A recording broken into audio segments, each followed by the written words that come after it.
We're gonna follow you along for the night while we pick your brain. And I think the first question I have for you while we wait to get this queued up is, I know you're on the younger side. How did you get started with fighting games? My dad used to play Street Fighter 4, and I just kind of saw him play a lot and got a bit inspired, but the inspiration didn't hit until a couple of years later at Front House and everything. And I asked him for one of my birthdays, I forgot which one, if we could get Street Fighter 5 Arcade Edition. And I just played that game a ton. Every single day that I could. And that's that's like not mentioning that I wasn't allowed to play on weekdays. So I had to learn how to make my small amount of time really effective to make me play really well. And that allowed me to improve very quickly, just finding that intent and distilling my time into smaller sections. Yeah, so when you say like weekends, are you talking about like Friday, Saturday, Sunday, or just Saturday, Sunday? I think just Saturday or Friday, Saturday. Yeah, I was gonna say, I was like, hold up, this is some school night stuff. Sunday is a school night. Technically, yeah. Paladin, you can play when you're ready. I'm going in. That is crazy. UFG Blaze says in the chat, my dad used to play Street Fighter 4. I'm basically a skeleton. Look, I'm not gonna lie. Anyone who's watching might have seen my face when you said that, but I definitely, you know, that deep inhale you do when something hurts your soul and your face gets like tight. I definitely felt that. That was definitely both of us. You know, I sat there just like, yeah. And mind you, I recently celebrated a birthday like a week and a half ago, so I'm like, yeah, crap. We keep having so many young people on, but like, it's cool to see the different perspectives and how people get in. I think it can be really easy to get caught up in one's own understanding of what being in the fighting game community looks like, but we're so many generations deep now. And I mean, this is a prime example, right? You are quite literally a second generation fighting game player as we are loading in here. Ryu versus Zangief. I'm curious what you think of the Ryu changes we got in that small patch. Okay, this might be one of those. Oh, he muted and deafened. Okay, this is gonna be one of those nights where he focused. He said he wanted top 8, so he was serious. Yeah, man, he is absolutely serious, man. He's gonna be able to put in enough work to do it. Like, I gotta deal with the light SPD. He also got some crazy changes. What a jet though! That is amazing. Good stuff. Maybe to get a lockdown. Yeah, so it out. I love for a shimmy. Not gonna get it. I love that fireball there to guarantee the burnout. Oh, the very tip. Just the tip. That's what they always say. That's what he said. That's the thing you always say? No, I said that's what Geef said. Oh, that's what Geef. I heard different. My ears aren't working tonight. Clearly. First round, though, is on the board for Paladin. And really just trying to play this on the lamer side. Man! I love the fact, though, every single time that Flaccid, I can't believe I'm saying that, we're just going to go into the big joke. Nice, it's a flaccid pancake. Look, that's a different thing. You know when you put the syrup on the pancakes, that is but true. It takes you a little bit too long to get to it because you decided you wanted. Yeah, you wanted to eat the bacon and the hash browns when they were still piping hot. You're like, how bad can the pancakes be? But you put the syrup on at the wrong time. It gets flaccid. Yeah, you know what? Okay, I'm okay with the name now. Like, I have to say the full name though. I can't just say the first name. But yeah, flaccid pancake. Every time he seems to go for like a running bear grab or any kind of running bear grab, or even like drive rush like SVD. Like he is getting stuffed. Like Paladin. I love that delayed crouching strong off of that drive rush. Is that like very slight delay where they let the drive rush go a little bit longer than you would expect them to? Absolutely. So yeah, man, this is definitely a prime example of what happens when you start them young. That's like an old tried and true adage that like has been said so many different times. And you see how stylish Paladin is, man. Throwing out the jabs, making you guess like I dare you to try to drive us forward or whatever. Like I'm gonna be ready. Like I'm just sitting there ready for a jump, ready for a fireball, ready for anything. Like he's also taking real good advantage, man. But like the Hashireki buffs is it's the bee's knees, man. I've been seeing that a lot being used, especially on Whip, like really throwing people off their game. Yeah, it's definitely a buffed tool. We have the level 3 cash out now from Paladin. Plenty of life lead to play around with. Oh, wow. Yeah. Oh, give me the yoink. That rubber banded him into it, too. Nice jump back jab for the anti-air. And he got a little too greedy. He got a little too fun. He's feeling himself just a little slightly too much. Sometimes you try to make a real hard read. Yeah. It just don't work. Yeah, well, man, Paladin is the type of player that's not going to just sit there and jump like that, man. It's going to be like, yeah, no, I'm just going to let you played carry yourself. Yeah. See, so you muted and deafened during the game, so you missed. I did ask you about the Ryu changes, but actually something you just said, JB, points me in a maybe a deeper direction. But so you got started, you know, AE is what, like midway through Street Fighter V, approximately. But with you coming into it so recently, but having the type of playstyle that you have, like what resources did you look to try to learn and develop as a player?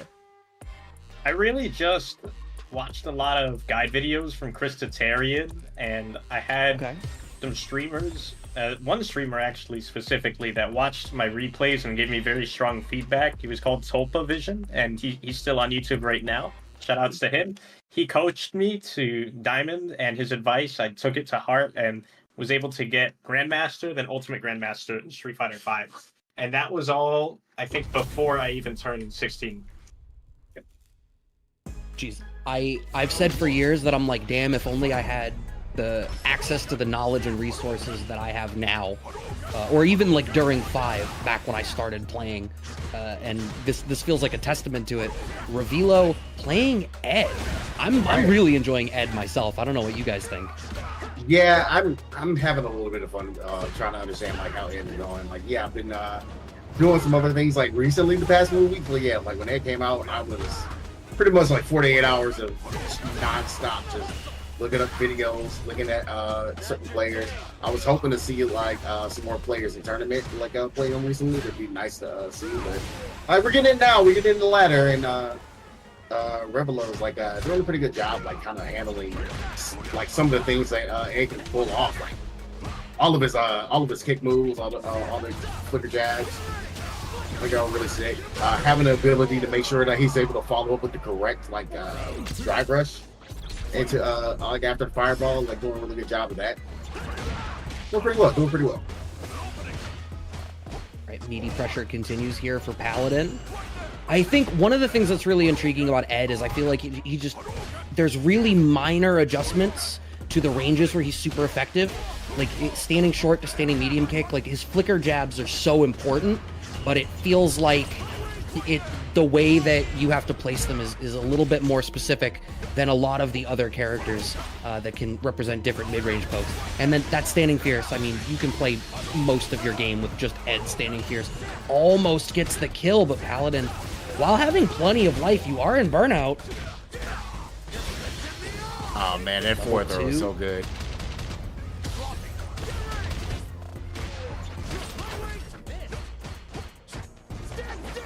Yeah, there's that crouching flicker jab once again. I mean, as long as Paladin weathers the storm here, you should be okay, right? Yeah, going for the short checks. Ooh, nice. Yeah, man, it's a really good DP.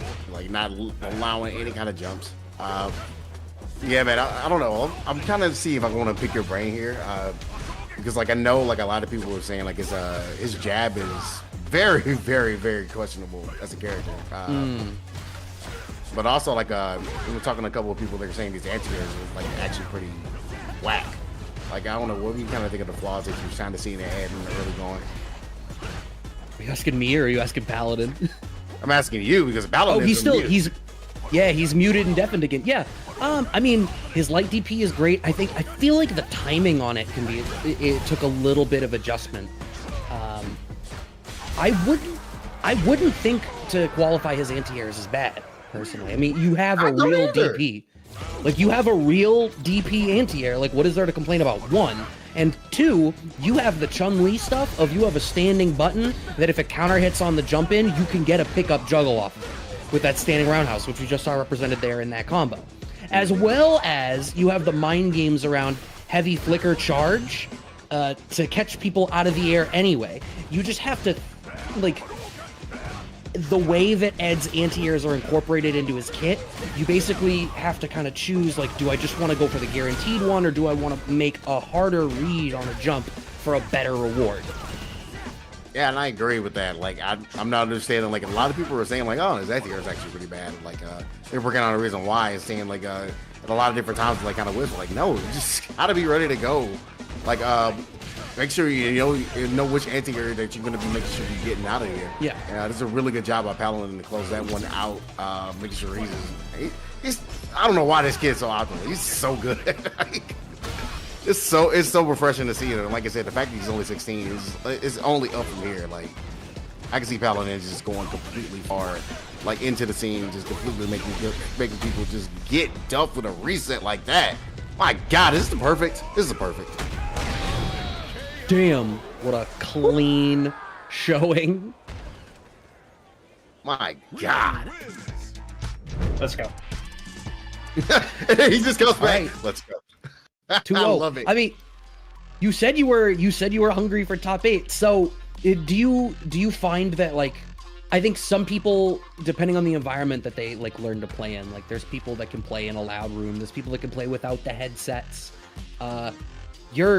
We've had people on here that, like, focus up during the games. You're maybe the first one that's, like, full on, like, Discord server muted to be able to focus. Is that, like, do you have a zone that you need to get in to be able to play it at the level that you want to play at? Honestly, I don't need the zone too much. Once I'm on this mode where I'm playing, I can really talk while I play pretty well. But I think that to make sure that I really get through, it's best if I mute. Typically, talking does not take away a lot, but for now, I do want to be the first one to get, or the second person to get top 8, and hopefully the first person to be here on the mic and win. Please do, because, like, there was only one person that has ever made top 8 every time I commentated the kickback. I need somebody else to do it. I'm tired of being the bad luck commentator here. Not only that, I want you to make it and then, like, not mute during top 8, like, talk your shit. Yeah, indeed. That's what I'm here for. I appreciate that. I don't really trash talk that much. I just play. You save it for questionnaire forms to give us information. Speaking of, what is your favorite Bible verse? Hold on, time out. I gotta jump in because I was definitely down in Miami and back in October, and you had a little shit talk in you. It wasn't the most, like, overt shit talk, but you be feeling yourself. You definitely was feeling yourself at that local. But I digress. Yeah, he definitely he only heard like half. He missed that. He is focused on playing Carlton Banks. He got to dodge 2 there. He dodged the trash talk allegations and the Bible verse. So I walked up to him and I was trying to get to know him. I was like, oh, you're Paladin, blah blah blah blah. Yeah. Cool. I was like, you're pretty much gonna win this tournament. And of course he was like, nah. I don't really think. And he was like, I'm a body him, and then, like, did that laugh and left. I was like, wow, okay, wow. Okay, he got first place.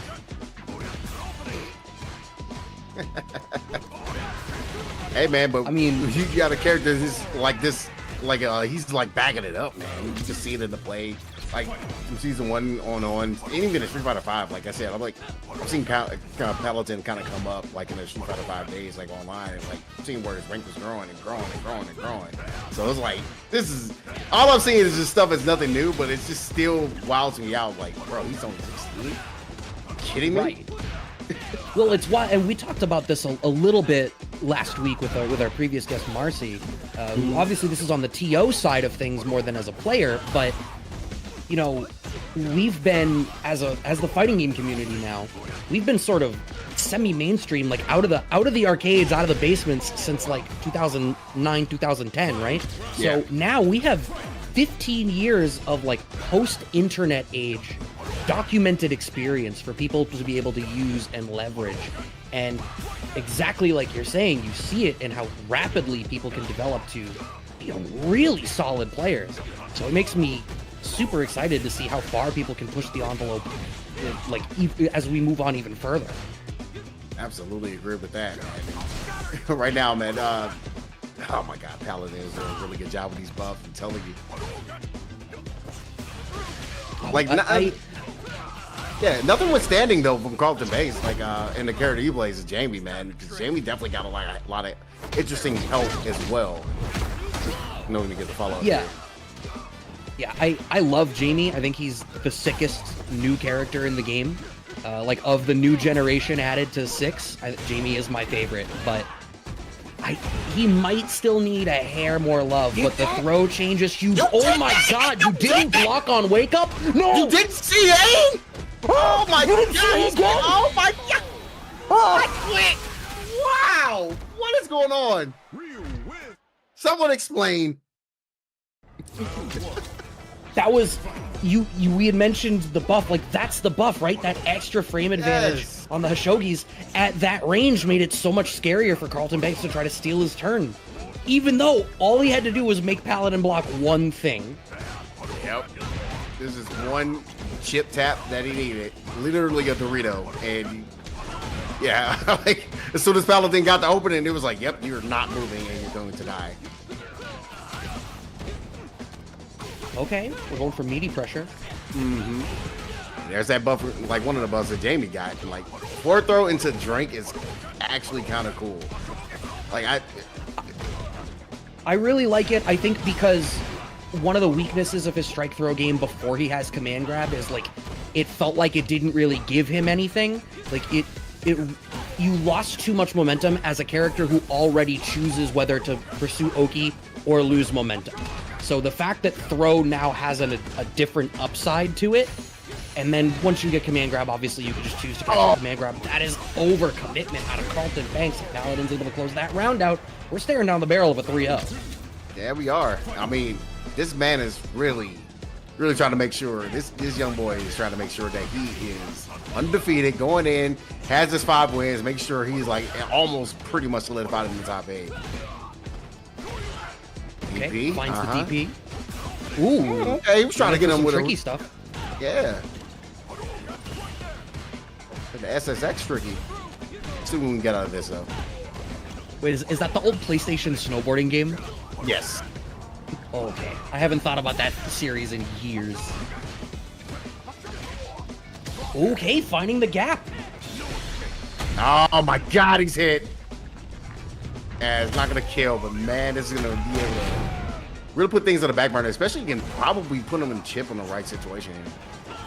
Yeah, I think the difficulty here is you can't really cash out Qs. Oh my God! Somebody clip that, please! Bro! Please! How did you know? How do you know? Kid, how do you know, bro? How do you know? Was that a call out? You just do it. It just is. My Look at that. We can watch it again on the playback. Like, I'm in the middle of being like, well, you're still in burnout. That kind of sucks. Oh, the DI in that spot. You have no bar. What an answer to a checkmate. Oh, my goodness. Honestly, it's God's will. It's kind of funny that happened. It's God's will. God's will. Why are you the way that you are? Hold up, Paladin. He took a holy oath. I did. I didn't realize it was Paladin like D&D Paladin. Yeah, I was using Divine Smite. That's actually one of my questions. Like, where did the name Paladin come from? I actually have an idea, but now you're making me question myself. I need to know now. I chose Paladin because it's my last name, and also, I'm very Christian, so I was like, you know what? This name fits me pretty well in game. I'm gonna use it, and I'm going to let the light of God shine through me. There you go. There you go, ladies and gentlemen. Preacher. That's all we gonna say about that. Young 16-year-old preacher coming in. His bodying folks in Street Fighter 6. It's a good word of uppercuts and stand short buffers. Excuse us heathens for not being worthy. We're not worthy. You have to earn our place at the temple.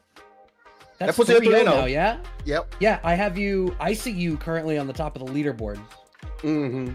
Hands down, without question. Like, doing a really good job of like just not like you're managing your meter so well, but it's like also like when you're in a situation where you end up in the burnout, and you're in that funky situation like you were in the last one, like you have the awareness and the wherewithal like of like life bar management is really good. And I think that's something that a lot of other people are like starting to lack, especially people like I would say around like your age.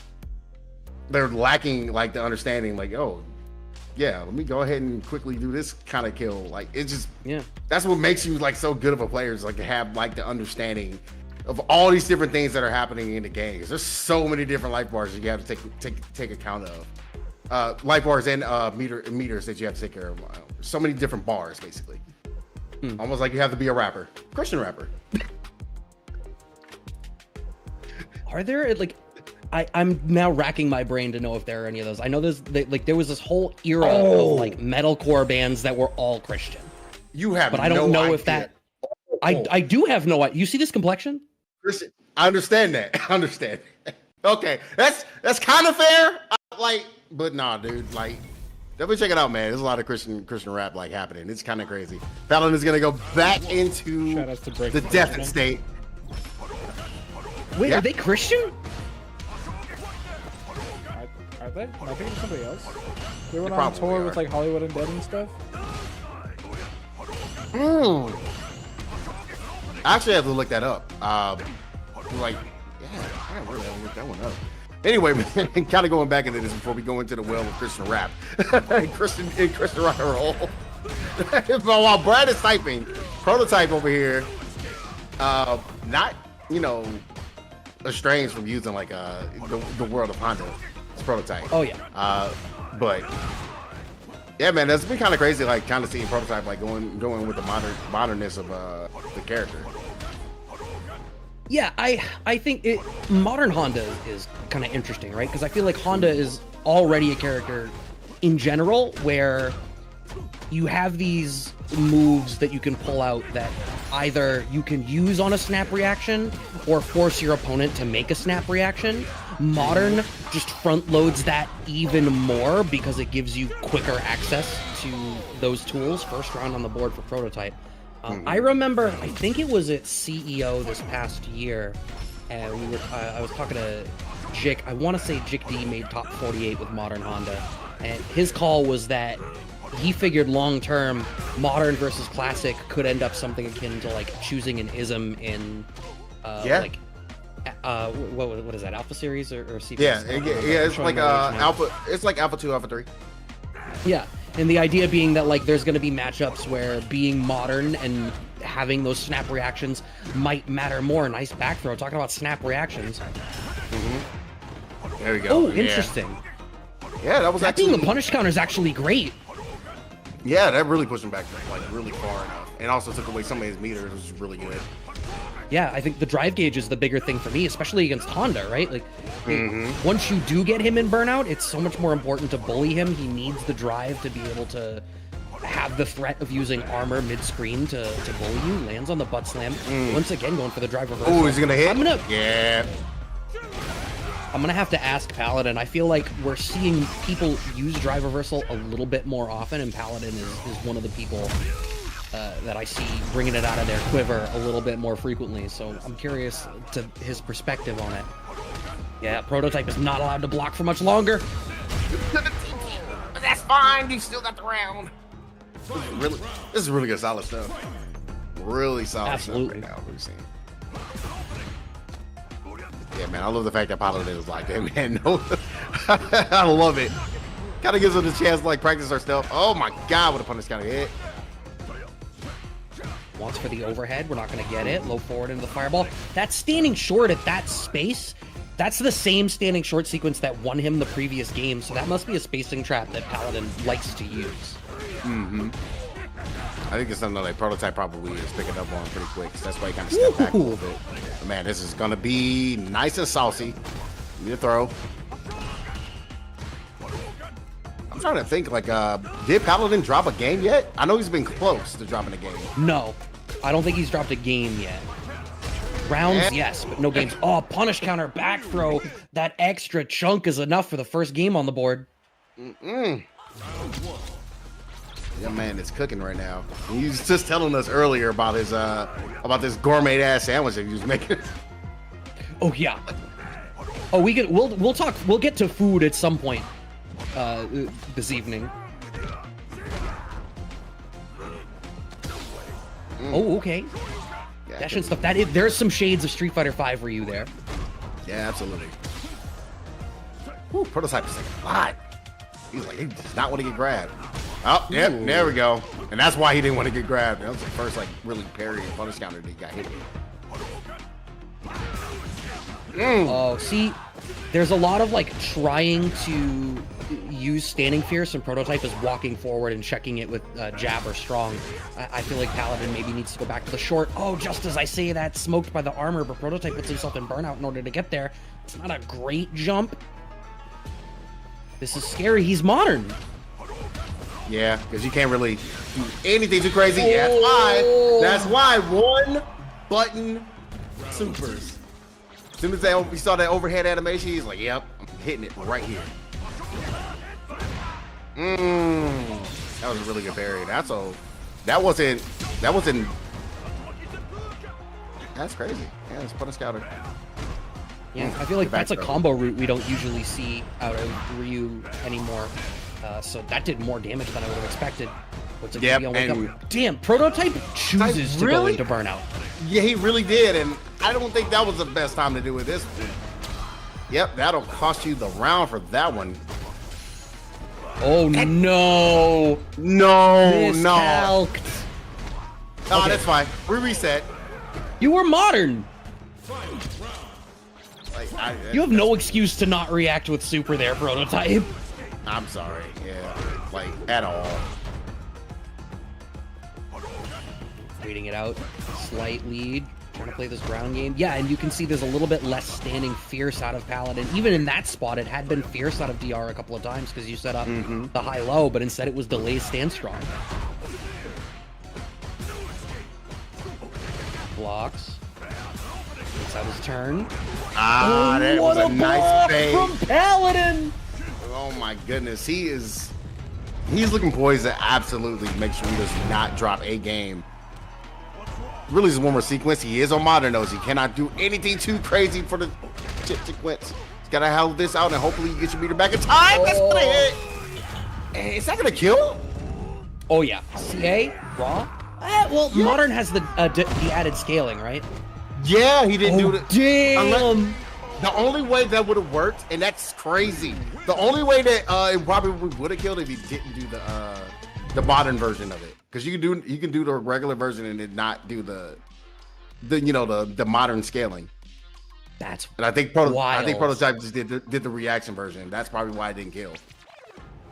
That's crazy, but hey, that's why that's there. Yep, agreed. That's crazy. Good stuff, Paladin, man. You still haven't dropped the game yet. Not a game. Let's go. Man, we are keeping track over here. Yeah, no, yeah. So far, yeah, like, I'm following along. 4-0. The only, Desnair also at 4-0. You were Prototype's first L. Yep. Let's go. I got my next fight. Oh damn! Already? You're trying to go through quick. Is there a player that you like playing against more than anybody else? Like, who's your favorite player to compete against? Probably JP players. I like making them suffer. I gotta lock it. Okay. Hell yeah. Oh, making them suffer. And here comes Bunch. I'm waiting for it. That matchup's hard. No. That matchup's hard. Ryu versus JP? Yeah, it's 5-5 free. A hard matchup is 5-5. Yeah, it could go anywhere. Yeah. That I just you know what a hard matchup is supposed to be, right? No. A like unwinnable matchup is like what you're thinking, where like 6-4, 7-3, but like a difficult matchup can be 5-5. 5.5. Yeah, essentially. Right. Do I really have to tell you how like words work, bro? Knock it off. We're having a semantic disagreement right now. Is what's happening. There's been hard matchups for all time that have been 5-5. It's like, yes, it could go either way, but you know, like I can't just like run homie over. Like I have to respect some shit.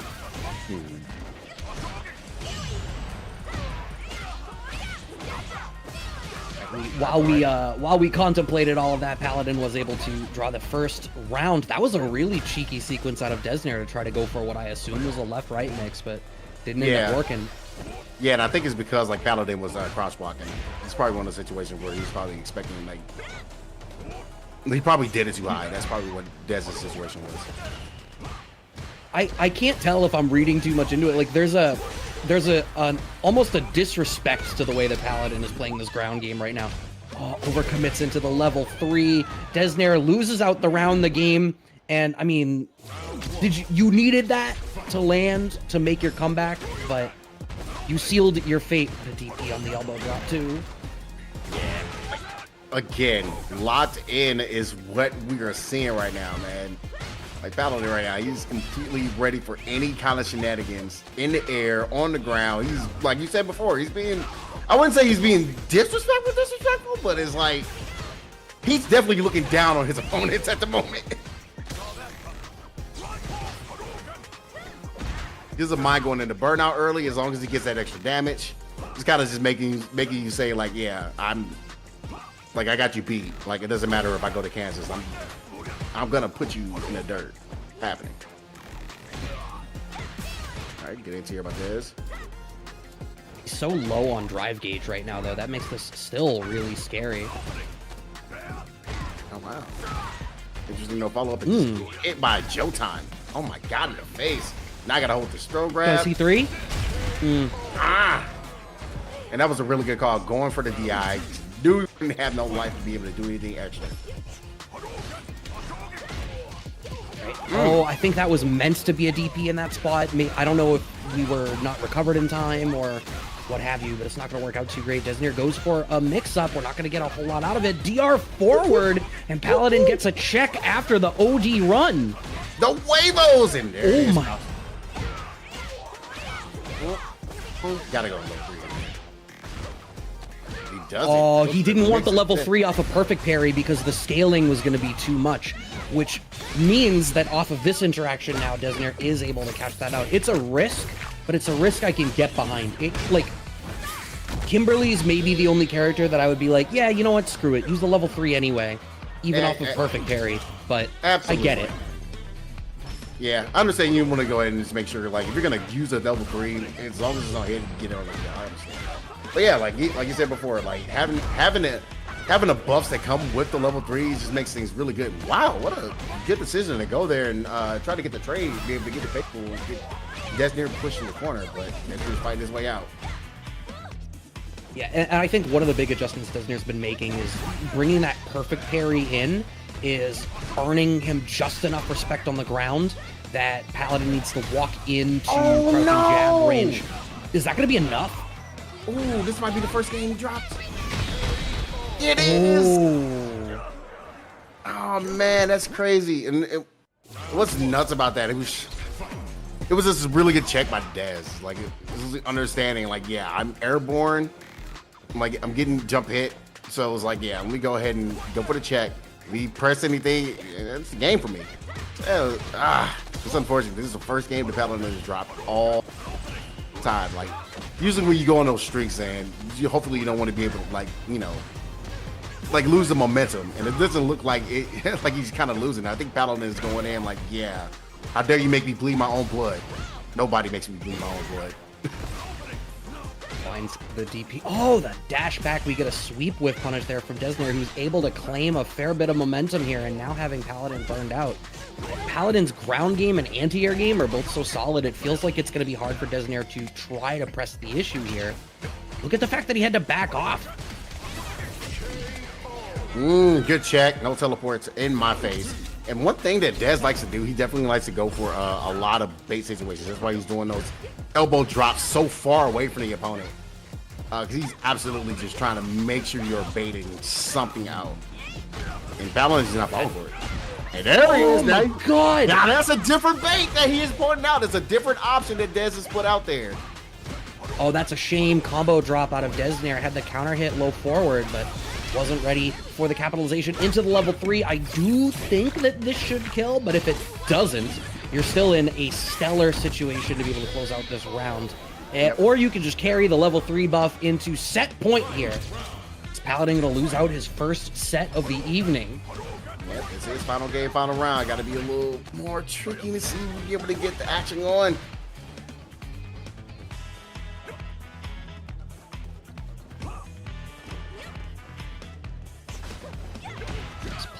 Cross up right now. Yeah, I appreciate that Paladin is making adaptations to the ground game because Desnair has sort of honed in on that, but we go straight back to old reliable. Is that a perfect for the kill? Yes. No, just barely not. Just barely not. Yeah. It's kind of hard to see because normally when you have like the text in the life bar, you can be able to tell, but.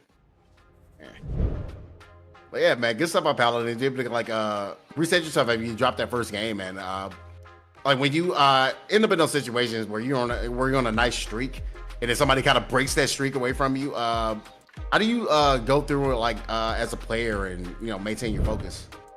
You gotta see. Life is a win streak. You just gotta believe it. Something like that. I actually like that. That's good.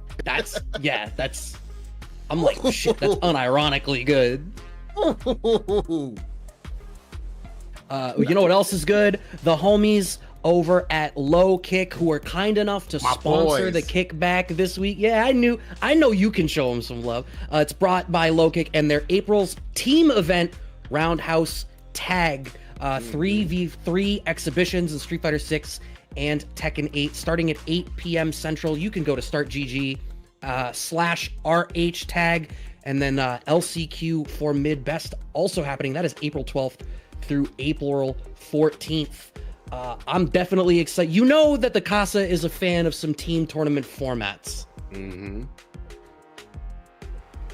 So thanks so much to the homies for showing up and showing support for us. I decided to pay it forward. Represented the Midwest shirt for y'all.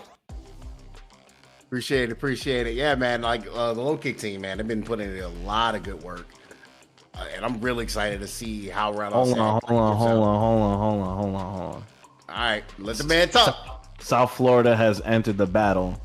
Shout outs to the king of Miami, convicted of fun, dropping $50 in the Matrino as well. Appreciate you, brother. Yo, much love. We already at 150. So that's glorious. Yo, for those that don't know the king,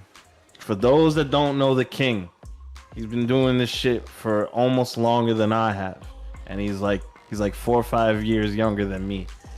Yo, he actually like shows me new shit every single time. Shout outs to Ryan Mejia, convicted of fun. If you're in Miami, go check him out. If you're at a major for Street Fighter, he probably game led. So get familiar if you don't know. This is facts. Yeah, he's one of the reasons I've grown as a player really quickly. He's helped and funded my trips to majors. He's the GOAT. That's awesome. I think it's also great how often people in the fighting game community really take an interest in trying to allow the younger players to get to go and showcase their talents. So earlier you alluded to having to make sure that you spent your time playing really wisely. How did you choose to do that? Was that were you doing a lot of net play? Were there locals that you were going out to? Somebody in chat actually asked, were you playing sets with your dad? I played sets with my dad sometimes, but slowly stopped playing, and I think it's best that he doesn't play right now because he's in a really good position where the same motivation, if it were applied elsewhere, we could literally become millionaires. His job position and make that very, very large jump. So yeah. Okay. Hell yeah. Good for him. Let's go pop a Paladin. All right, I gotta fight Joe Rogan. Also, to have a lot of intent when you play, you just gotta remember, hey, why am I playing right now? You gotta think okay, what are my goals? What's fun, and what will allow me to have more fun? And from there, you can kind of see okay, I want to do this. What's stopping me? And you'll just meditate on, I lost this way for so long that it'll be ingrained in your mind. That's kind of what I did. It's like a lot of meditation, and it's a lot of ruminating on why did I lose here. Why are they building you young kids so much wiser? Like you know how upset I am as a 31-year-old man to like hear you speaking revelations that I only managed to land on a few years ago? Like, what the hell is this? Brad, it's the lack of lead in the drinking water is what it is. Ah, silly me. Nah, I'm nice. My community's nice. Fuck you.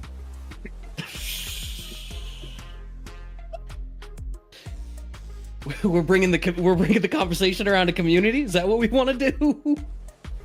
Nah, my scene is nice.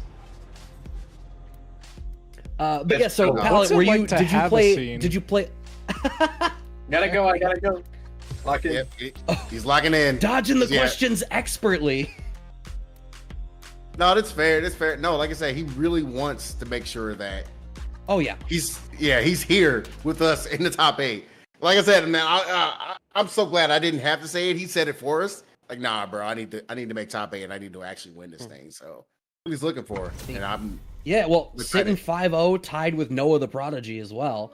So, all right. I mean, in theory, could stop playing and very likely qualify. But that's not the way we like to do things here, especially when people are really hungry to play. Joe Marogan getting a starter here off of back crouching strong. Ooh, mistimes the flash knuckle. Yeah, man.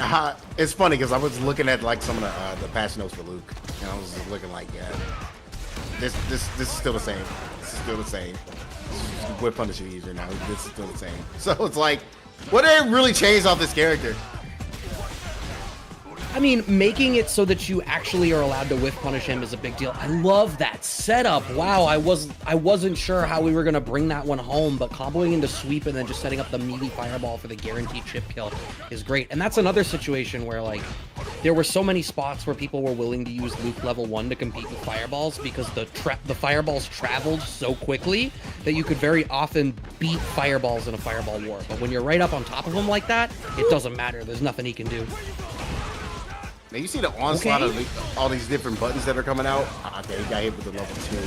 It's definitely going to put a hurt on the drive meter. Not going to be able to take it out, but very close. So yeah, we got to play a little bit of a fireball war in order to get some of that meter, like at least come back. But you see all these different Yeah, go ahead. I'm sorry. No, I was gonna say I appreciate that one, Paladin recognizes that change in the pace so quickly, but like you were saying, there's always some dimension to what he's doing. Like he's using different pokes. Sometimes it's, whiffing some lights to check your drive rush. Oh my god, what a whiff punish. Oh my goodness. You see that stand light kick whiff punish, bro. Like, that's what I'm talking about. And all because like Joe was like, maybe I can get in close enough in order to like actually whiff punish him. But no, like it's all like the different buttons and the different ranges and the different like avenues going around this. This is insane right now, man. Like how clean he's playing today. Like he always plays clean. I'm just gonna highlight too. That was Luke's crouching strong that got whiff punished there. So is he still incredibly strong? Absolutely, but that is an interaction that I think a month ago wouldn't have gone that way. That is true. Absolutely agree with that.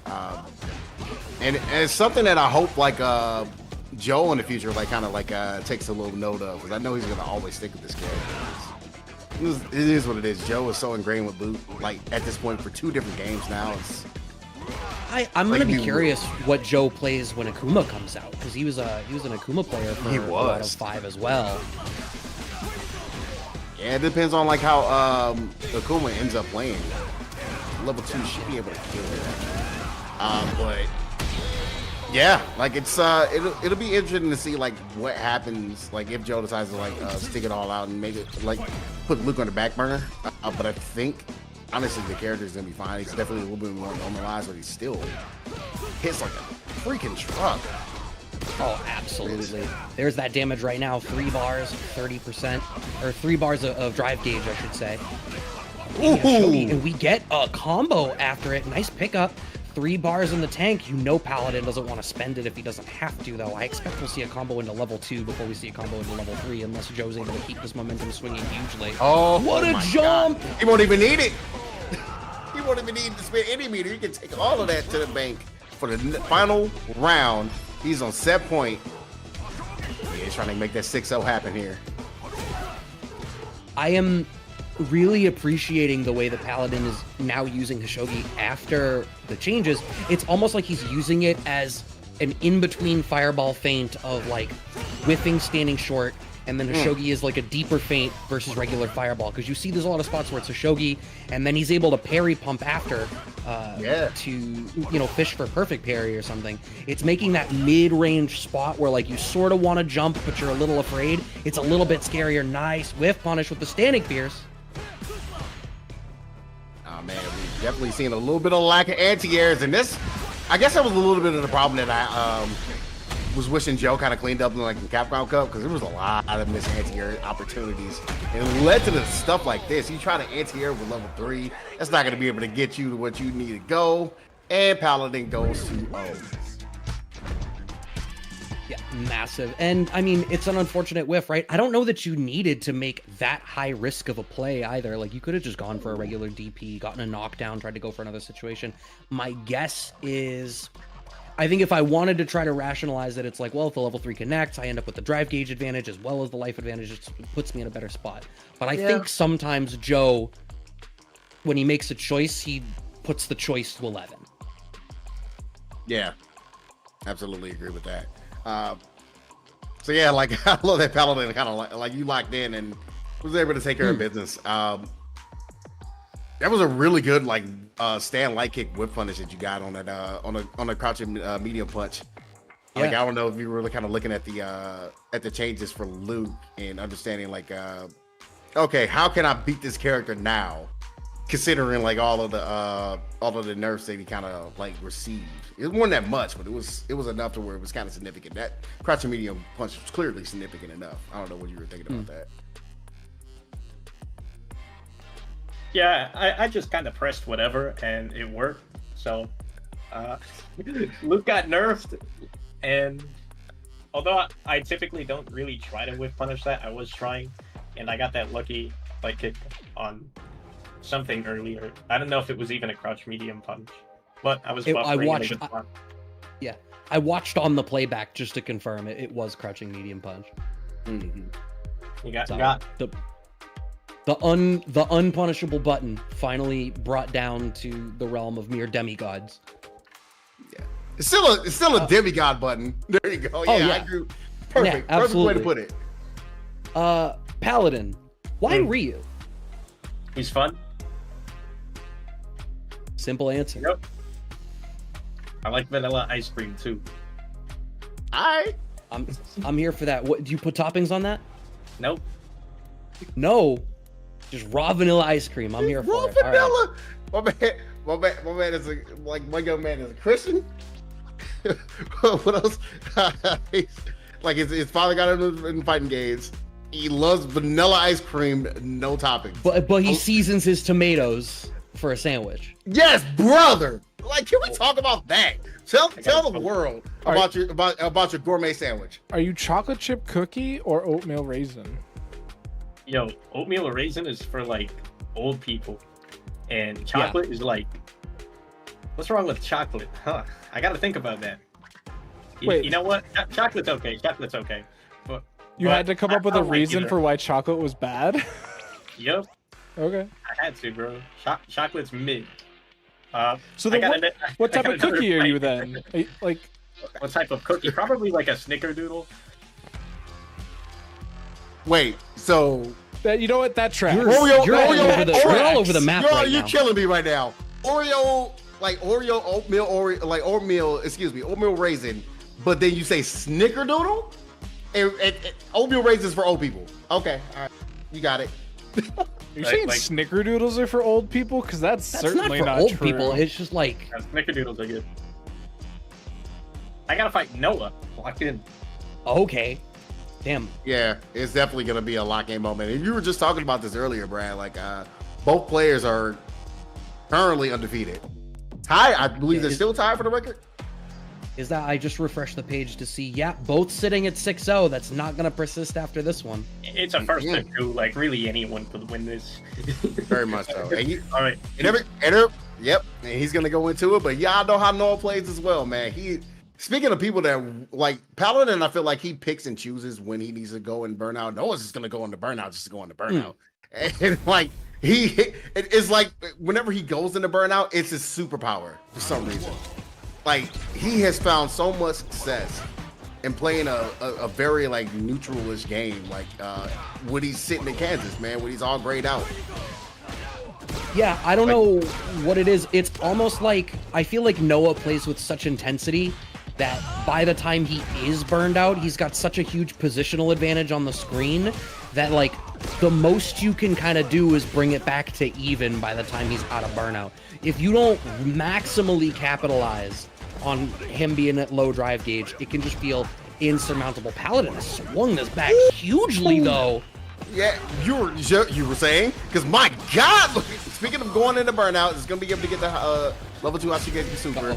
Going into overhead as well. My goodness. That was a bold choice. Very much so. But I'm here for it. Yeah, so like you're going to see the young kids, and they're going to be swinging. Swinging. DP. Okay, maybe low short connects. Very much so. With that perfect parry. Nice perfect combo. Be able to set up for the bait, basically, because that was essentially just that shoulder tackle. Like when I saw it, I'm thinking, oh no, that's a setup. When I first saw it, like when players were first using it, that's the anti-air. It's not gonna hit. That's not the anti-air you want to use, buddy. I don't think that was an anti-air. I will bet that Paladin just wanted DP but got super out of the buffer. Yeah, real unfortunate, but you know what, man? You take those on the chin, you keep them moving, just like Paladin said. He's doing a really good job here. Already got Noah in the burnout and has the life lead. And that's what's important. If Noah's going to put himself in a burnout, you got to have the life lead here. But, man, young man, 21-year-old reactions. My man said, yeah, I can finally drink. I'm still not drinking. I'm going to go ahead and just stay locked in. Get that level 3 coming in. That's not an awful place for Paladin to have played at his whole hand to get Noah to cash it out, right? Because exactly like this, you lose out on the damage, but Noah ends up still in burnout. You've still got the positional advantage. You still have the life lead. All it did was cost you a little bit of drive gauge, and he still died on the next touch. Yeah, it's a really good call by Paladin. He pretty much just had the entire high ground. Man, he's playing chess. Wow. Noah checkers. Look at that DI. What I say? Let me go ahead and attack that drive beater. No free corners. And that is another nerve that has been hit for Luke. Yeah. Massive. We've got the damage to cash this one out. Set point for Paladin. Said first to 2, it could go any way, but these rounds are looking pretty decisive right now. Yep. Okay, baits the DP, does Noah. Paladin's going to take a fair chunk of damage for this, but in a perfect world, Noah has to win this round spending resources if you're Paladin. Oh, that was a hungry jump. Yeah, definitely trying to see if he can free his way out of the corner there. And Paladin is still chucking his fireball. That's the first Hashogeki that has been punished. Like, and it's really hard to whip punish that thing because the recovery got improved. It is, but he has that demigod button still. Okay, left, right, but I think maybe that's intriguing that didn't work. Maybe because it was just too far away, so the medium kick didn't hit on the early enough active frames. I don't rightly know. Just backs out of the shimmy, does Paladin, and knows he wants to press the issue because Noah's so close to burnout. But I think that's another thing about Noah is when he gets close to burnout, he's really good at perfect parry timing and fitting parries into your block strings to cheat back some drive gauge. Yeah, it was a good idea though because you don't know you wanted to be able to get the kill. No, looking close, trying to see be able to get Paladin to bleed a little bit more. Nice crosscut DP. Try to go for the overhead, gets the back row because of the plus frames. waited out. Still definitely winnable for Paladin with CA in the tank. I think with a little more drive gauge, maybe you can kill in 1 depending on the starter, but certainly in 2 depending on the overhead. That was the starter you were exactly talking about. This should be able to close it out. Look at the damage that comes out of this, bro. Yeah, I mean, you got yellow health. The CA kills if you're at yellow health. Absolutely nuts. And I appreciate, we've said it a couple of times, Paladin, I feel like you do a really good job of recognizing what pace you need to play at or what range you need to play at, depending on what's going on in the game. Is that something that you're like really conscious of, or is that just something you picked up over time? I wouldn't say either. Really, God just gives me wisdom, and I'm able to have that discernment because of God. And that type of recognition is really not something that is secular. That's not something you can really have without God. Right. So there's like, with it, if I can sort of parrot that back to you, is like, with you have a faith in your decision making. Like you're like, I know I can trust in what I'm doing. Right. And that gives you, I mean, it's interesting you say that because you can see how confident you are in your play. Oh, I'm not really confident. It just does. Controller just moves. The movement, I know how to make myself look really confident as a player. And I guess I play very confidently. But really, I kind of acknowledge it's possible to get got. You can lose. And also, I just make sure that my goals are set. You gotta look to win it. If you shoot for top 8, you're gonna get 8th. So I'm looking to win. So that's the goal for tonight? Yep. Also, you said like a faith in what I do. It's really, a faith in what I do, but the faith comes from God. Sure.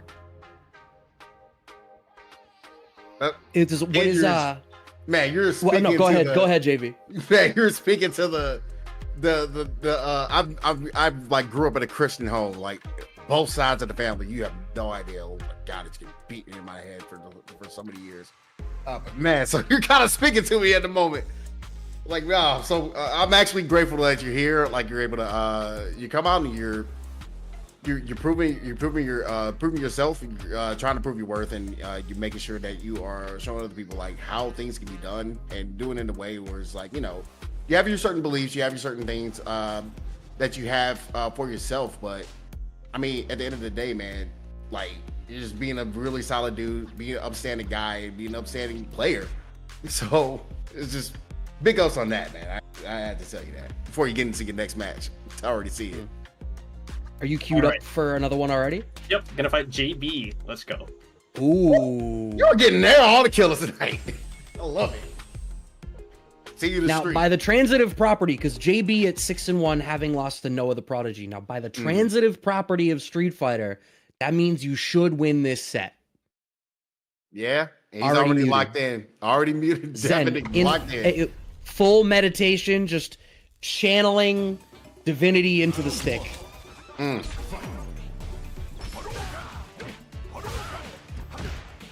The way he places his standing short is really good. I feel like there's shades of some Street Fighter V in it a little bit, because I feel like, you know, the Shoto stand short had a really specific use case in Street Fighter V, and you see that Paladin is representing it in a very similar way. Yeah, and he's kind of just throwing it out and seeing what JB can possibly do out of it. And is, I don't know, I think he's been messing with a lot of different players lately. Look at that. Just, it's a nice poke, just in case if he's ready for the cancel and the drive rush, he can go into it if he wants. He honestly can go for it the next time he hits it. But man, he's really harassing, and it's stopping everything. It is stopping everything. In a world where, you know, the poke that you need to contend with is a standing light kick out of Ryu, crazy. But JB is able to get us all the way to the corner, throws out the level 2. The mix-up is able to cash it out.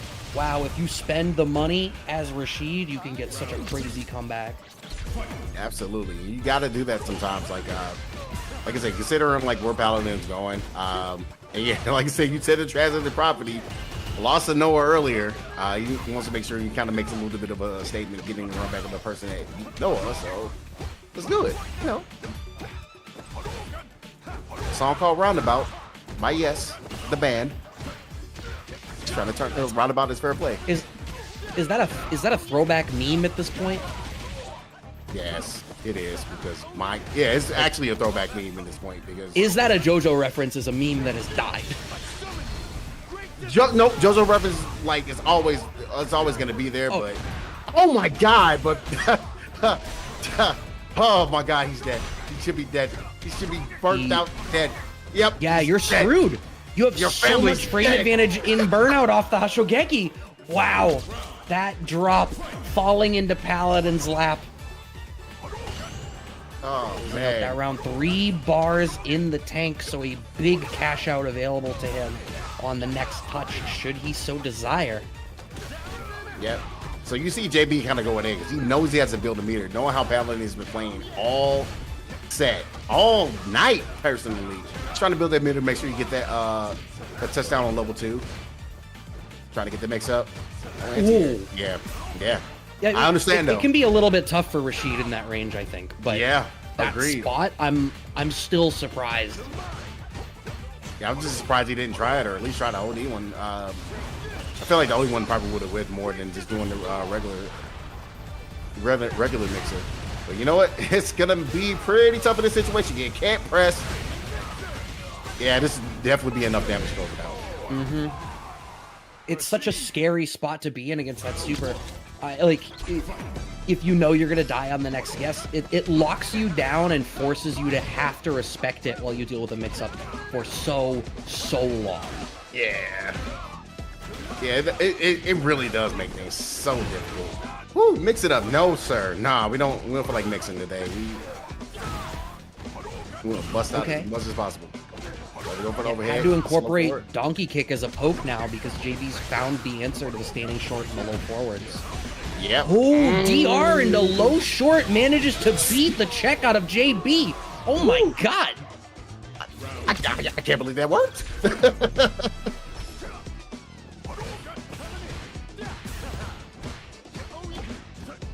Oh, a check through the tornado spin there. Paladin needs to finish out this game to ensure that he's able to stay undefeated. JB willing to play it a little slow there. What a great read from Paladin on where the DR forward was going to come from. And that's be able to get the punish that. counter. Yep. You do have 2 bars of meter, so you can't really necessarily do anything. I think JB kind of want to save those 2 bars just in case of another check scenario. Yeah, the problem is here, though, because you get the charge, you're still going to have to worry about getting clipped by anything. Paladin has so much to play with. Get caught out in the shimmy, though, right into the level 2. Paladin can afford to make one more mistake. Oh, my God, the mix-up. The tornado's still out there, going to be able to go away. He's still got the win, though. Yeah, that was checkmate. There was nothing you could do about it. Didn't have a super in the back to be able to do any sort of reversal. And with the tornado still sitting, there was not even a choice to make like a hard read and jump out. There's only a couple of like true checkmates in this game, but that was one of them. Absolutely agree with that. Corner goes for the jump out. These jab checks looking really good too. Ooh, the Hashogeki, BT as ever. Give me that throw. Do another one. Yeah, what you trying to jump out for? Paladin should be able to take this game. Oh, he didn't go into the fully charged one. He ends up getting the regular and gets the overhead. He hit a couple opponents with that so far. He's pretty sick. Okay, trying to go for some tricky stuff, but JB, I think like there's a range where JB is being incredibly dominant in the ground game, but the second Paladin gets outside of it and gets any amount of room to breathe, it feels like it starts to slide away from him. The thing is, JB is such a talented player and is able to try to stay in that pocket, and Rashid has the movement to be able to do it.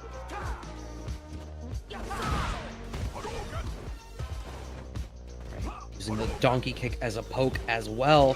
JB backing up. What a walk under. Next. Oh my God. Ooh, wake up DP.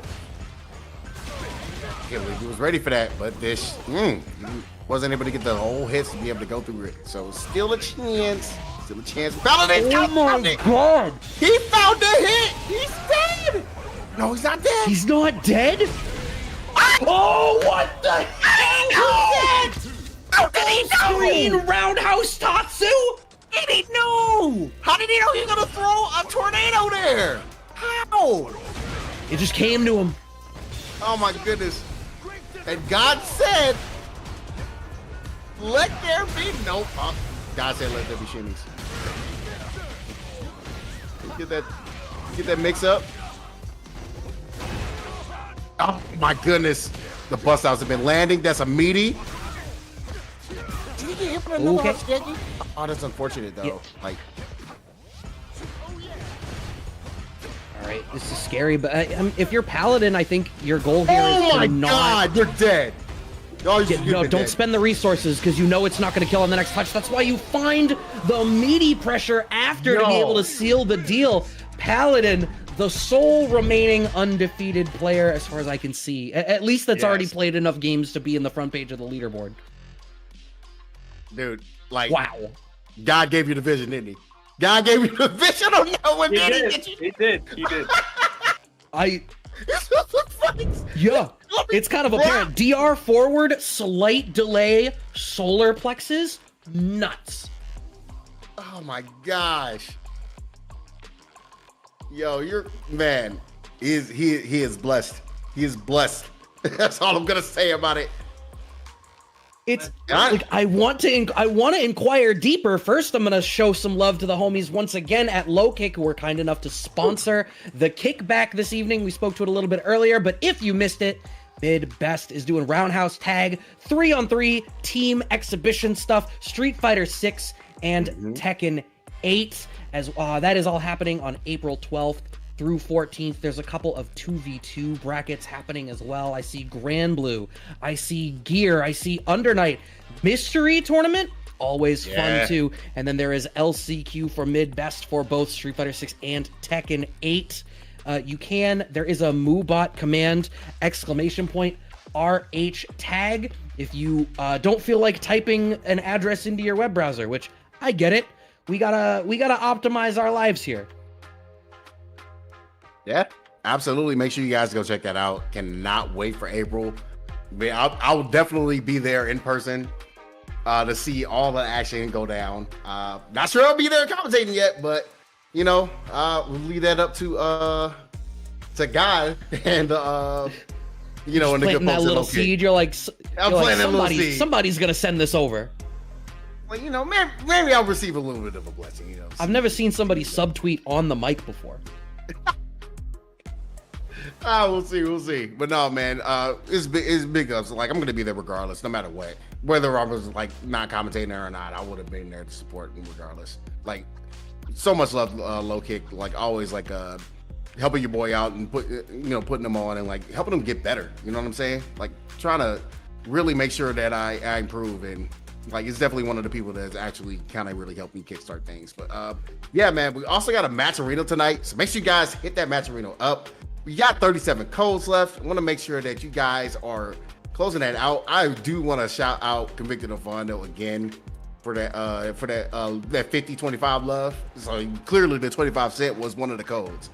And yeah, let me go ahead and kick myself in the foot because I totally forgot to do it because I'm so wrapped up and getting ready. Because like I said, Paladin, man, you've been coming in here cooking, put in work. Speaking over to my soul at the moment. You know what I'm saying? You're really speaking to my soul right now. So it's really good that you're here.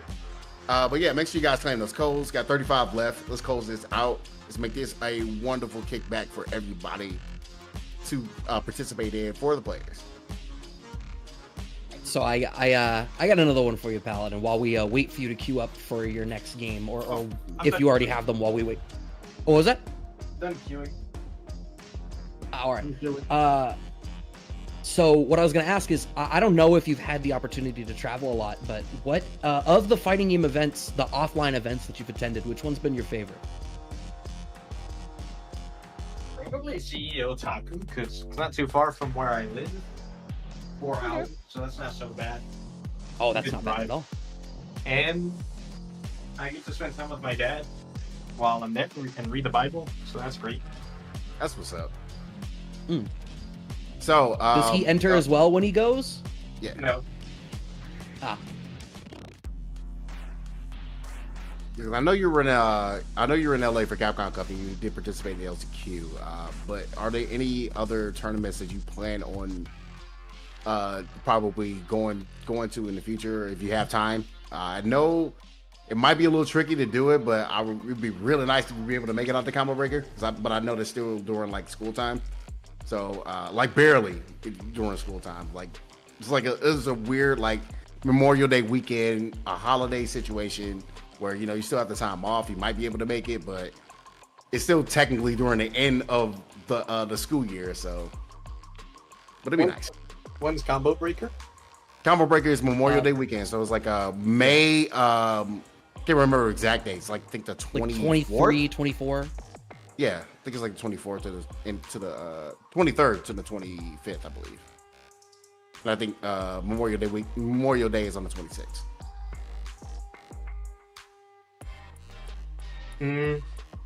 I might be able to make it. Gotta talk to my dad. We've been planning on going to a ton of majors, so I wouldn't be surprised if we went. That's awesome. Yeah. That'd be great. Speaking of majors, like, what are your thoughts on the whole online to offline ordeals? I know, like, with CPT, like, they recently announced, like, they haven't fully announced everything yet. We already know that the $1 million prize is coming back. Like, I figured it would, but, a lot of people didn't believe that was coming back, and a lot of people are actually also hoping for more offline. I'm trying to see if I can get your take on, like, whether you will want more offline or more online for this next. Offline's cool. I think that either format is decent. Definitely to favor the better players, offline's probably better. So I'm gonna have to say offline's a bit better. I think offline's also really useful for calming nerves because you're able to really see who you're fighting, and you can come to the acceptance. Yeah, I'm fighting this top player, and put yourself in the spot where you're able to believe it. See, that's so interesting because I feel like there is a difference in how you are mentally able to approach an offline set versus an online one, but I don't know that my instinct would be to think that offline is less stressful. Has that always been the case for you? Oh, they're equally as stressful. Okay, so it's just a different kind. Yeah. I can see that. It's all good. Yeah. Yeah, it's strange, right? Like the format, they're all aiming to do sort of different things, right? And if you err too much in one direction, then there's certain stories that don't get told, right? Like there are people that were at Capcom Cup this year who got in off of World Warrior and had these really good performances. So it's a delicate tightrope to walk for sure. You said a couple of times about your dad coming to the events and stuff with you. As someone who is, playing and is trying to travel to these events, but is on the younger side, do you think that there's things that should be addressed in order for us to be able to appeal to more younger people? Could you say that again? Like, I'm trying to think of how to say it better because I talk in circles a lot, and that's a me problem. Like, what do you think we should do as a community in order to better appeal to, younger people that are just dipping their toe into the world of esports? Stop gatekeeping knowledge. Say it again, please. Please say it again. Stop gatekeeping knowledge. That's a big thing. A lot of players, they don't talk about how to get good. So you end up playing, you feel like you can't input stuff, you feel like sluggish, and you quit. Or that happens for a majority of players. And they don't say it to themselves, but they'll stop playing for like a month. You basically quit. you're going to have to shave off that rust, and that rust may never come off, or that will be really hard to get back. So yeah, if you want more players to play, you gotta stop gatekeeping. You gotta explain things in simple terms. Give them a hand in how to improve instead of being like, "Hey, I'm this top player. I'm gonna win a ton of tournaments, and I'm not gonna say a single thing about how I did it. You're just gonna stay silent, win a ton, even when people ask you, oh, how do I get around this?" It's just like they'll kind of avoid it. If you want more players to get good, you got to be willing to give them that information. And any player that is going to be a threat or has the potential to be a threat will be a threat at some point. So might as well nurture them and create a good language between each other. Now, I definitely agree with that. I fully 120% agree with that. But now my next question to follow up on that is, do you think that is like a U.S. problem more so? Because I look at these other, I'm sorry, I'm going to ask the hard questions here. I see Brad's face like, uh-oh. But no, I'm sorry. Were you on Twitter today? Wait. Is this the NA is ass debate? Because I'm here. Mm-hmm. Hold on. Let me do my stretches before I talk my shit. Go ahead. All right. I got the ball. ISO. Bet. Yeah. All right, yo. NA is ass, boy. Straight up and down. Don't ask me.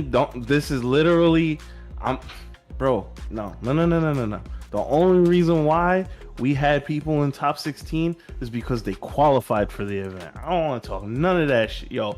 Don't ask me about any of this shit, bro. NA, and when I'm talking NA, I'm not really talking like Canada or Mexico. This is more directed at the US. If Canada wants to get in this business too, sure, no doubt. Y'all ass too. You could safe. Nah, Joe Rogan got smoked too. Yeah. I don't hold you. He did.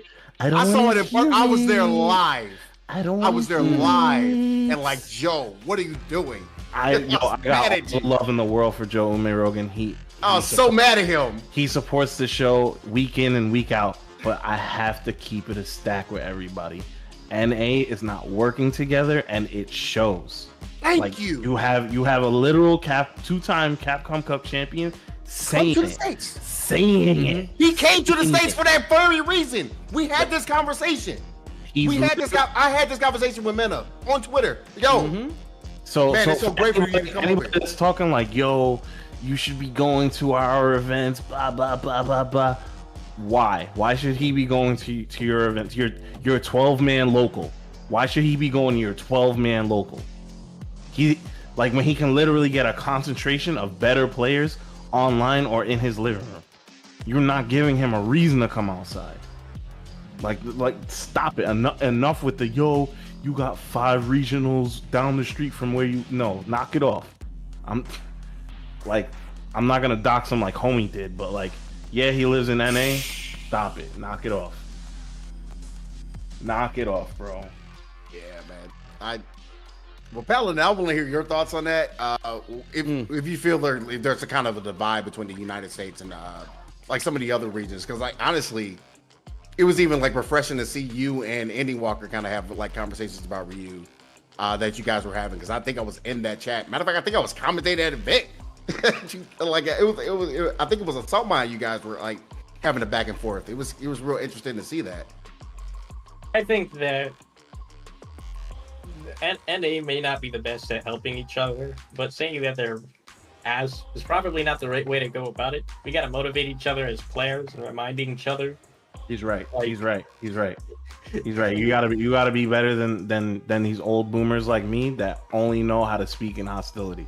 You're so right. We need more players like Paladin to make sure that like we're conveying the right message when we try and tell people that they're ass. I also think I cut you off. But, no. Go ahead. Tell them why they're ass. I also think that it's not talked about enough that arrogance is used too much as a fuel to get good. And I think that people need to, go back to their roots, because if you could be arrogant and then win Capcom Cup and fall off completely, or not be liked, or not be celebrated, just because of how arrogant you are. So, if you really know what you're doing, you wouldn't go about it in a way where you'd be ignorant of certain players, or you find it like, oh, I'm just gonna beat this guy because he's like this, or oh, I'm gonna win this. Being prideful kind of like, it hypes you up and it may work, but it's not sustainable. And I think that it really hurts top players more than they think, just because, when they lose, it's gonna hurt that much more, rather than being able to pick yourself up from a loss. It definitely will hold you back if you go into a fight and you're like, this guy's just bad, or I'm gonna win this, or he doesn't stand a chance. Because then when you lose, you get got. Yep. Yeah. You lose your momentum as a player. I read a really heartfelt story on Twitter. Lashar, the Chun-Li that got, I think, 4th place or 5th he got place? 4th. Yeah, at Capcom Cup. He was asking Fudo for advice leading up to the show, like literally like a day or two before groups started or whatever, or he might have been like asking him before top 16 or whatever, and Fudo was just giving him like the raw diggity like insight, straight up, like, yo, this you could be doing this, I think you could possibly beat me if you did this, that, and the other, blah blah blah blah blah. And Lashar looks at him and he's like, yo, why are you giving me all this information? And Fudo goes, you asked for it. Yeah. You asked me to help you. Like, this is somebody that if the bracket went a specific way, they could have ran into each other, and he's giving them the formula, straight up raw dog, like. So I think if you're gonna sit here, and my fault, Brad, but if you're gonna sit here and be like, oh, save that stuff for nationals, nah, bro. Nah. Like, there's literally dudes out here that are straight up better than you, placing better than your country, still handing the notes over to some kid that did better than him in the $1 million tournament. So, with all due respect, humble yourself and help your fellow man, whether they're from your country or not, because we're all here to get better. And I think what I was going to say actually segues beautifully from that, because I think that part of the culture of fighting games, at least in America, is I feel like so much of it is around winning and not improving.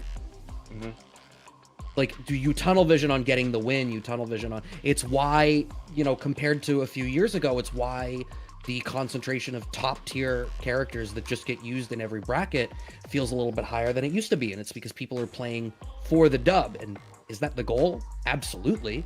But it inspires a certain mindset, and all of that save stuff for nationals, all of that arrogance that Paladin was speaking to, all comes from that place of like looking to your results rather than your performance, if that makes any sense.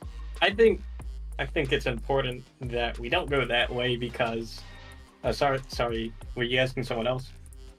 No, you're good. Please continue. No, you're the guest. We asking you. I think it's important that we don't go that way, because if you're thinking, oh, I'm just playing to improve, there's definitely areas of gameplay, like in lounges or in ranked, you can play to improve. And sharing tech reflects back. When you share tech with someone, they're going to give you tech back at one point or another. And if they don't, they're likely, what's it called? They would have likely not been a beneficial person to be around. So it's really important to like share your tech. You know who's cool. You share even more tech and you get even better. And then when the big tournament comes up, lock in, you win. Or you lock in and you have a really better shot at winning than before. That's actually the more truthful way. You just have a better shot at winning. And you don't need to... Or sharing tech with other people is not a compromise to give yourself an excuse. It's the strongest way to improve quickly. Yeah, that's a really good way of kind of looking at things. So it's funny because like that actually kind of reminds me of another question. Like we were talking about like giving all this information out. What is your viewpoint? And I kind of see both sides of this question, but what is your viewpoint on giving that information and putting it essentially behind the paywall? Essentially like what am I looking for? Like a I don't know, cross counter or like something like that, like where you like pay for somebody to help train you or something like that.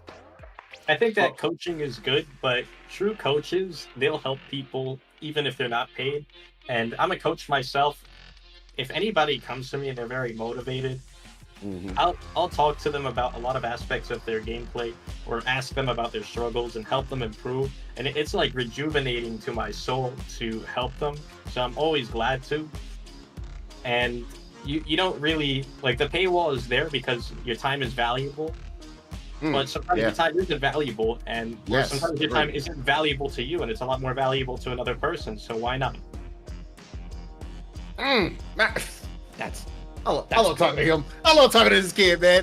This is I'm like, sometimes your time is valuable, but sometimes it's not valuable to you. Is like, and I definitely think there's 100% contexts where it's like, no, man, like you're already here. You guys are already spending the time. If you're at if you bump into somebody at a local, it's like, yo, what's the tech here, right? Like your time is already being spent in that room. You're already investing your time in participating in the community in that moment. Yep. It's an interesting take. Yeah, man. No, it's a really good take. Like, because like it's a situation where I understand like the aspects of like, yeah, you definitely don't want to waste your time, and also everybody's still living in 2008 Dark Knight. If you're good at something, never do it for free type of situation. But I also understand like people that don't want to like hold this information behind by said paywall, behind your like your meta flyer, all that kind of stuff. Yeah. I don't know. I personally am appreciative of like that kind of mindset where people are like, look, if you're gonna ask me to help out, I'm here to help out. Like I'm gonna shout my boy El Chicote out, man, because that's all he does. Like anytime you go to his stream, like he will fight anybody. It doesn't matter what rank you are. It doesn't matter like where your experience are. If you're trying it out for the first time or you're master ranking, you're trying to improve and get higher MR or stuff like that. Like he's gonna fight everybody, and like it's something I also been seeing in a lot of other like younger players. Like it seems like the older player, I don't know, especially in the US, it seems like the older players are always kind of like gatekeeper and kind of wall themselves off and gatekeep themselves, like from all this wealth of knowledge. And what's the point of having all that knowledge if you're just not going to share it with the rest of the people on this planet? You know what I mean? Yeah. I think to even take a step beyond that, and this is a question that I will specifically pose to Paladin, is like, so what is you think the correct motivation to want to be able to participate in this? Like how much of it is you want to win versus you want to strive to be the best versus be your best? Like what do you think is the right way to, try to approach this? Try to be the best player in the world. That's the right way. You just train like you're trying to be the best in the world, and you believe that you can be the best in the world, and that way your mind is open to more ideas. Every time you believe you can do something, you're closing off areas of creativity that God could give to you. Oh man, it's real Hoshi in real life. For real. That's real good. It's real good mentality and mindset to look at things, man. Like I said, it's right now I'm really having a really good time like picking your own brain, because like honestly you're speaking to somebody that has grown up like in this like in the church and grown up in that and understanding where your beliefs are coming from and how you're applying that not only to real life situations, but you're also applying it to the game. It's really awesome. So it's definitely getting chills off this conversation, man. Tell you. So for anyone who is maybe just joining us, we are at the 90-minute mark of our 2-hour ladder bracket. If you are a player, you still have a half hour left approximately to play some more of your ladder matches. At least 5 games must be played in order to qualify. Paladin, you're sitting at 8-0 right now. I don't know if you even want to play any more games. If you don't need to. You're already in. I don't think you can not qualify for top 8 with an 8-0. For the record, I think this is the highest, that a guest has placed in the ladder phase. Yeah, I think you're right. I've ran a bunch of numbers, and while I think the highest perfect record is 10-0, from Punk, you're definitely the highest guest that we've ever had on the show. So props to you already, and you did it within an hour. Like, you could have kept going, and you would have been like shattering record after record after record. But like, you gotta save it for top 8. You're like, nah, I'm gonna take mine. I need to rejuvenate. Yeah, exactly. Yeah, you're pacing yourself. Yeah, So also pacing yourself, confidence. but also respect the fact that you also stop it and you're having a really good conversation with us, man, as well. So Very low spoken. Yes. Thank you. Yeah, that when I was listening to you talk earlier, and you were talking about like, anyone who asks me for advice, I'll give it to them. Like, I can personally attest to that, because a couple of my boys at my university definitely for like a little bit were like kind of afraid to hit people up for games, but they asked you and you were like totally fine with it, and they told me that like you hopped in a call, so like respect, they appreciate that. And I'm unsure if, because I'm not in the scene, I don't know, I'm unsure if like many people would take him up on that. So but Paladin did, and that's like young goat right there. That's crazy. That I think I remember them. It was 2 of them in a call. One of them played Chun-Li. I forgot And who the then other one JP, played. it was Chun-Li and JP. Ooh, okay. Yeah. That's funny, because I was thinking, I'm a bit bored fighting them, but you know, it's okay. I have the time, and I was thinking, God will appreciate this. That's okay, and I don't really have much to do, so I played with them. It was fun, and I thought to myself, you know, after doing this enough, hopefully someone will see and recognize that I'm actually doing what I say I do. And I'm not going to be that one top player, or that top player that kind of says, oh, I'll play anyone, but then they don't really play anyone. I pretty much play anyone. It's just a time constraint typically, because I do have students. But I do. So yeah. I definitely see you. I definitely see you, and that's like big ups, big respect to you, especially as a competitor, as a student, as someone so faithful. Like, you have a lot of time on you don't have too much time on your hands, but you're very efficient, like you were talking about earlier, and very admirable as a person at such a young age. Just in general, not many people have that sort of work-life balance. Yeah. Thank you. Yeah, I mean, it's like, I wasn't joking when I said earlier, I'm low-key mad that, you know, there's so many people coming on that are younger that have made these strides and managed to, you know, incorporate this wisdom into their lives. There's a lot of people, myself included, that took a long time to get there. So it's definitely a great thing to see, and it's reassuring in a way that it's like, oh, okay, like, people are getting it, and they're getting it younger, which just means that we have more of our lives in front of us to be able to, you know, meaningfully live. You've mentioned a few times, you keep saying like, that top player. Now, I know you're not going to throw the stone, so I won't ask you who you think does a bad job of this. Instead, I want to ask, who do you think are some top players that you think do a really good job at living in the scene in this way and making themselves available as a resource? I don't know. I'm not sure. I think Zaffarino. And My guy. me, I'd say Noah. He's humble now, so, you know, changed men. He's like, He's humble now. I love it. He's humble now. Yeah, he is. He said, "God bless everyone," when he won Can Opener. He's the GOAT for that. And really, I don't see anyone that really does what I do. And when I refer to that top player, I'm really not thinking of a specific player. I'm thinking of an amalgamation of all the flaws of all the top 8 regularists. Is that like a thing? A regularist? All the people that typically get top 8. An amalgamation of all of their flaws. The boogeyman top player, as it would be. Yeah. Yeah. It's when you open up the dictionary and you look at it and you're like, okay, I need the bad version of what this looks like. That's what you find in there. Do you think so?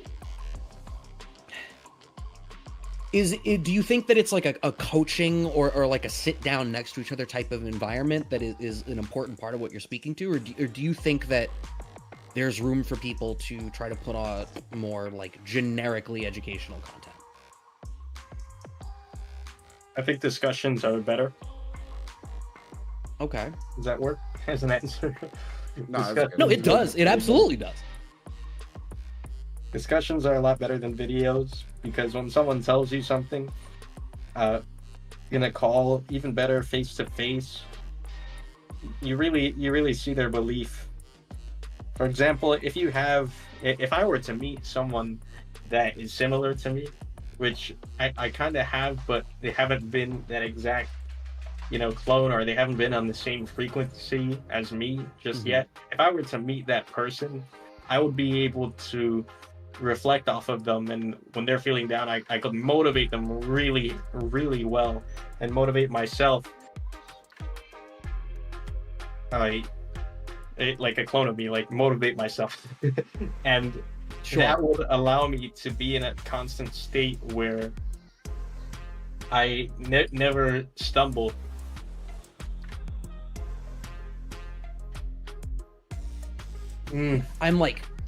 I'm taking that and I'm thinking back to like it's looking at it as like a one-to-one conversation or a one-to-one relationship at that point. I'm thinking back to like different players that we have seen perform really well, where you see a player come up and then they have the training partner or the coach that's like always right there behind them, and they do have that connection like you're speaking to, and you can see the way that they're able to feed off of each other.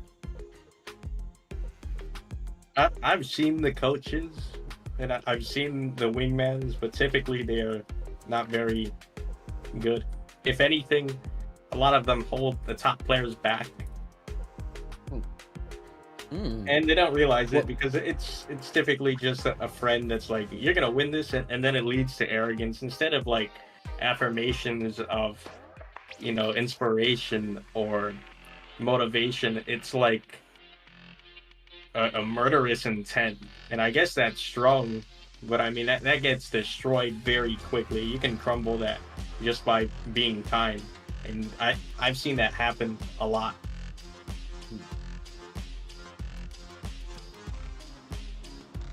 I'm trying to apply that in the context of a tournament setting. When you say like being kind to destroy it, like I'm curious what you mean by that with respect to like someone let's say someone's coaching your opponent, right? Like how do you take an idea like that and apply it?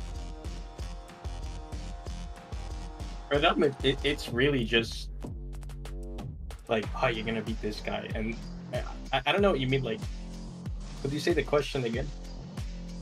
Yeah, so you had characterized that, it's more about hyping you up and building up that arrogance and giving this, killer intent, this killer energy, and that crumbles to kindness.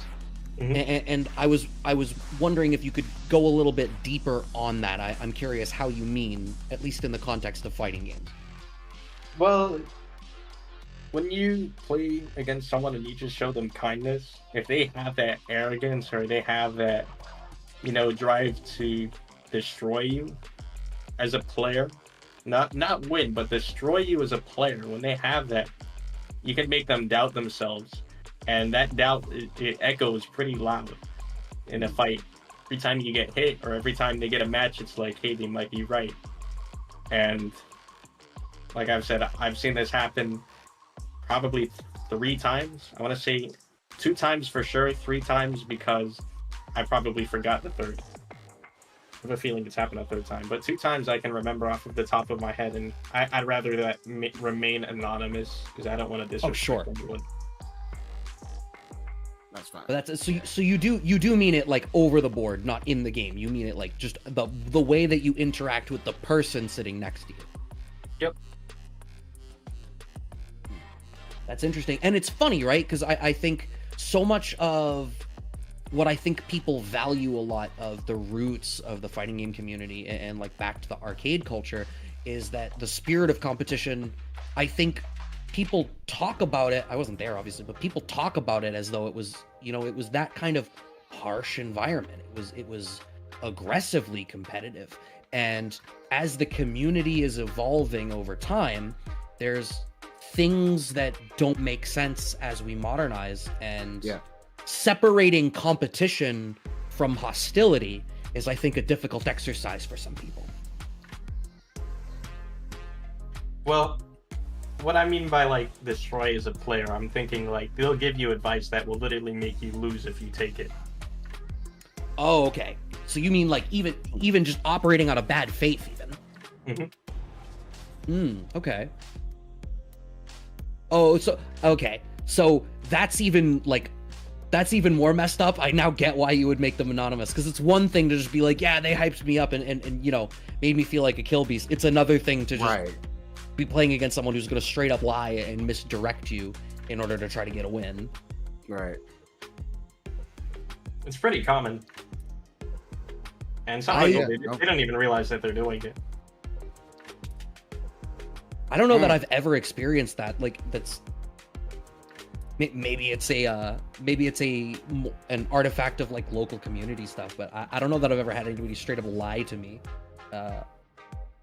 So that's wild to me to like be discovering that it happens, and you know, what is the point? I mean, there's elements of it's the same. One can ask the same question about like why people cheat when they're playing online games, or cheat. Now we see it in fighting games too, where people are, you know, writing bots to do it, and it's like, what do you derive out of this if you're doing it this way?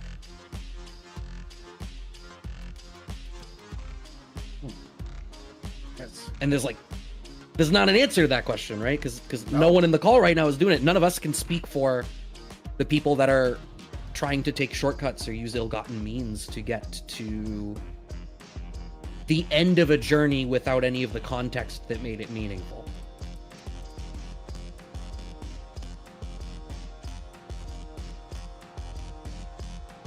The silence of deep thought. I know, this is right? a deep conversation. You know what else is deep?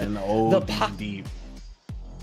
OD deep. Hey, you know what? I'm fine. I had an aggressive energy earlier today. This has been very spiritually calming and enlightening, I gotta tell you. But hey, lighten the pockets of Matcherino. We still have some codes over there that must be used. That money disappears. We do not get it. It goes right back into the coffers of Matcherino, and it could go to one of our players. It could go to Paladin, who is currently sitting at the top of the leaderboard. And once again, big ups to Low Kick for providing $100 into the pot, and to Convicted of Fun for an additional $50 contribution. Very kind of all of you.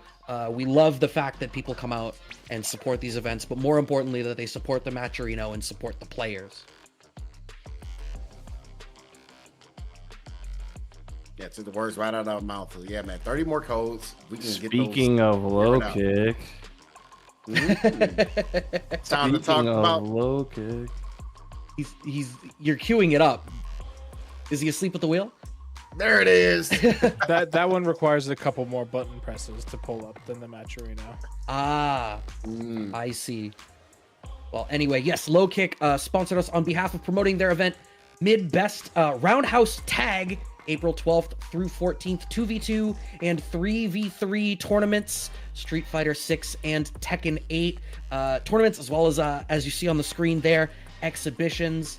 And yeah, they've got some of the 2v2 tournaments, Grand Blue, Rev 2, Mortal Kombat 1, Under Night Mystery Tournament, and then yes, Strive Street Fighter and Tekken 8 3v3, and an LCQ for mid-best for Street Fighter and Tekken 8. That is once again at April 12th through 14th, and you can go to startgg/RHTag or just hit !RHTag in the chat to be able to pull up that information. Thank you so much for showing us love and allowing us to show you love. This is all cyclical. It's like we keep coming back to, right? Everybody, if you scratch everybody's backs, nobody's got to be itchy.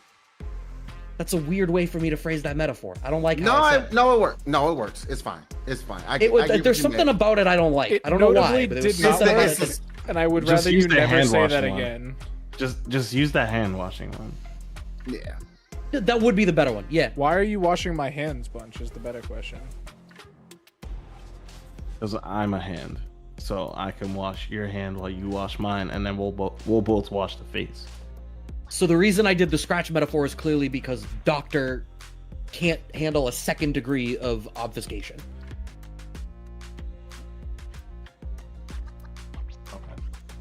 I don't appreciate the silence. Wait, that was okay. What do you want me to do with that info? I don't know. A chuckle would be nice. No.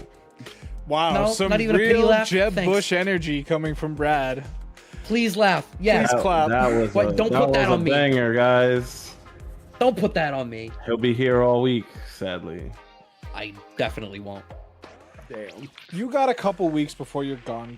Relax. Only a couple of weeks, if that. I don't think I'm gonna be around for that much longer, honestly.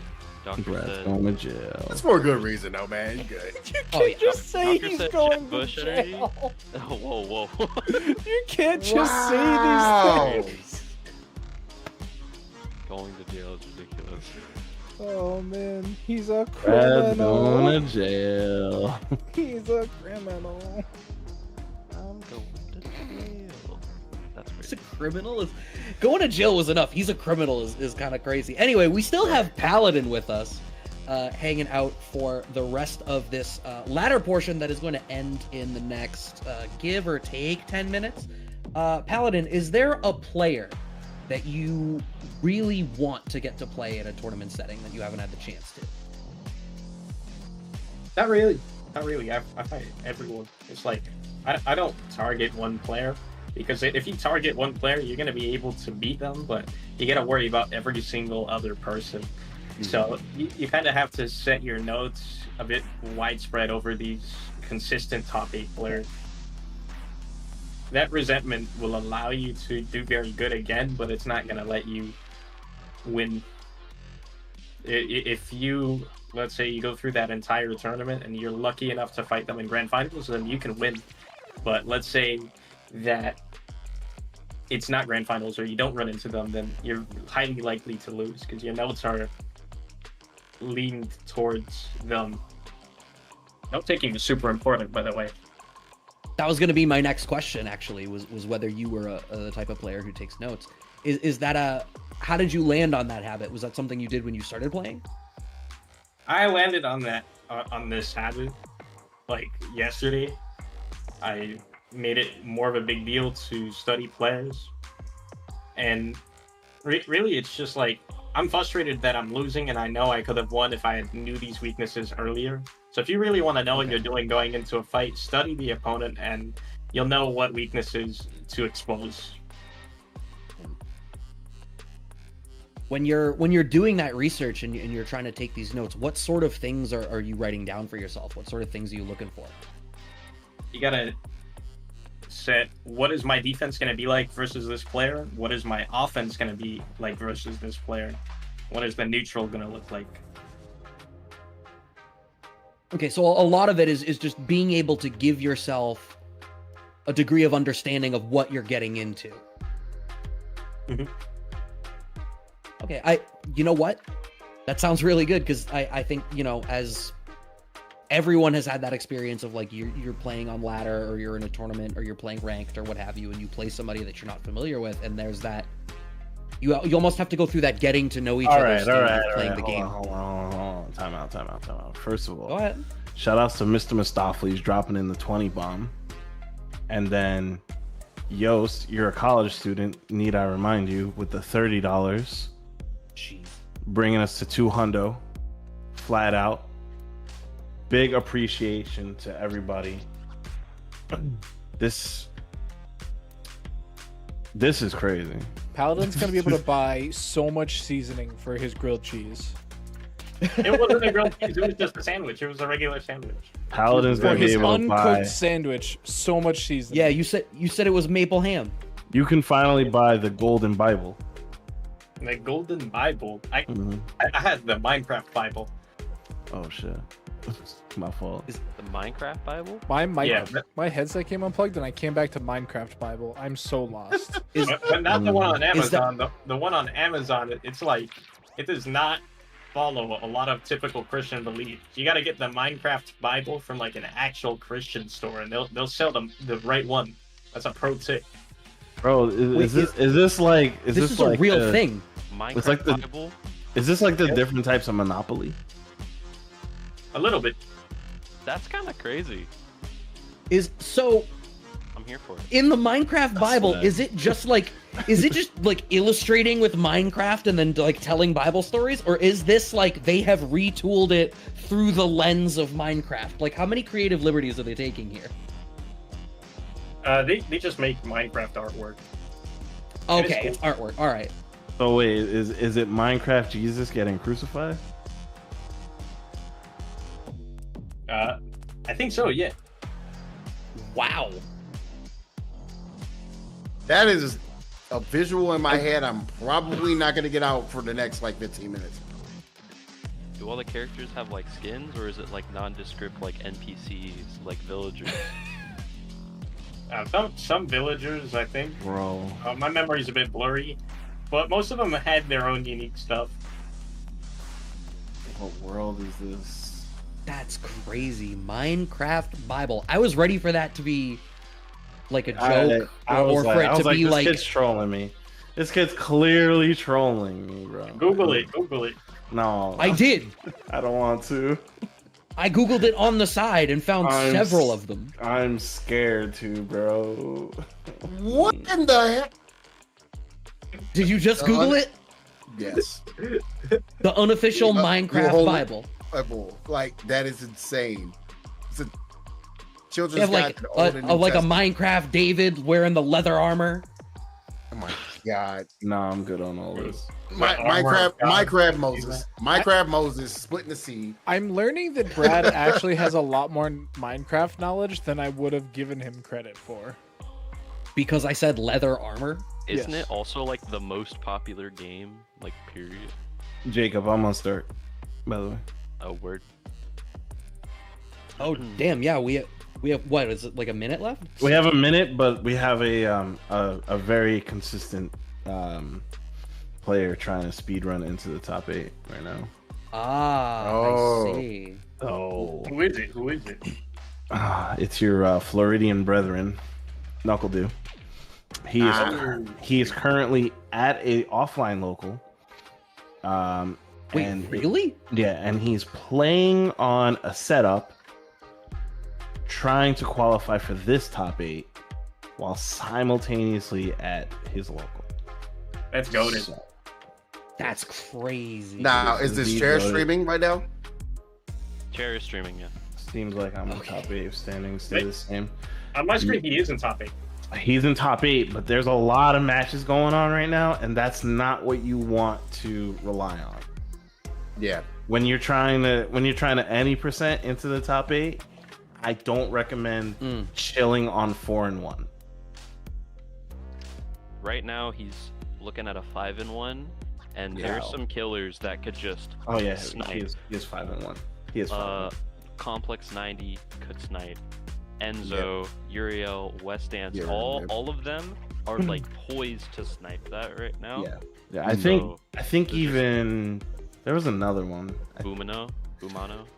There was somebody that was like 6-2, and if 7-2 I think pushes it was them over, Uriel 6-2. Yeah. I think Jimmy DR was 6-2, but I just saw a match report update that put him at 6-3.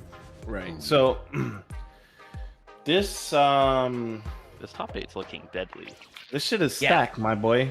So just the to, most just competitive to some names. Northeast tournament.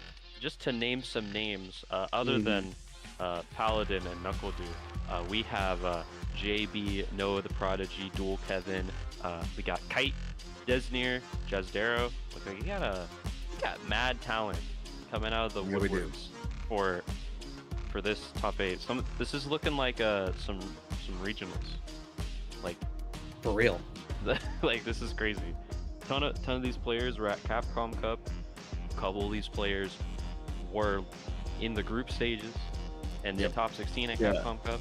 Yeah, a lot of these players were in the LCQ and did not make it. It's crazy. All of them did not make it in the LCQ.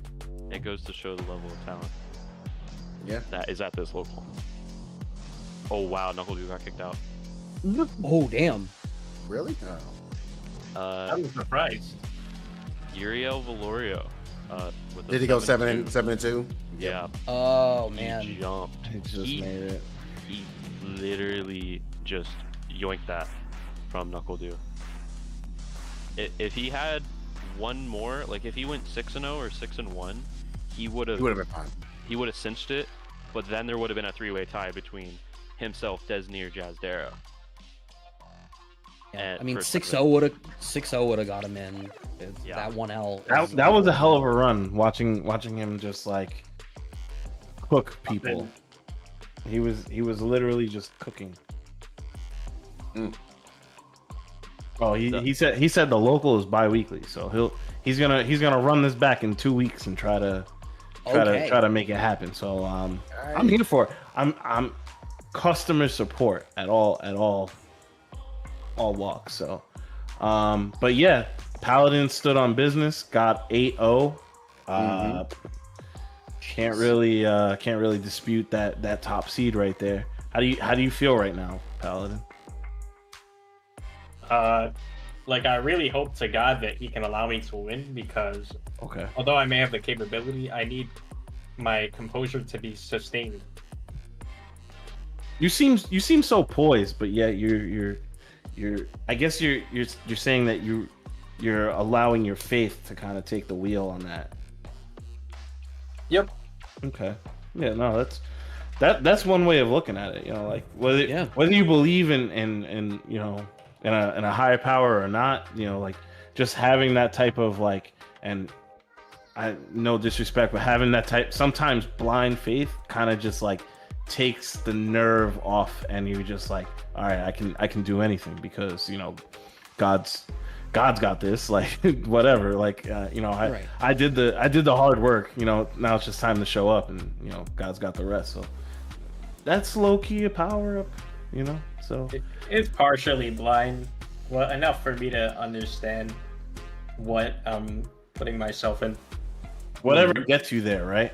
At this point, it's just like whatever gets me over the edge and puts me in a position to do that much better. I don't mean to cut you off, but I'm gonna cut you off. Okay. We're actually at a tiebreaker situation right now. Jazdero has one more set.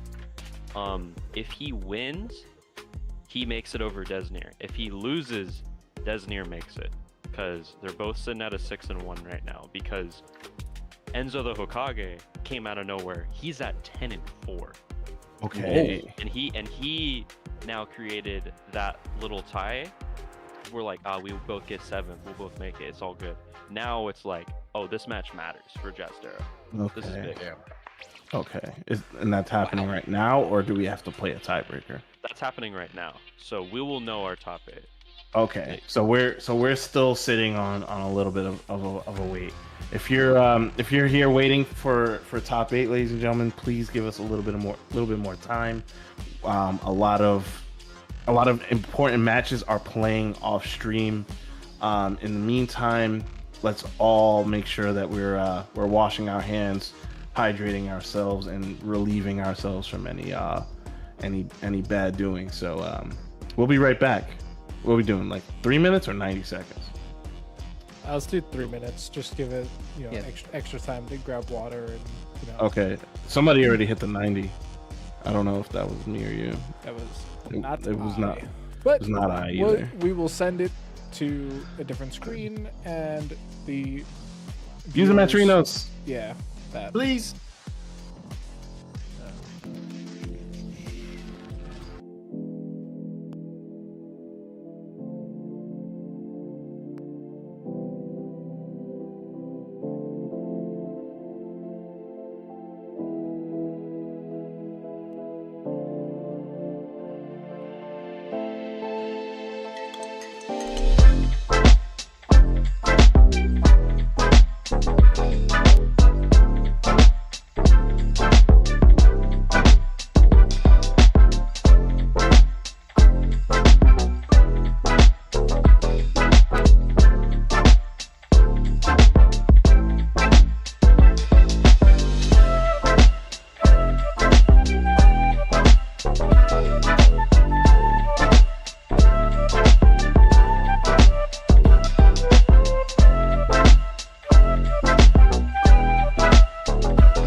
Welcome back, everybody, to the Kickback. We are here with our top 8 for the evening. First of all, once again, thank you to JB for joining me this evening, and thank you to Paladin, who came through as our guest for the interview portion and is hanging around because Paladin actually made the top 8 with a crazy 8-0 record and is going to be our first match for the top 8 playing against Kite. JB, why don't you walk us through the rest of this top 8? Yeah, man, the rest of the top 8 that we got going on here after that, right now, Jazz Darrow and Dual Kevin are playing off stream, as well as Noah the Prodigy and Euro Valario. And the next match after that, we're also going to be having JB versus Enzo Del Kage. And I'm excited to see that one. I've seen quite a bit of Enzo in person, the young kid, like really going out and just cooking a lot of folks. And it's again, man, just the young movement that we're having in this scene and in our community in general, man. And the way you guys' mindsets are just top notch, top tier. I love it. Yeah. Kite, another young player. I don't even think he's 21 yet, honestly. But really strong Dragon Ball player from up in Connecticut has made the transition over to Street Fighter and is playing the jury here. An overcommitment out of Paladin into the DP, unfortunately, loses him a little bit of initiative, and now Kite gets to take the positional advantage on the screen. Almost gets over the fireball with the towards roundhouse. All right, we're getting a little bit about the combo out there. You're able to get the stock. And your fireball, right now, like definitely harassing a lot of these different pokes that Kite is trying to just completely keep Paladin locked in the corner.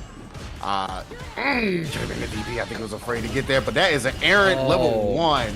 I'm not sure if what he saw, what kind of movement he saw, but this is absolutely one of those faith-based things that I think Paladin was talking about. My guess is that was Kite getting screwed over by the buffer system. Maybe wanted a 2-3-6 special move and overcommitted. You know what? There is certainly an element of, like, Paladin has had a fair few moments so far this evening where it seems like something should go the other way, and then it falls into his lap at the last second. He's just in the right position to capitalize. I can see why he is able to operate with as much faith as he does when that composure carries him through and he's able to seal the deal in so many spots. Perfect parry as Kite tries to take his turn, going for the most drive gauge damage that he can get, and he's able to secure the burnout. Kite finds a dive kick with a little forward, though, and is able to steal some initiative, but you can't really compete with that DI all that much. Not at all. Perfect parry. Man, Paladin just has, like, pretty much just one more sequence. That was a really good level 1. Not going to burn out, but he is going to be able to get a lot of his meter back. And now we are open. Oh, yeah. Yeah, it has the drive gauge advantage, has the life advantage as the end result of it, and you can see he's starting to really try to poke at Paladin's defense, but he's so ready with that check. Paladin's mid-range control all evening has been really great. If you are just joining us, as always, our top 8 is 3 out of 5 the whole way through, so not quite set point yet, but it's really going to depend on this poking and prodding that Kite is doing to try to figure out what gets a response out of Paladin. He needs to find that rhythm quick. Absolutely, and it looks like Kite is trying to figure out what patterns that Paladin is trying to put out at the moment. That's why he's like mixing up between like doing a parry and then also doing his special kick and be able to kind of close out to get not only get a stock but also nullify a fireball. Oh, finishes off that was a combo. spacing trap. Trap. That was crazy.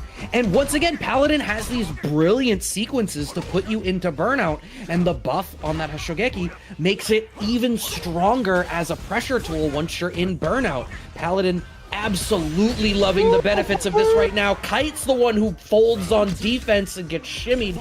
Another round on the board for Paladin. Yeah, right now, man, he is pretty much has the entire faith and Ryu-ness on his side. Now, I don't know. I'm not sure how he can be stopped tonight. I really can't. Find me somebody with more pro tag energy in this bracket this evening. Whew. I mean, he's the protagonist of today's Kickback. He's playing the protagonist character, right? Like. He's the interview person. He's the protagonist of the evening show. It all comes together. Sometimes there's beautiful stories. You lived through that fireball? Are you kidding me? How? No, brother. And he's gonna get. Oh my God, he's gonna steal this round. If he wants to kill with C, he can right now. Oh my God. No, No, It's going in. Oh, It's going. Oh man. I'm legit burning calories watching this match. They got me Dude. wiggling around in my seat trying to make sense of what's about to happen. Finding the anti-air there does Paladin. Still sitting on those 3 bars. What an unfortunate drop. This is maybe the first chance that we've seen through the whole evening to test Paladin's ability to maintain his composure. Yeah, right now it looks like Paladin is not stopping short. Unfortunate that the throw did not be able to connect. And man, You say that, but he was ready with the check afterwards. What? I was talking for Kite. I was talking for Kite. Oh, you were talking about for Kite. Apologies. I thought we were talking about our protagonist. Oh no, our protagonist is fine. He's like, I'm glad you whipped that because I'm able to get this entire sequence that I need. The tragedy of Kite of Connecticut. Laid on a parry that I'm sure was trying to come there, and the check on the drive rush forward. Paladin checking the options out of Kite so effectively. Waits it out, just blocks after the fierce. Ooh, almost got the DP. They're trying to block it overhead. You know, see how to deal with the plus frames. And yep, there is the meaty jabs. Get off of me. I need freedom. Oh, nice check on the forward walk out of Kite. I think that's part of the difficulty. You've said it a couple of times tonight so far, JB, that Paladin does such a great job of mixing up the tools that he's using. A side effect of that is it's hard to know when to check his forward movement because he plays at all of Ryu's ranges and alternates between them. Kite managed to get that good low forward there, but relying on the low forward in that spot, whiff punished. And now, starting off at a detriment here as Paladin is cycling through these ranges once again. He's ready for dive kicks. He's ready for anything happening. Again, you also got to talk about these unfortunate mishaps. Like Kite ended up finding the hit that he needed for the TK dive kick, but he wasn't able to completely get it closed out. This is going to actually close the round here, and this is that point for Paladin. He's looking real protected, like man. It's not just like he's playing at his ability to alternate between light, medium, and heavy range is really compelling to me, but also Kite is on top of not having a great read on the range and rhythm of the neutral, is also having a fair few of these unfortunate situations that just don't go his way in like scrambly spots. Able to cash this one out into the level 3 though and secure a game for himself. This is exactly the type of momentum swing that you need. Kite can be a pretty momentum heavy player. You find that when he's underperforming, sometimes it gets in his head. I feel like 3 out of 5 is probably a beneficial format for him there because it does give him that additional opportunity to try to take a breath. Taking a breath, one of these 2 players went back to the lobby after that one, so a little bit of a stall in the offense here. But yeah, man, this entire sequence, like, it was so close indeed. We're gonna go right back into it. They would get the low forward, they go to the Hatsuyeki, but that was that drop that ended up costing the entire situation. Paladin was already getting burnt out as well, so it's unfortunate. It's like unfortunate situations, but again, he's still sitting at a 2-1 advantage at the moment, and it's kind of hard to say like if the momentum is actually kind of working in his favor. Right now, there's a really pretty decent start by Paladin, but for Kite, but Paladin with the whip punishes as well as the anti-airs is absolutely helping him out at the moment. Decent life lead. Thanks, right Idom. Thanks, Idom, for the raid. Welcome, everybody. You are catching game 4 of our top 8 just starting. Nice pick up off the low forward there from Kite. Has the positional advantage, the life lead advantage. I think what's speaking to me right now is it feels like Kite really needs to maintain any initiative that he finds, because the second stuff gets back to neutral, it just isn't going his way. I think he needs to find a way to be a little bit stickier. Finding the tech, still in the corner, fishing with that low forward. That's the wrong place to sweep. That was definitely a call on Paladin walking back to heavy range, and it did not go his way. Set point for Paladin once again. Yeah, man, right now it just seems like Paladin is going to have this one in the bag. And all you got to do is just find like a really good hit and be able to cash out on this damage. He's down on the life right now, but so close to finding that one sequence where it just all goes all downhill from here. And here it is in the fist.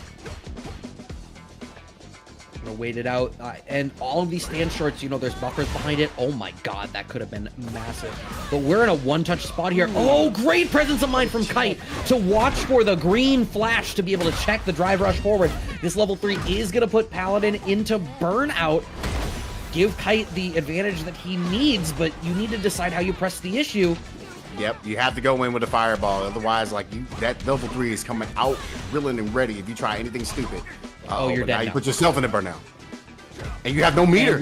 Paladin's going in now. It's over for you, son. You cannot move. When's it going to be my turn? You were genuinely dead. That was checkmate. Like the second Kite started this, when Kite put himself into burnout, the set was over, because we've seen demonstrated all night that Paladin has these burnout sequences, and at the amount of life that Kite had left, it was like, yeah, this is a formality. Do you want to watch the cutscene or not? Yeah, and you kind of saw it there on the replay as well, like that last hit you get that you hit him with the fierce before you went into the Hashigeki. That was also. That really messed him up at the end there. So, man, it was just really a knowledge and just really good awareness from you, Paladin. Now you're back on the mic. That yeah, man, you're able to get that hit, find the sequence, and know that you're going to be able to get the level 3 closeout. This game's cool. That was kind of very cool. That's something. I love it. An artifact that is not in Street Fighter 5. Yeah, not at all. Like the fact that there's. Yeah, I agree with that. That was one of the big things that a lot of people complained about with Street Fighter 5. Like there was like no straight up checkmate scenarios, and it's kind of fun to be able to like navigate yourself and find out a way like how to get to those scenarios. So that's what I really appreciate the game for. No, I agree with you. I think there's a lot of the players or coaches or educators with respect to fighting games that I like to watch talk a lot about being able to look at things positionally, and I think the fact that there can be these situations where it's like from this point on it's guaranteed and you end up in a checkmate, that's so compelling because it makes the decisions that you make matter more. If every interaction is its own interaction, it's a coin flippy feeling game, but if one bad choice snowballs into 7 subsequent choices that feel bad, then suddenly you know that you have to really believe in the choices that you're making and trust it. Yeah, and that's one big thing that I'm really appreciative of. I think that's the reason why I do like the system a lot, because it forces you to take account into so many different avenues. And yeah, I can understand it can be overwhelming for like new players, but you see these young kids coming out here and they're able to navigate all these different avenues at once and be able to close out these games. So I don't know, like I need to see a little bit more from here, man, because I'm really excited that we're getting a lot of these matches, man. There's, so isn't it wild? This is more still, of the sequence. We're still year 1. Isn't that crazy? It feels like Street Fighter 6 has been around forever. The way that people have managed to innovate on this game already, the fact that there was the demo build and the amount of betas and local tests that we had for people to get comfortable with the system on day 1, it's been such a crazy story to watch. Just Street Fighter 6, just the way that it has evolved over time. Paladin, is there a character that you would like to see added in future DLC? Gay probably, or even better, Sakura. Okay, you're a Shoto fan then. Like, I'm seeing a pattern. A little bit, yeah. All characters are cool. I just think those are fan favorites. I don't know if I would even use them. Probably Kage, if he was added. Do you say that to mean that the answer to my question, who do you want to see added, you made fan favorite choices because other people would be happy? Yep. My character's in every game. So Ryu is your guy. I guess so. I definitely have counter pick characters now, or a counter pick character, just Luke. But yeah, I kind of only play Luke because Ryu lacks some strengths versus others. Okay. I'm just, it's such a utilitarian answer. What does that even mean? Utilitarian. It is. I'm gonna have you watch. This is gonna feel like an aside. It's not, and it's funny that this has come up. My wife and I have been rewatching The Good Place. I don't know if you're familiar with the show. Mm-hmm. Okay. Well, one, isn't the show amazing? Utilitarianism is like when you make decisions for the greater good of the whole rather than the individual.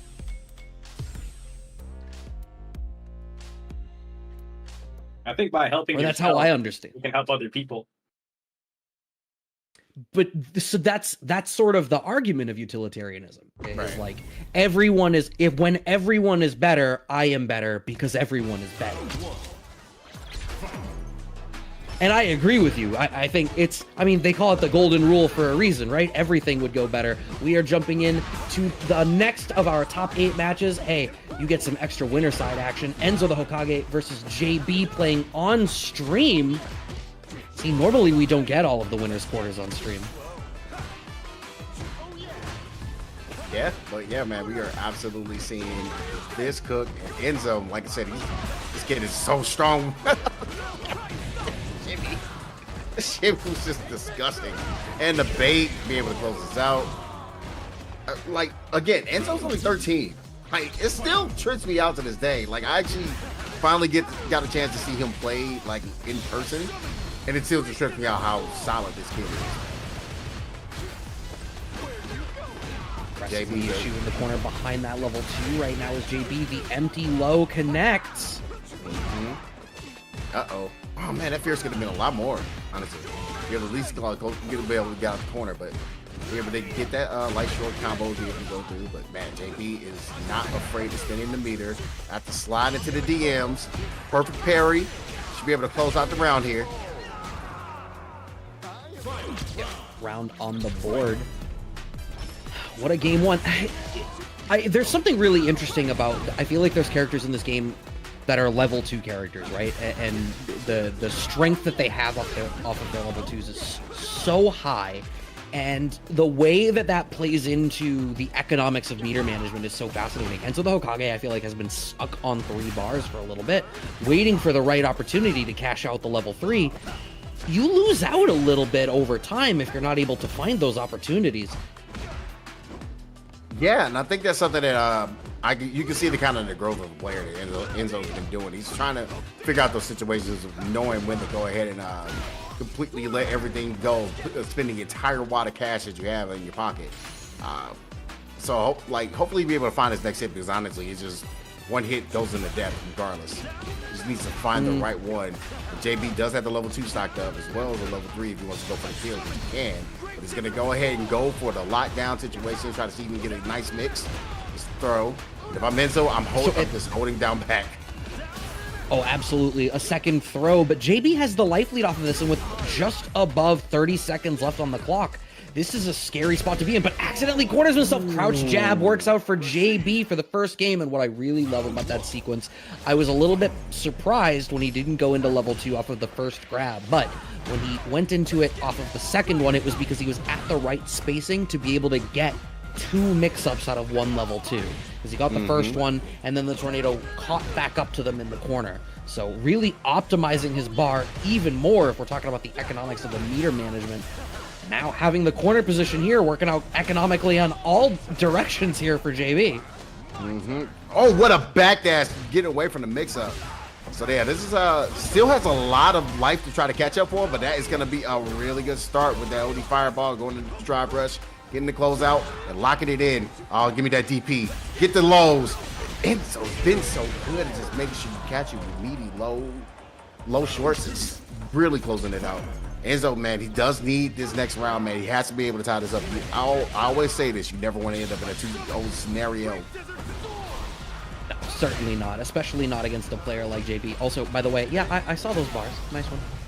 Well done. Still locked down in the corner. We are able to get out of that subsequent situation off of that level 2. And now Enzo the Hokage in the position to cash out, not choosing to use level 3. I think that's a spot where maybe you could have chosen to use it. You have a round to build back your bar. It gets you a lot of your drive gauge back, but you make the OD spinning mixer whiff. So the bar ends up being in your favor as we have the level 3 to cash out here. And this ought to secure a game for Enzo the Hokage. And indeed it does. That's right. 1-1 Enzo side. And like, man, he must have some more knowledge than we do. I guess that's probably why we're behind the mic, because this man said, this young man said, I'm holding on to everything until the absolute right, perfect moment. OD mixer out of JB, not wanting to deal with any sort of scrambly situation in that spot. Just wants to cash it out. No anti-air really coming out of Enzo. Yeah, I think he was afraid of what kind of mix-up he's going to be able to get. Because I think if he just went for regular anti-air, he really got mixed up and stuff.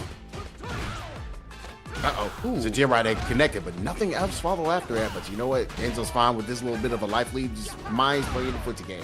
And he's going to continue playing that footsie game. Look at that. Can I highlight a wild call out? That sequence started off of Enzo micro walking forward into parry. That was definitely a parry pump, fishing for a perfect parry on the low forward. So really interesting calls happening there, going for a really small shimmy, ends up in burnout accordingly, but the privileged jump fierce. My man is white and at least upper middle class. Exactly. Like, yo, Brad, this man's gloves do not have fingers. Relax. They don't have fingers because he bought them that way. Yeah. When it's a choice, that's, as someone who's bought fingerless gloves, when it's a choice, it's not the same. I tried to go for the parry. He's going to be able to eat a lot of damage out of this, but also put himself in the corner. So JP's going to have to figure out a way to fight himself out of it, getting it back in the middle area, getting the jab drive rush. Finds the whip punish on the low forward, but he's not ready to follow up afterwards. Perfect parry.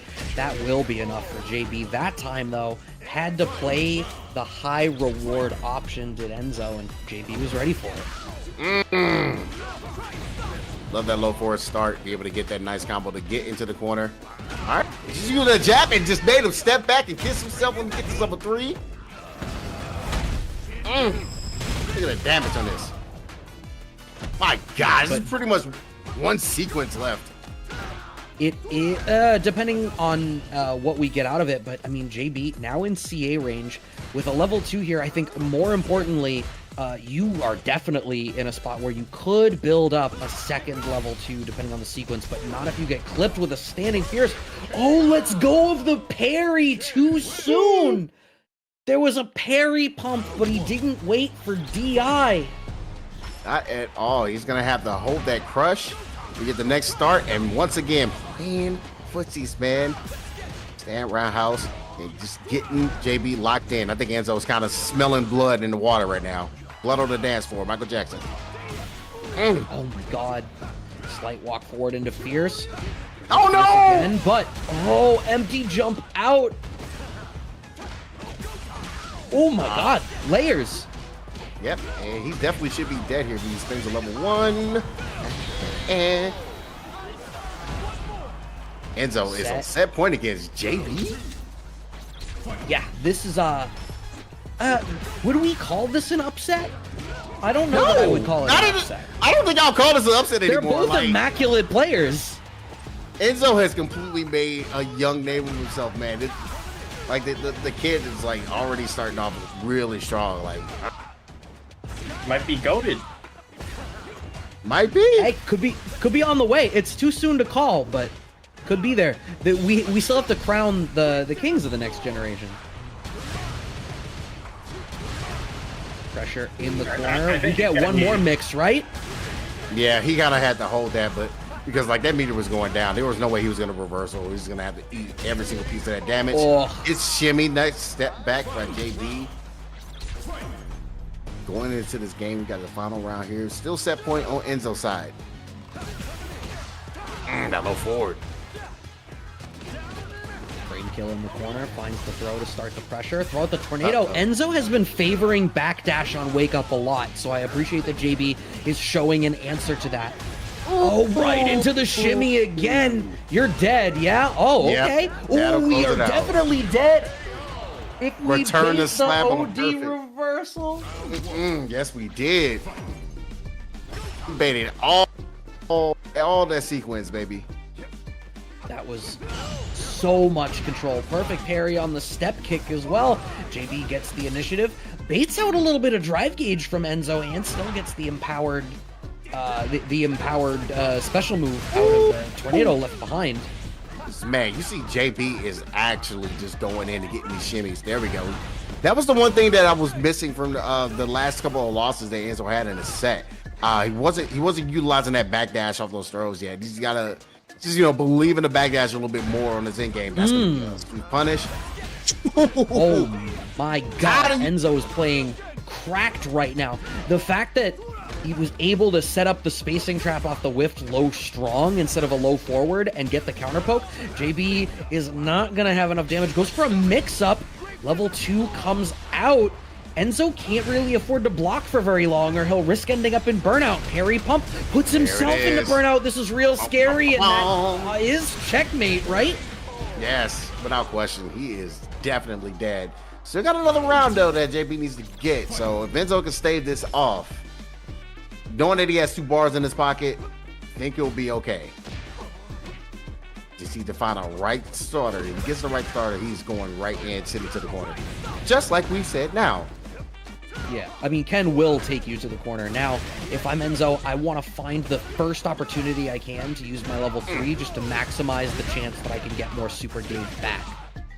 You are straight to the other corner. Wow. We sometimes remark on Ken's ability to take you from wall to wall, but that actually just happened for Ushii. Low short connects. Yeah, she'll be able to easily close it out. She kick, and JB goes up 3-2 against Enzo. It's going to be meeting Noah in a later match. So yeah, man, what a set. What a set indeed. Because it was a lot of things that Enzo really kind of had the number of JB, but as soon as he noticed that Enzo was teching a lot, he was looking for the throw a lot. It just pretty much is like end of the story there. So big ups by JB to be able to kind of recognize that and change up his game plan on the fly. Yeah, I mean, a huge turnaround, and I think, to yes and that, right? It just seemed like that was so tight, but it was Enzo's stubbornness and some of his defensive decision making that sort of took that one away from him. So yes, big ups to JB.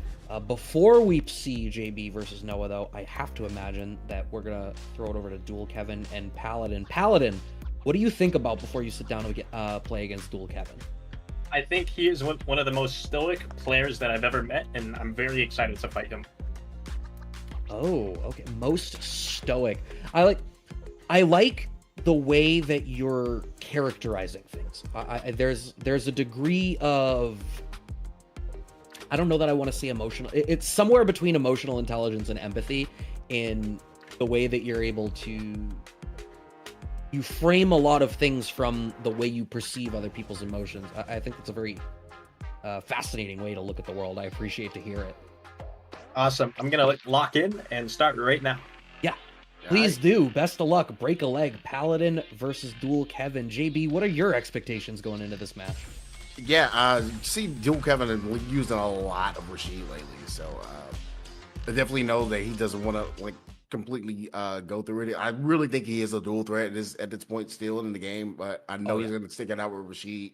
Considering probably not liking that crouching medium punch buff nerf that Luke has gotten recently, and he probably prefers this matchup in the first place. I feel like Ryu loses a little bit to Luke, but it's not that much of a big difference. I almost think it could be even in some aspects, but really think I think he'd rather just roll it out with Rashid, considering the history. I'm pretty sure these two have fought before as well, quite often. I have to imagine so. Oh, okay. Finding the first real clean hit of the set there is Dual Kevin off of that DR and now pressing the issue. Wow! Paladin is placing these stand short checks I don't know that I've saw someone be able to place that so well in Street Fighter 6 thus far. It's still stuck in the corner against Dual Kevin, and a good call out on the OD reversal on Wake Up. Dual Kevin, you're gonna spend the additional bar. You don't need to? Wow. Nope, you don't need to. Like, one thing that people like are not like you know, they don't expect out of Rashid, like he can kind of hit when he needs to hit. Like they're absolutely the right, as long as you optimize the character, like the right damage output can benefit you and be able to take out rounds where you expect Rashid to have to take these rounds. What an overhead. He pretty much has one more guess. If you find a hit, the level 3 is coming out.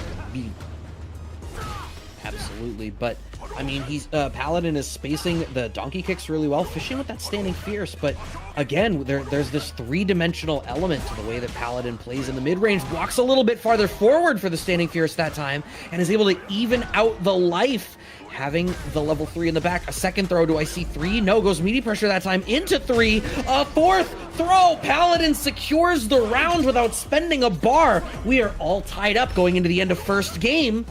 Yeah, he definitely bet it all, because I was actually expecting Dual Kevin to go ahead and do OD mixer, and he just did not do it. He was content on taking all those throws. Oh, level 2 in response to a fireball. Yep, and that's a situation you just gotta have to hold it. Can't reversal here. Just gotta wait it out. And man, we're going back into the well. You want to throw me, I'm gonna throw you, but that stand light kick. And this one we're kind of talking about before. Like, I think if he finds that stand light kick hit, be able to go into the drivers to be able to get the pressure. That really helped out a lot. Nice perfect parry. Yeah, and Paladin goes for, we've seen that set up a couple of times where he goes for the DR and a standing medium kick into a safe jump after. And now back at full screen, a very slight life lead for Dual Kevin, but got one that is insurmountable for Paladin. Dual Kevin just going to look for the next opportunity to try to score a level 2, though. The last level 2 he used earned him about 50% of Paladin's life. What a check on the wake up, and instead we're going to go right into the level 3. He built up the resource that we needed. First game is going to go to Dual Kevin. Yeah, really good stuff, kind of waiting everything out. That's just the way the player that Dual Kevin is. He is so patient. So as soon as he finds the right spot, he's going to be able to take full advantage of it. So you just got to be careful of what you kind of do, what you kind of throw out against him. That's also going to be a little bit of a weakness in this game plan a little bit. Just because you're a little bit too passive and waiting for the opponent to move might set you up to be able to get completely destroyed here. Man, yeah, I think, like, I do think that this game is going to err more defensively over time, but that's only if you are hyper capable of controlling the space in front of you and punishing your opponent for trying to move forward in the wrong time. And Paladin has not necessarily demonstrated that against Dual Kevin thus far, earning a lot of space after 40 seconds, gradually making their way to the corner. We're going to send out the level 2, yes indeed, and Paladin only gets to make one more guess. Text the throw. Text throw number 2. I got clipped though. That should be able to be the round. Unfortunate. And Dual Kevin right now, look at the poise to go up 2-0 in this set. Okay, raw donkey kick as a poke. Secures Dual Kevin. No! Paladin overcommits to, that was roundhouse there, yeah. It was a spot where he definitely wanted to find an anti-air. It's not going to happen. Dual Kevin in a strong spot right now. Yeah, indeed, man. And all you got to do is continue to mix up. Another overhead, another grab, and this is pretty much almost all she wrote. It'd be pretty much a miracle for him to make it out. And that jab's not going to do it. Right now, Dual Kevin sitting at 2-0 against Paladin. Paladin wants to switch it up. Yeah, that was a Jotan he ended up getting crossed up on. Just probably needs to sit back and, like, yeah, figure out if he wants to use the Jotan, but also mix up the uses of other buttons that he was doing before. There were some good rounds that he had. Just, I definitely want to see a little bit more mix up of his options. I want making sure he defined like the footsie pressure there. Yeah, I think part of what's been difficult here for Paladin is Dual Kevin is really alternating the ranges that he's poking from, because it's a lot of like DR into like a late button for plus frames or DR into like an early jab, and it's giving Paladin a lot of pause on how to choose what tools he's using in the mid-range. Manages to get a low starter here. Dual Kevin doing a really good job at ensuring he's able to back up in the corner, but not necessarily dissuaded. Perfect parry into an immediate jump. Paladin doesn't recognize the perfect parry in time, gets smoked out for it. Life deficit now. You see one thing that he is trying a little bit different. Drive rush Joe time. Trying to get the donkey kick to come out on there, but he's gonna be able to get mixed up completely. And I just think Dual Kevin is completely waiting for him to make his move and be able to react accordingly. That's kind of the player that Dual Kevin is. He's absolutely, in my opinion, for what I'm seeing, like a reactionary player. He's gonna see what the opponent does and does the best he can off of that. Yeah, I mean, Paladin described him as stoic, and you're certainly seeing it, right? As much as Paladin is varying how he's choosing to play on the ground, Dual Kevin is just unfettered, unfazed, not worried about the different tools that Paladin is using, and is finding those pockets where he's able to play incredibly effectively. Dealing with the fireball now, still has a life lead. You have a drive gauge deficit, but that only matters so much. Paladin gets checked with a counter hit forward dash, but a combo drop out of Dual Kevin. That'll be able to at least get around on Paladin's end here without even spending bar, honestly. Yeah, big gets him that meter advantage, still moving forward into what still could be our final round. Dual Kevin about one more touch away, and there it is from getting a level 2 on the board, going for, oh my god, how many degrees of shimmy was that? That was interstellar amounts of shimmy. Level 2 coming out. Yeah, I'm so glad Paladin didn't do anything, but yeah, once again, level 2 is coming out. I think that's a trade that he kind of wants to take a little bit, and he ends up getting put in the corner for it. Really good defense that time by Paladin. Yeah, that was incredible, especially the way that he ate the hit from the tornado was perfect, because it removed any ability for Dual Kevin to capitalize on that hit. He basically removed one of Dual Kevin's choices. We have the level 3 cash out at the end of this. It's gonna put him into burnout. I think it's one more touch. No, it doesn't even put him into burnout. Do we have meaty fireball? No, dash up throw, right? It was meaty fireball, but he's ready with the DI! Don't test the young man reactions, Paladin. Still staying alive, staying alive. Ha ha. It goes right in with a drive rush.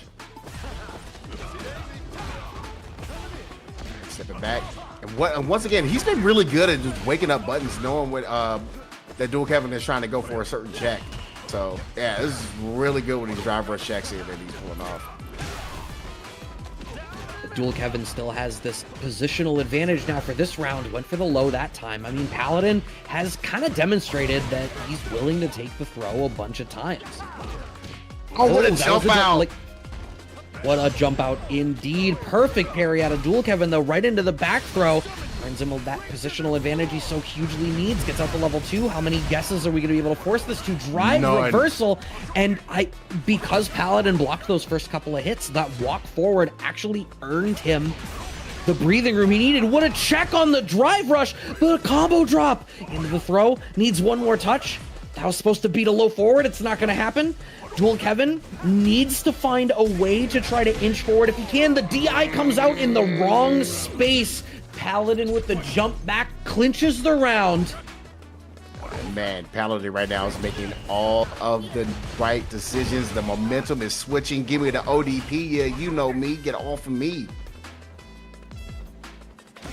Stepping back. Man, there it is. That stand light kick. Starting to switch it up a little bit. Yeah, the fact that there wasn't the buffer behind it that time, though, is actually a little bit telling, because I think it tells me that Paladin is feeling slightly less confident in his button choice. Confidence may not be the right word, given the way that we have gotten insight into how he thinks about the game so far tonight, but there's something happening there, and I'm intrigued to see it. Has the drive gauge advantage right now, and we do find the anti-air pressing the issue, as Dual Kevin is now all the way back at the corner. We were just too far away for that standing light kick, and now that one, once again, no confirm off of it. Dual Kevin has 2 bars and is able to play this mix-up game for as long as possible. You don't cash into the level 2, and you absolutely need to. Just trying to find the space that he needs to clinch this round. The bust out with the OD mixer right into the level 2. How's this one gonna go? Yep, and that's something that he absolutely needed, because he's about to get burned on himself. But you gotta play this completely right. That overhead wasn't a counter hit, though. Gotta hold the throw, and Paladin right now was content of just taking his throw. One more guess, did not wake up over yet. Oh! Yeah! Feed me more! Give me the DPCA version. We got tied up 2-2, yo. That was crazy.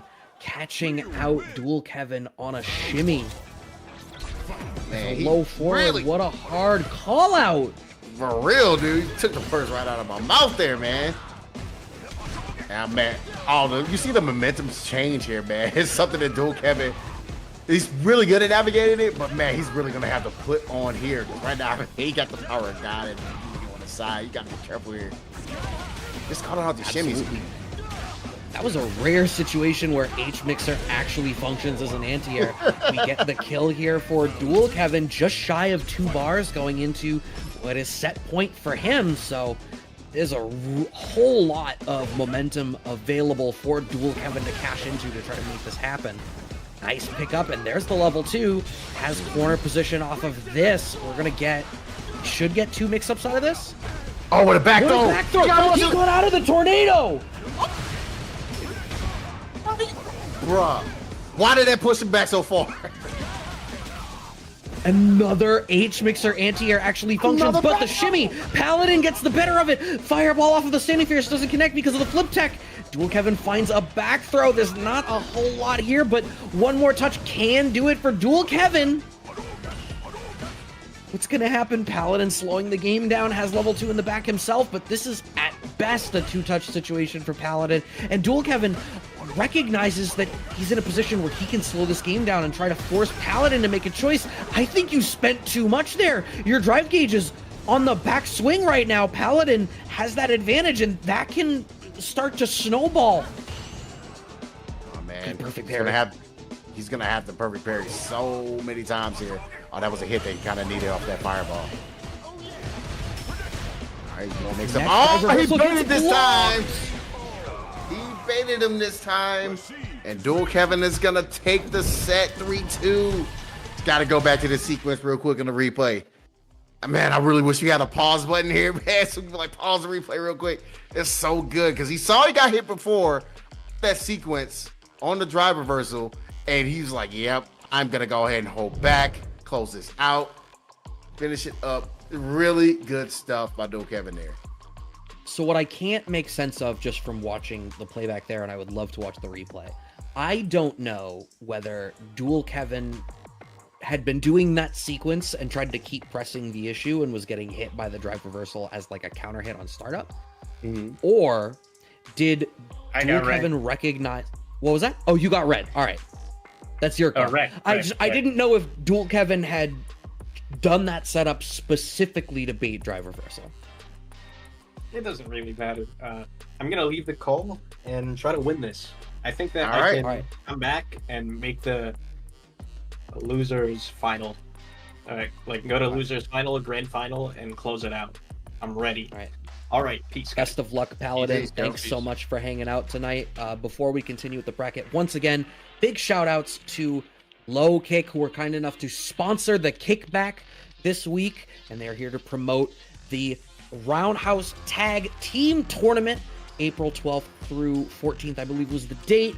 Street Fighter 6 and Tekken 8 3v3 exhibitions happening, as you can see there on your screen at 8 p.m. Central Time. Also, 2v2s for Rev 2, Mortal Kombat 1, Grand Blue, Under Night, and a mystery tournament.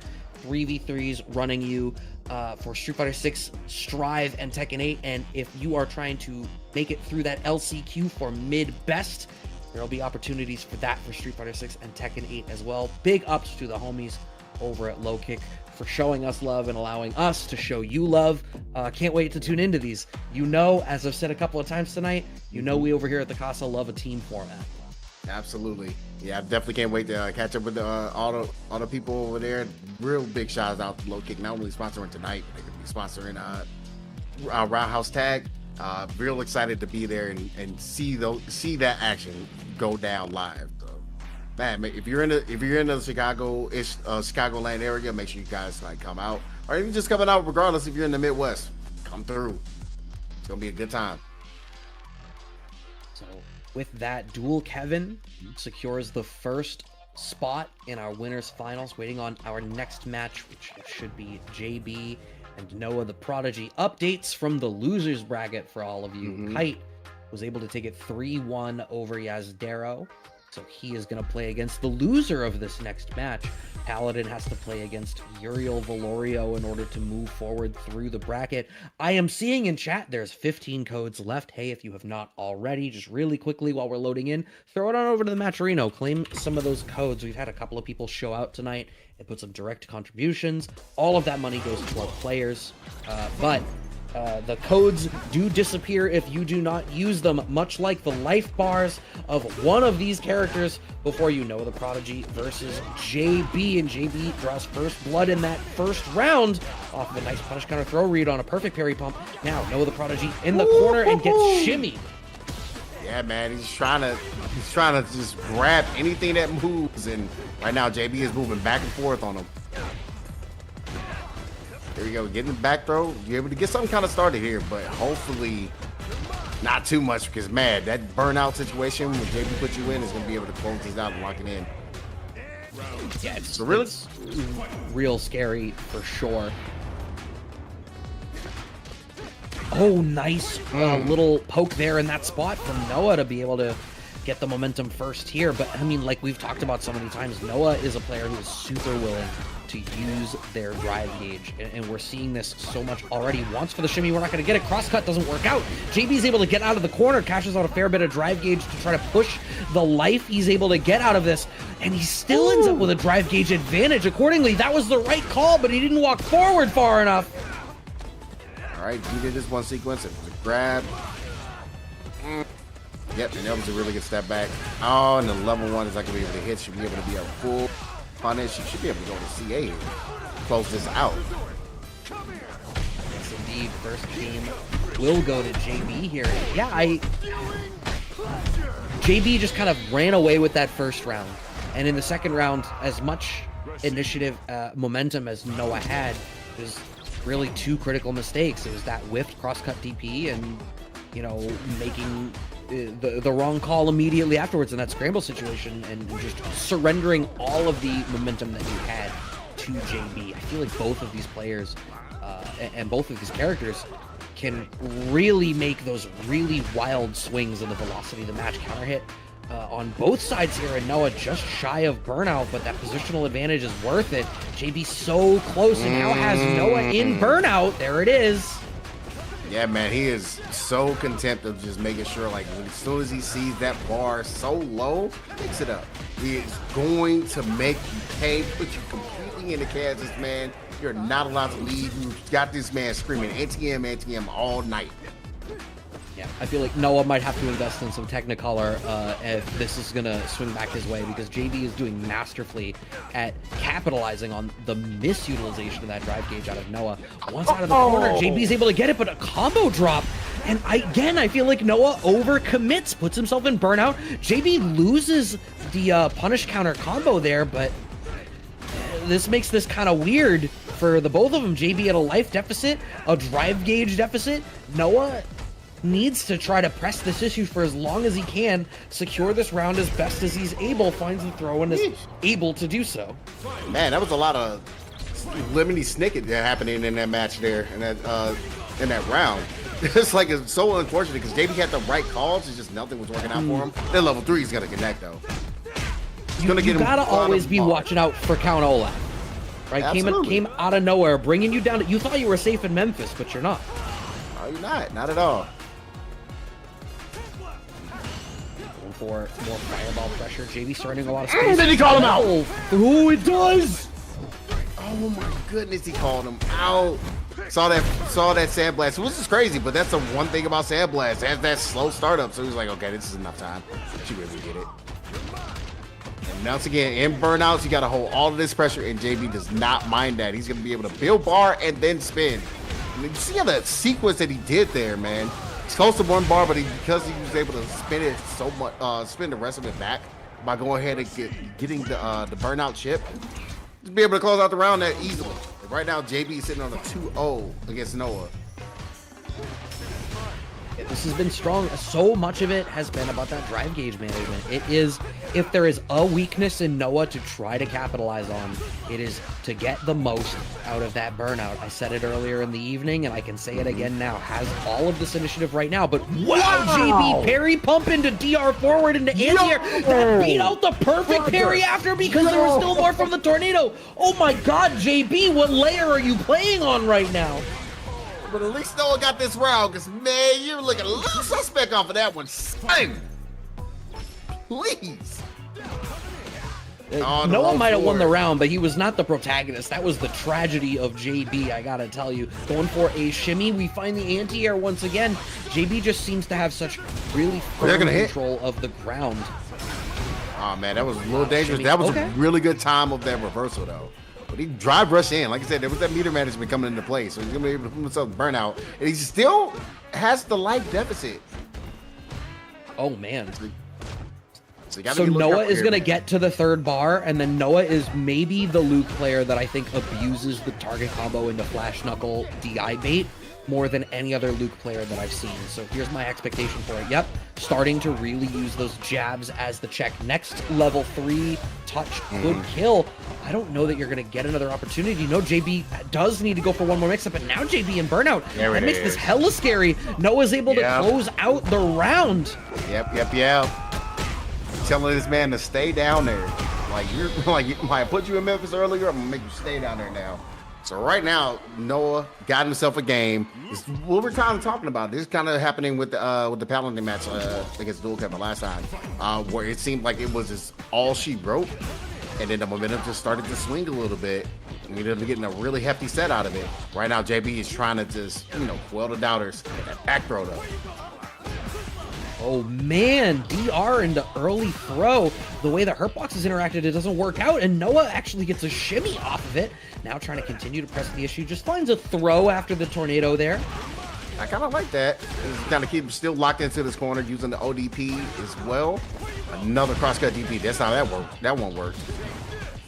JB's firing right back. It's so fast paced at the moment. Okay, JB gets to be a bully now. Noah in burnout.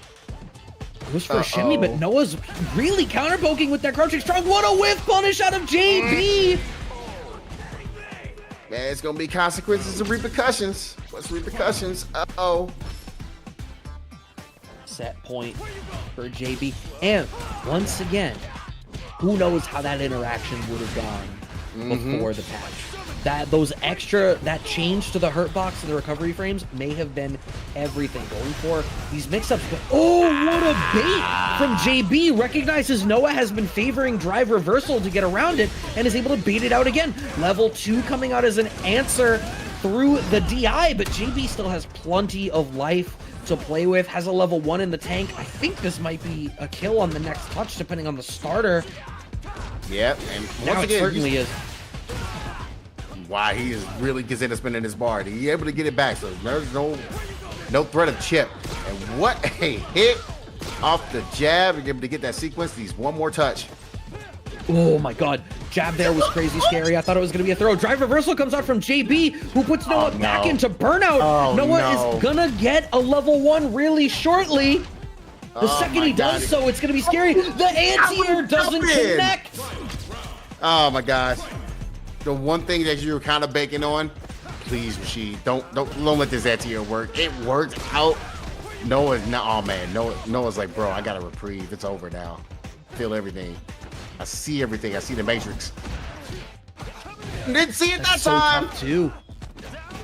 I can't help but feel like it's so easy to feel like in that spot you may have tunnel visioned on like this is my moment, and then it goes away. What a check on the DR forward, but late with the low forward, so Noah gets a perfect parry of his own. Slight rock back out of the shimmy, so we find an anti-air. JB finds a throw right into level 2. Goes for the dash forward for the level 2 first. Yeah, he's trying to get that Doesn't want to give Noah all these opportunities. He want to jump. He's going to be able to go to level 2. I mean, still hit though because that has got info. Oh, that is death, and JB takes the set. Wow, what a crazy sequence. Run that back. I hope that we can see. Oh, no, we're not going to see it on the replay. It unfortunately isn't going back enough, but wow, what a series of decisions there. Noah holding out for the reversal through the tornado. But I have to imagine, like, that's such a niche interaction. There's no way that you're prepared for it to go that way. Like, sometimes you find a spot and it's so fringe and you're like, okay, let's see what happens. I need to understand how this goes, because if it goes my way, I get to win. And that time it just didn't go his way. JB going on to play against Dual Kevin in the winners finals. Is that about to be a Rashid mirror? It would be interesting to see if it would be a Rashid mirror. I know usually Dual Kevin doesn't like to run the mirror, but I think it's a situation because considering how things are happening with the character of Luke, I could see him just saying, "I'm gonna run it first." But we'll see what happens. We'll see what get picked.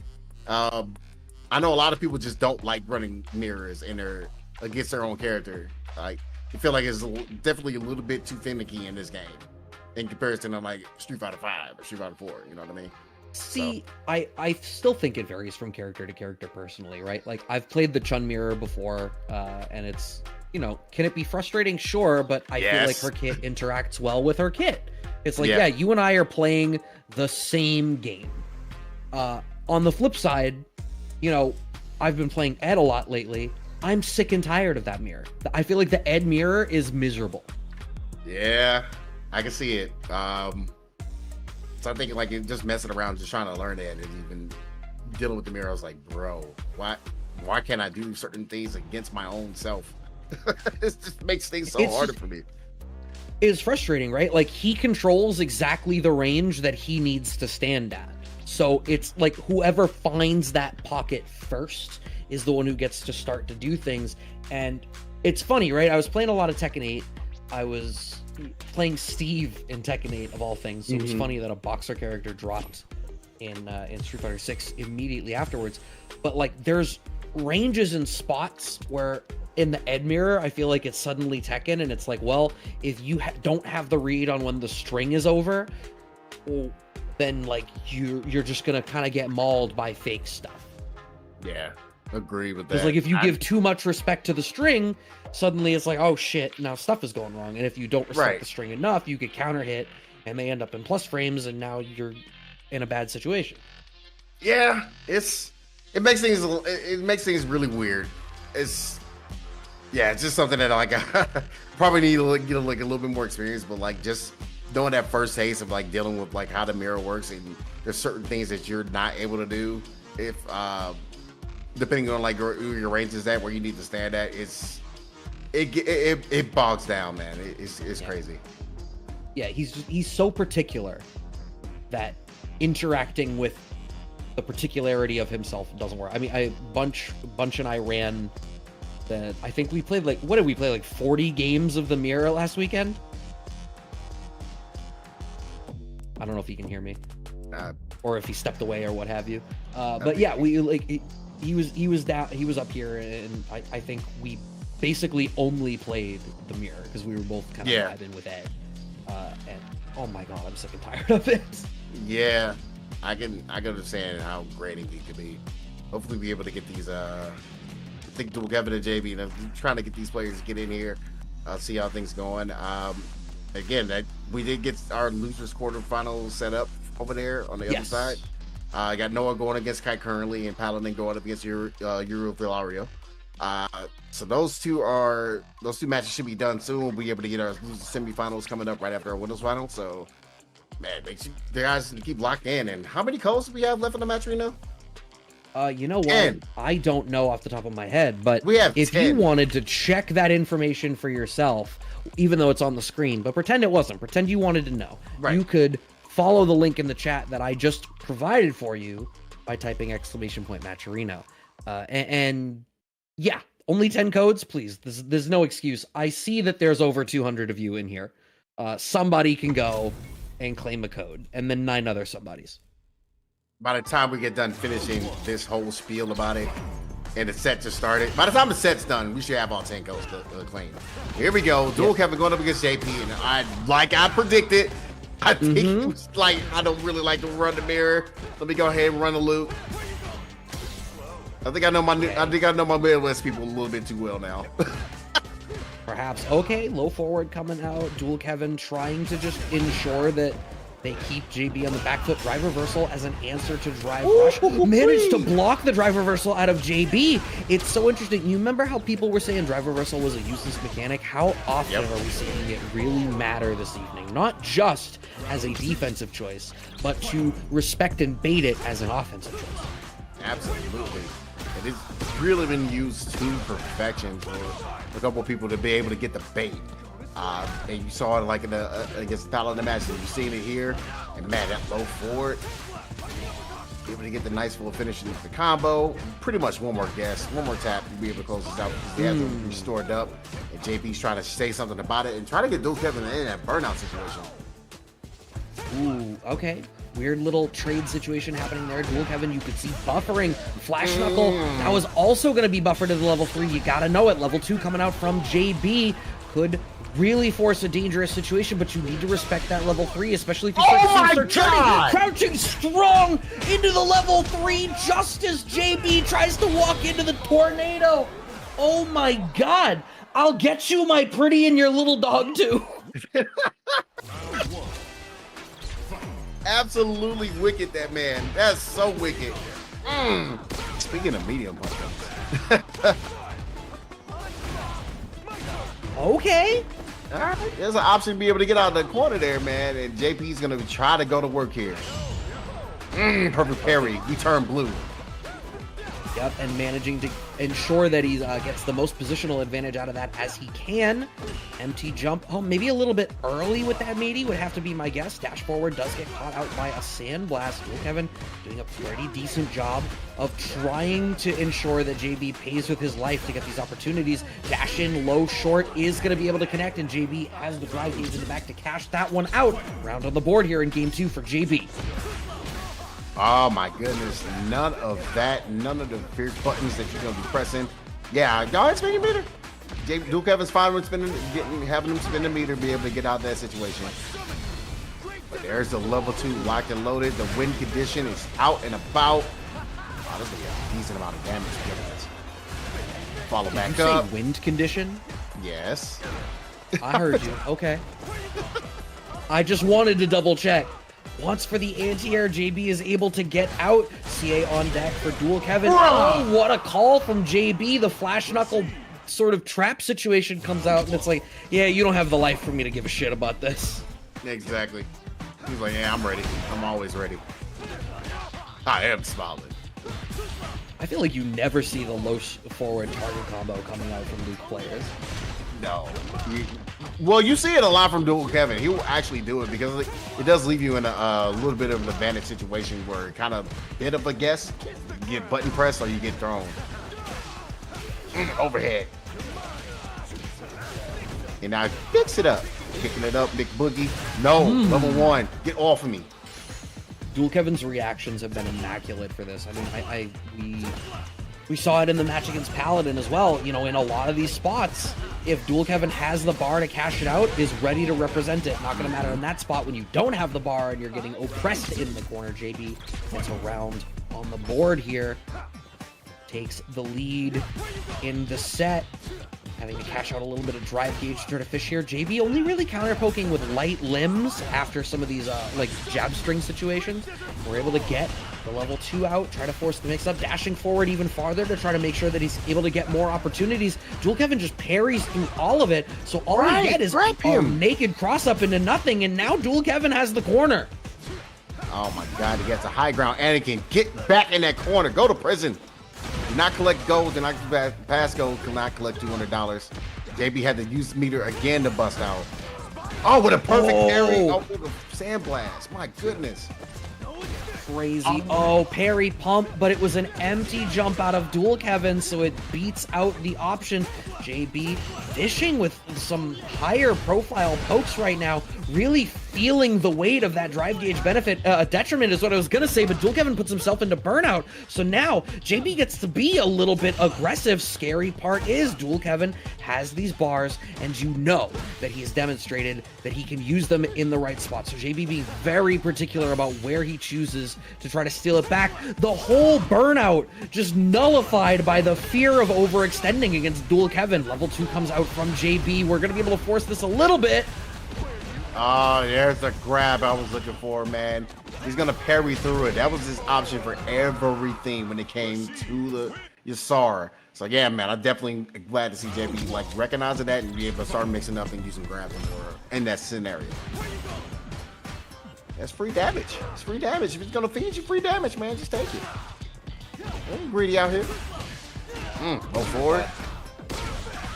Yeah, medium kicks for Dual Kevin, standing or crouching, all paying off. Sometimes the stock can only go up. Crouching strong connects meaty there for Dual Kevin. Punish counter on the throw. Oh, another second one. Oh my God. It was so good, I gotta order it again. Exactly, man. Feed me more.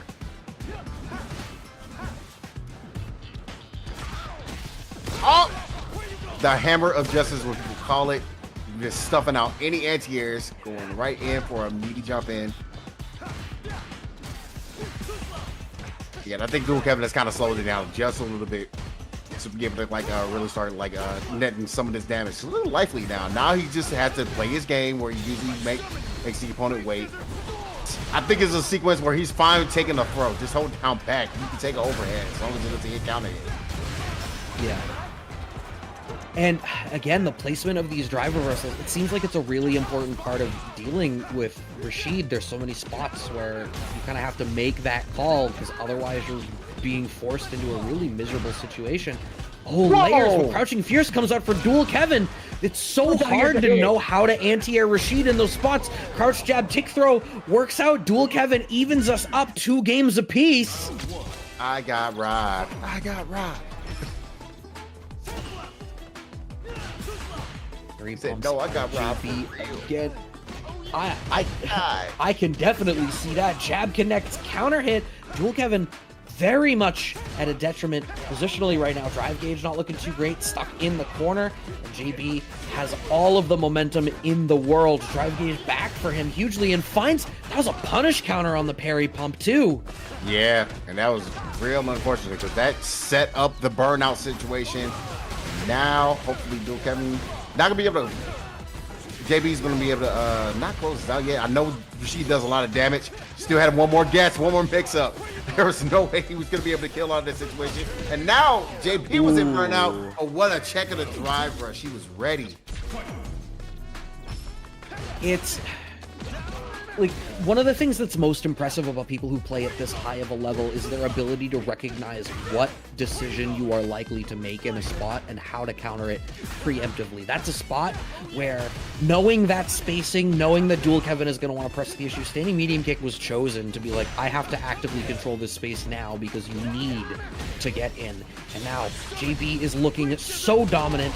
Dual Kevin in burnout has to block a lot of that level 2. DI connects, but we're not close enough to the corner. Empty jump to try to elicit some sort of response out of Dual Kevin. It's not going to happen. Dual Kevin is still so good with supers, so JB is like afraid to use the DI. We're able to get it. Do we have the combo in the back? Yes, we do. JB is able to close out our winners finals and sends Dual Kevin down to wait on the winner of loser semis. Watch this on the playback. JB just kept the lid on Dual Kevin so effectively there.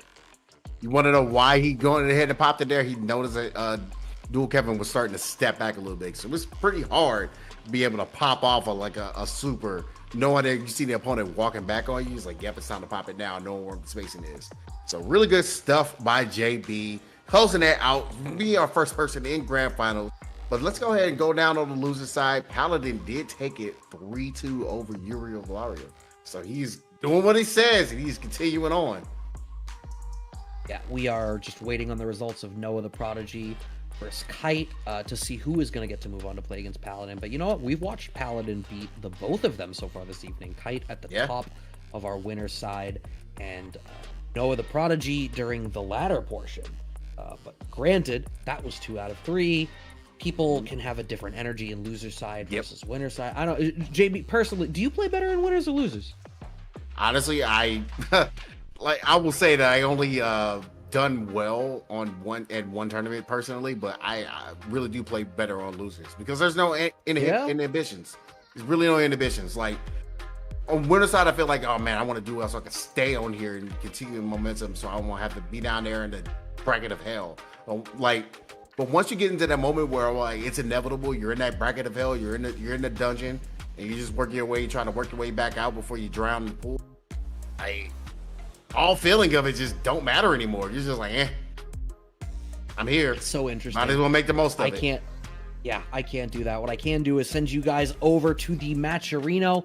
I see chat says 3 codes left. I feel like I see 2 codes left on the screen before me. $262 in the pot. 2 codes left. There's 50 cents that could be sitting in this prize pool that 2 of you, yes, you beautiful, delicate viewers at home who are listening to me tell you to go to a website, you could go and do that. You could be the ones to satisfy this, remove the coupon codes from it. One of you just did it.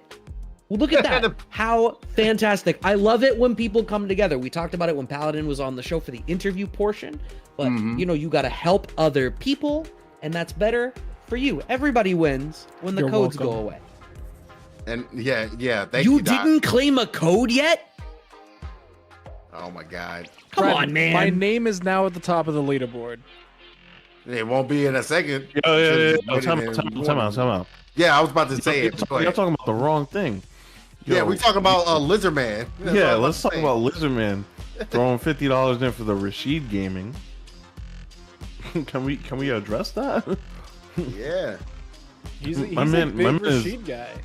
My man is blissful right now. There's Rashids everywhere. He was actually playing Rashid at Evo within a month of the character coming out in multiple games. No, in multiple games, because he even mentioned because he came from Street Fighter 6 to Street Fighter 5, and then he went to do a spinning mixer, and after he's like, I forgot I have to mash the button again, because you don't do that in 6. It's just one version, and he ended up losing a game because of it. Shout out to all the codes being used. I appreciate you guys. Yes. I appreciate everybody coming together and making this event happen, especially the folks over at Low Kick Esports. Big ups to the Midwest. They're I gotta hold this shit as a New Yorker. I really do. I gotta hold this shit. They are waving the flag when it comes to offline events. When it comes to events like Combo Breaker and now Roundhouse, Frosty Faustings. Yep. Like there's a plethora of events all across the year and reasons for us to fly into O'Hare. They keep giving us reasons to have deep dish pizza, and it's infuriating. It's infuriating, I gotta say. But it's awesome to see them doing Roundhouse Tag April 12th through the 14th. 2v2 events for was that Rev 2, Mortal Kombat, Uni, Grand Blue, and the Mystery Tournament, and then 3v3 for the, I'm gonna call them the main games. The main games: Street Fighter 6, Guilty Gear Strive, Tekken 8, and then there's gonna be an LCQ event to get some players into the mid best. That's so hard to say. I don't care what anybody says. Mid best is it's so cringe. So cringe. You guys are not the best, but whatever. I mean, stop it. Remember how who many showed you're on. Capcom Cups that region I know. won? How many Evos that region Actually? won? Technically, Oh, don't technically us. Anyway, well, I could. big ups to all the things happening over at Low Kick Esports. They've been doing their damn thing for so damn long. Let's go. And I aspire to be like them. So rising tides, it only made sense for us to come together and support each other. So big ups to them. But yeah, let's get back to the business. Indeed, Yeah, the I business think is we that. Yo, go ahead. Yeah, You saw the same business thing is I that- did. Yeah, Noah is 3-2 against Kite. Man, I wanted to be a fly on the wall on that set, man. 'Cause I see how close that was. But we are going to get Noah the Prodigy going up against Paladin. This is a run back. But now, again, like you talked about earlier, Brad, it's going to be a first to 3 situation. So things kind of change when you're in the first to 3 situation and you're on the loser side. So right now, man, I feel like both players are like in a lock-in mode. That's what the young folks say. You know what I'm saying, man? We lock in. You lock in. I don't think you can't say we. I don't think you get to we in this spot. Aren't you older than me? I am. I know. I said no. That's what y'all young folks say. I don't. What is y'all? Okay. No. Why did I criticize? I take this. Yes. How do you do, fellow kids? JB versus wow. Noah versus Paladin. I trusted the overlay. How dare I? And Paladin is able to get the first positional advantage here. And like we had said so many times watching Noah so far this evening, if you can capitalize on Noah's a really aggressive resource style, you can really swing that around. Wow. Paladin not only capitalizes on it, but so quickly in the round steals the initiative and sets up a checkmate situation before Noah has a bar to try to react with. Completely locks everything down, and right now Paladin is on the move. Is like really was showing like why he went 8-0 in the ladder, especially taking this quick set off of Noah, just completely locking him down and getting him into burnout as quick as possible while he has a life lead. That's the important thing. Oh, looking for the pickup there. Wonder for the DI, but Noah fights Ian Burnout so well. But again, look at that. That first one would have worked pre-patch. I bet you. Yep. Hands down. Go for the overhead. And Noah's about to be able to get out of Burnout, so he doesn't have a situation to be able to kind of go through. But you got to be careful that level 3 is locked and loaded on Paladin's side. And there it is. He's going to be able to find a low forward into the Hashigeki, into the CA. Just close it out, man. Speak of the devil, and he shall appear. Wanted for a shimmy to try to close that out. It's not going to work out for Noah. Correct me if I'm wrong, but based on my recollection, I feel like when Paladin and Noah played in the latter portion, Paladin was pretty dominant in that one. Very much so, and he's kind of like I said, it's going back to like the same old tale as old as time right now. Like I said, I'm kind of want to know. Oh no! What? Oh my god! I have never seen that happen. I hate when that happens. It's like the 3rd time I've seen it happen, and 2nd time I've seen it happen, and I've level played. It's just I don't understand why this character sometimes like just side switch like that. It's really goofy interaction. I'm not sure what. Maybe that's how they balance him.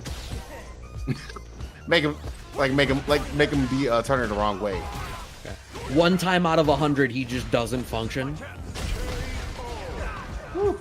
Back throw out of Paladin is able to secure that round. That is 3 straight rounds, showing us shades of the Paladin that we were watching in the latter portion. It's that ground game. Like, Noah is having a hard time maximizing his with the return on his drive gauge investment. This is working out better this time. Are we going to spend the level 3? No, I think we're playing a little bit greedier. Very much so. We kind of have to, and like, if you're going to feed me ODPs and I block them, I'm good with that. Like, I can go ahead and live with that. Noah with a little bit of life here, getting that round. But yeah, right now you just got to be a little bit more manageable and make sure, you stick to your game plan. As long as you find a hit and you spend your meter on point with that, you should be fine. Don't want to be in a situation where you end up in a corner and you don't have that much meter left. Okay, back throw off of the overhead out of Drive Rush. Noah the Prodigy, as per usual, very low on drive gauge, but slows the game down successfully, puts himself into burnout after the low forward cancel, but we have the level 3 in the back. I don't think this kills.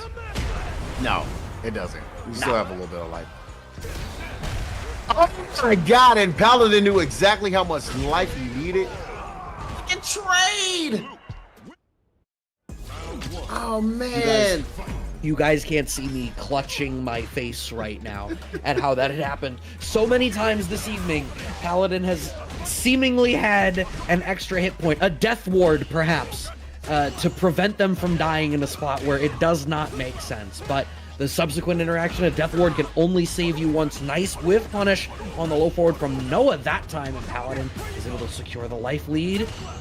Both just walking away from the shimmy. But the DPM Paladin has the anti-airs on point. But you know what? When I move, you move just like that. Noah's getting that ODP. But the burnout's coming. And Noah knew it. Burned himself out anyway. Gotta be careful here in this situation because Paladin does have 3 bars. What a hit. Confirm into the level 1. This is kind of scary, though, because Paladin can 1,000,000% make this happen. Has the pickup off the overhead. I don't think that's going to kill, though. You have to throw a meaty fireball and, like, be right with it. No, he's too far away. Standing fierce, wanted for the chip, and his chip sequences have been so great all night, but just misspaces it. Noah gets the better of that round, and a strong start to the subsequent one. Back throw from Paladin, though. This is looking a little bit scary for Paladin. Right now, has to find his bearings, be able to just stick to the game plan, get the low forward, be able to get some damage. Nice, meaty jab. Step back. Let me get that shimmy for you. Take this with you. Okay. Fireball in your face. You get another one. Wants for that standing short check. We're seeing that represented a lot now. Oh, the fireball. That's an interaction Paladin is setting up a lot. Standing short on block, and then instead of canceling, just doing fireball after like a micro walk back. That's the 3rd or 4th time we've seen that interaction where Noah has tried to DR to steal his turn back, and the fireball checks him for it. It's such a unique interaction that Paladin is playing with such confidence. Man, but right now, like, whenever you get in these situations where Noah steamrolls, it's gonna steamroll. And this is kind of what's happening right now, working pretty much on a perfect at the moment.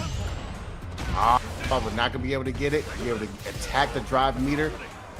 Oh man, he has one more sequence. Oh, he's just so close to sitting on that fireball. That would have been a whole other sequence. Oh my goodness, that was all she wrote with the bait. One more guess, and Noah is able to sniff it out with the God button. The demigod button. Now we got to change it. And I appreciate the choice out of Paladin from there, going for the shimmy because you're that close. You think maybe, he'll expect for the throw. But the goal is he didn't necessarily want to hit Noah. He just wanted Noah to block something in order to end up in burnout. Oh, nice bait. Finds the walk under to be able to get the corner position out of it. And gets a perfect round on the swing back there. 2-1, but Paladin draws first blood in this next game. And oh my god, the Hashogeki spacing. These spacing traps that Paladin sets up are so good. Oh, these damn fierces are really adding up as well. Not gonna be able to get a double perfect, but right now Paladin is looking healthy with a 4th throw. Tried to go for another one. Wasn't ready for the DP. Wasn't ready for the anti-air there either. No one might make you pay for that. You gotta be careful. Uh-oh, never mind. What a bait. And you know what we got? We got a final game coming. This could really go any direction. Nice starter here for Noah. That's the corner position. Oh no, the back throw. I feel like we've seen this position happen so many times, but Noah's reliance on donkey kick at some of those ranges has been a little bit problematic. And Noah now finding a perfect parry off the fireball. Oh my god, twice in one set? It never happens twice in one set. That's insane. How early are you doing it? All right. Parry pump. There's a parry pump. Noah should be able to get this with level 2 dash up. Give me that. Still alive, yeah. Dead. Crazy. So Paladin can afford to make 0 mistakes here, though, if he wants to secure this round. Even off of that, like a DR forward with a fireball behind it. Nice whip punish on the flash knuckle, but wanted for the corpse hop, and it looked like he was a little late hitting the button. Yeah. Meaty was definitely not on point there, but you know what? Sometimes, like, you got to take the good with the bad and, deal with the facts of life. Oh, my God. How did I know you were going there? I sang it in my head. I know. I got to practice the lyrics. I was hoping we would just get it off cleanly, but, man, this is looking good for Noah right now. No! Oh, no. Did we finish? No. What happened? I guess they finished the match. Be still my beating heart. Let me check. Oh no, that's even worse. Oh, it's still going. No. We just got kicked. Well, I'm sorry, everybody. It looks like you don't get to watch the end of loser semifinals. That's Thanks, a new CFN. one. Oh, CFN Thanks, CFN. just exploded. Oh no. CFN, not like this. Not like Come this. on. No, Retro. It is not. It is not Noah's internet. No, it's nobody's Noah's in there. This is CFN going in. Gonna hard close the game, I guess, and. I mean, I don't see anyone talking in the Discord chat yet, so maybe they aren't disconnected. Maybe it's me.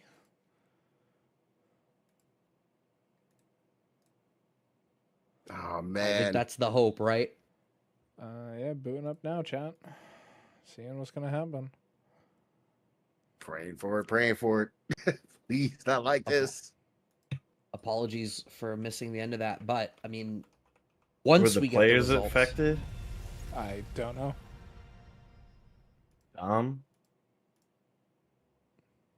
No, from what I've seen, it was only Paladin that got like kicked. And me. So, yeah. Oh, and you? Yeah.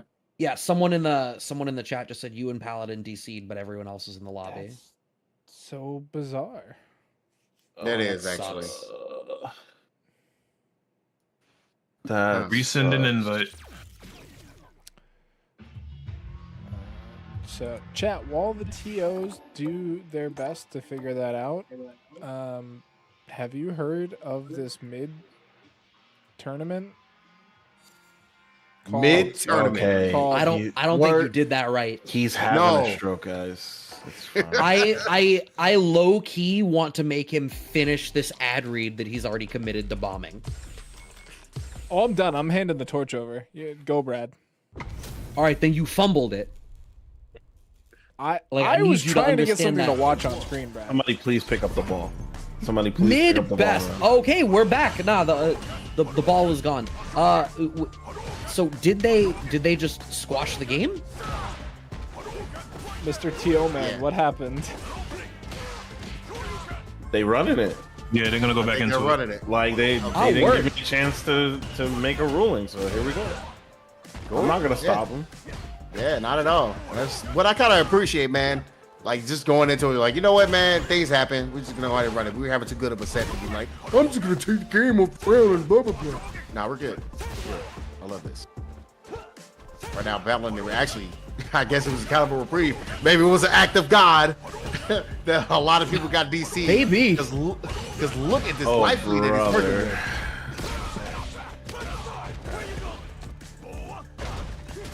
Oh my god. How about that one? Yep.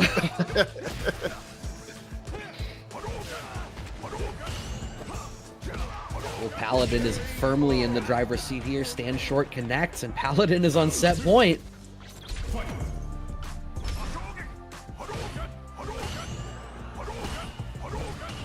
Real slow right now. I think a lot of that momentum may have been lost there. It feels like it was a hair more explosive before. Noah's blocks the DI, ends up in burnout. This is a great spot for Paladin. Man, I think it really is. I'm sorry, Bunch. It might be. Oh. What a roundhouse. One more sequence of stun. This should be able to do it. He can just go in, put himself in a burnout, be able to close this out. Optimization. Yeah, bro, I'm sorry. We're going to have to call it like it is. That was absolute act of God. Ain't no way. Ain't no way. You can't explain it. It was like, yeah, I think we're gonna go ahead and just get rid of everybody. I mean, he just got to get rid of. It wasn't just a Paladin thing. It was crazy, man. Acts of God. Actual acts of God just happened right now. Hurricanes, earthquakes, CFN, you know, all of them. All the acts of God. Cause ain't no way. You saw the replay there, like stuff like that, brother. This is what is insane. happening? What? All right, sick. It's not gonna happen for the rest of the night. I feel, if it happens again, I'm gonna have to like assess some conclusions I've drawn in my life and double check my math. If Paladin is down and it happens again, I'm going to church on Sunday. I swear to You God. better. I swear to God. God is looking at you right now. Swear to me. About to call my mom and be like, no, don't worry, we will baptize our son. Yeah, no, it's fine. It's fine. It's fine. Mom, I've seen some shit. No, you don't understand. He was down, right? And then he was actually down. He was down like 30%, and then out of nowhere, the server actually crashed and said, "Yes, my son." This is crazy. My God. What a weird evening. This match was previously played this evening 3-2 in Dual Kevin's favor when these two played in the winter semifinals. A run back now in our losers finals. Dual Kevin versus Paladin. Holy shit. I don't know what to make of this literally. Evening, I could do that shit all day. You gotta. Oh Christ! You gotta. See, it's too fun. It's too fun. It's completely disrespectful to his beliefs. However, No, That's the messed up part. However, I can go ahead. We both can understand the jokes, man. oh, you're gonna give me the pass? Nah, I'm Holding me down. He's like, he's good. He's good. Oh man. Is that, Oh. You can come to the confirmation? Yeah, he's coming. He's coming to the congregation right now. Let the doors of the church be open.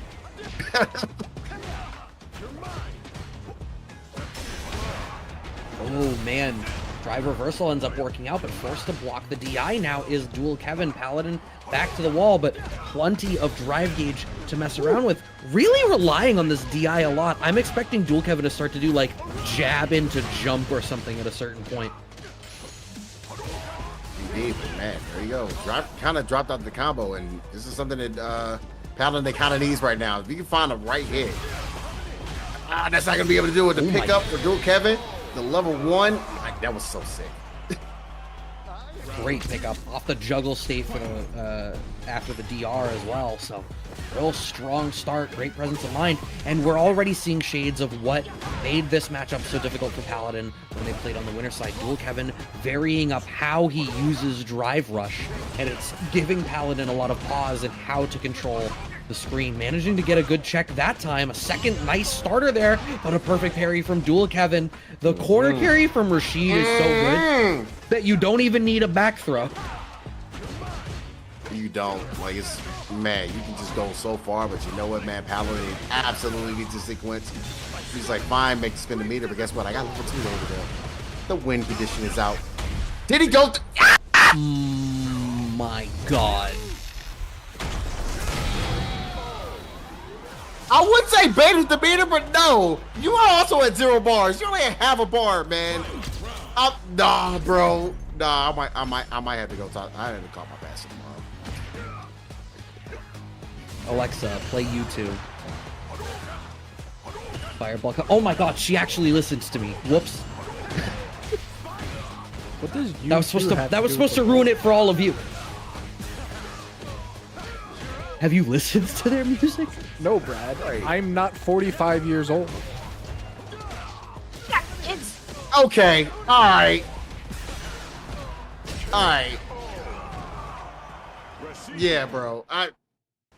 Brad, I see your face too, man. I'm with you on that one. What? What?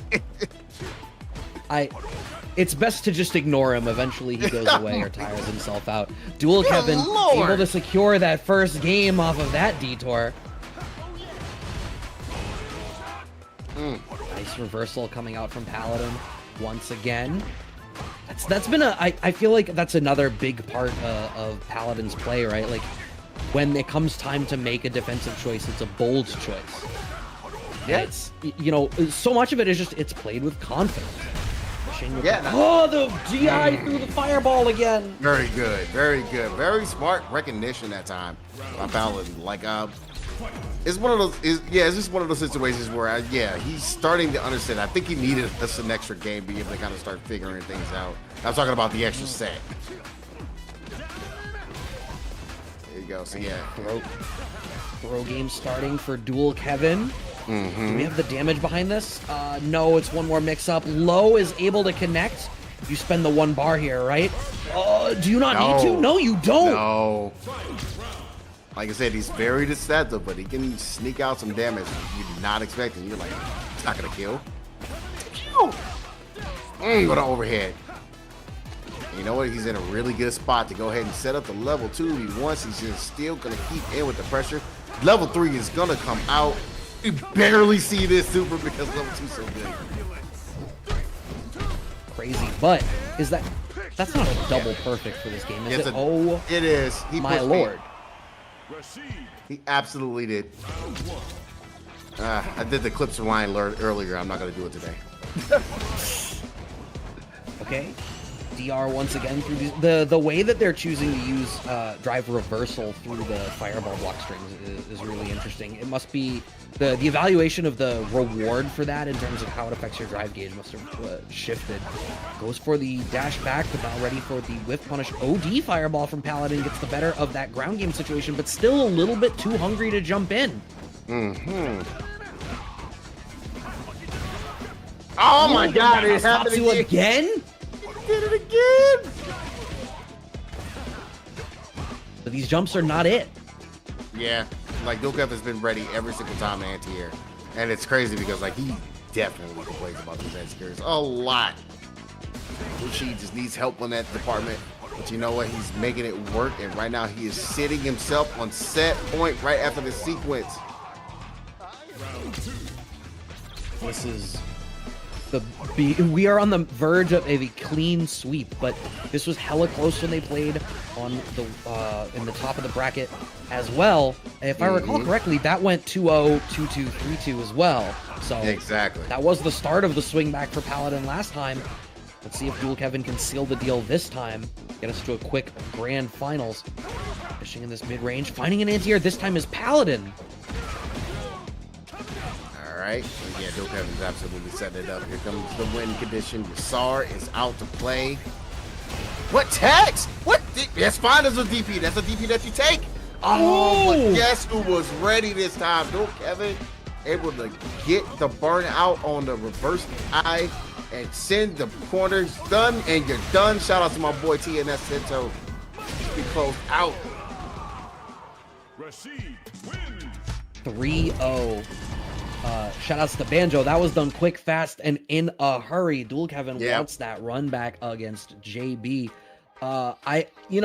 Mirror. I think outside of the sort of miraculous things that were going Paladin's favor through most of the evening tonight, I think Dual Kevin has really provided a pace to the ground game that has been the singular thing that Paladin has not necessarily been able to find an answer to tonight. So if I'm a betting man, I imagine that Paladin is going to have to put a new entry in the notebook for what to do about Dual Kevin.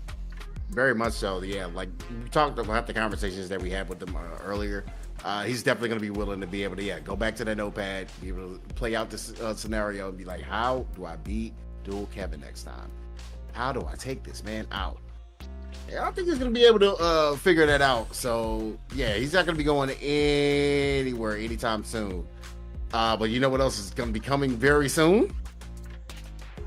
I don't know. Why don't you tell me? Roundhouse Tag. Wow, tell me a little bit more about that event. Yeah, man, we got the 3v3 expeditions, the mid-best Roundhouse Tag expedition coming up. It's going to be April 12th is going to be the Street Fighter 6 one, and April 13th is going to be Tekken 8. Both of those start at 8 p.m. Central. So make sure you guys, if you haven't signed up yet, you got to go to startgg/RH tag.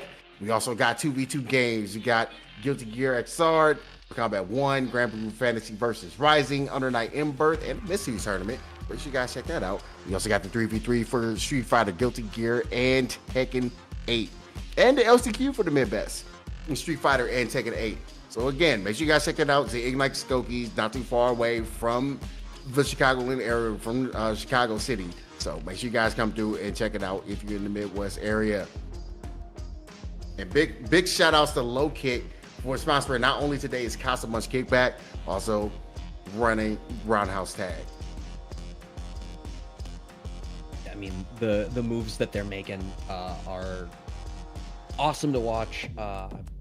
If I could, I would love to be there. Instead, I'm really excited to watch it. I keep saying we love us a team tournament. It's something that I wish we had more of. I remember when I first started coming out. It's coming. Trust me. I remember when I first started coming out to tournaments, you would go to a tournament and, you know, the doors would open at like noon.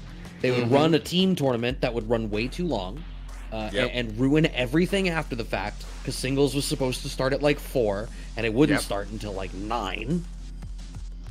It was the good old days, you know? Yeah. Yeah, I miss the team aspect of things, man. So it's kind of glad this is getting well implemented here from like a lot of different places, especially from Low Kick doing the thing. But right now, man, I am excited for this grand finals to come out. I don't think we're gonna get the mirror. I guess. I think if no, I wouldn't think so. I think if it comes down to it, I'm hoping Dual Kevin just says, you know, I'm gonna try it. Because season is done. Like, we're in all season right now. You know what I mean? It couldn't hurt to be like, you know what? I'm going to go ahead and try the mirror out later. But it has to get to that point. Maybe Dual Kevin comes out and just completely switches up the strategy and be able to clutch it out against JB here. But right now, not having a really good start. He does try to get the backdash out of the corner there. Slowly pressing the issue, finding the back throw. Yeah, the corner carry on combos is not necessarily as good for Luke as it is for Rashid, so when he gets some of these interactions, he's going to have to sacrifice damage or position on that back throw. Privileged jump in. Yeah, Luke's got one too. Yeah, man. Ooh, you can't fireball there. I have a DP, and Dual Kevin is able to cash that round out. I remember this was so close in the winner's side. It was truly anyone's game, so I think this could actually go the distance. Yeah, man. Hey, what does this song say that? I can't remember. Anyway, was it? What, go the distance? Yeah. It's Hercules. That was Hercules. Thank you. I had to think about it. I was like, Tarzan and Hercules. Which one? Yeah, shout outs to Matt LeBlanc. Yeah, man.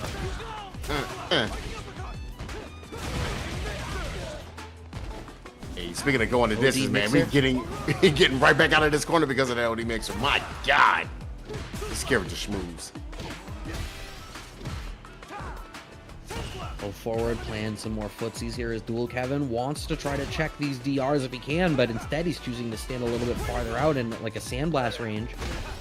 Only gets a throw. JB's shown a real willingness to just take the throw. I think it's making it a little bit harder for Dual Kevin because, you know, the multi-dimensionality to the mix-ups that Rashid brings to the table mean that Dual Kevin can't afford to just sit on his laurels and take the throw because you still have to decide how to block. Not necessarily a choice that Dual Kevin can offer at these same ranges. Level 3 through the fireball again. JB keeps showing this as an option. Yeah, man, he's doing a really good job of that, man. He's stealing rounds. Absolutely not gonna say a baited immediate moment there because that was a JB. Like, I am making sure I am taking this round from you. Thought it was all yours. Right now, woo, this is a really good moment by Dual Kevin right here. He's trying to get this perfect, you know, to get some momentum under his belt. And JB still teching. Still teching, but Dual Kevin is in such a strong spot here, going for frame traps, but these are really long delays on the frame traps. They're designed to catch out a delay tech out of JB. That time he sets up a facing trap with the shimmy, and it is going to work out. Dual Kevin is able to draw first blood in our grand finals, and it is exactly as you said. The fact that JB started teching was the big differentiator there. Very much so, yeah. Hopefully that's something like doesn't tend to do at the end of like certain rounds. It seems like that's a bit of the pattern, a bit of the tendency of not taking the throw because you're so close to dying. Take one more, that's fine. It's a tough position to be in, right? Like, there's a lot of times that I'll be playing and I'll sit there and go, yeah, throw me as much as you want. But the second the throw is going to kill me, my monkey brain just starts mashing throw tech like I don't know what to do except try to survive with an active choice. Oh, speaking of active choices, actively choosing DI to get the start for the kill in this round. JB off to another round for himself, but Dual Kevin brought the last game back, still has an opportunity to do this. No, gets away with the drive reversal. Oh my goodness, that could have been so much worse. And you know what? Like, it still sucks though because Dual Kevin is still trying to build his meter back. Oh, and then he gets in the corner. Oh no, not a good situation. You know what's coming. You know it's. He goes for the burnout here. It's gonna be quite close to us. I think he just built just enough to be able to kind of stay. No, he's dead. He's definitely. Yep, just enough. But the burnout's here. It's time to go ahead and get Mixer to death. Nope, not leaving this corner. Corner is mine. What a wake up! I can't believe you tried it. Dual Kevin has been so solid with that all evening. One bar still in the tank, and Dual Kevin is able to just sit here, slow it down, wait to get out of this burnout. You can afford to eat at least one throw. I'm surprised he counter-poked in that spot. Backstop goes for the DI, so hungry. Oh my God, my man was greedy. He was trying to go in and just try to get a DI to catch him off guard. But you know what, man? You gotta shake it off, dust it off. This is a really good start to this round right now. Double shimmy. That's 2 shimmies. See, you can go for it again. I try to get the anti-air. It's a tricky thing to try to anti-air with that button. Oh, for sure. Yeah, so. Oh no! Oh, wow. That was a goofy sequence. That was a Uno reverse. Even JB was kind of shook. You could tell by because he didn't finish the combo. He was like, wait, what?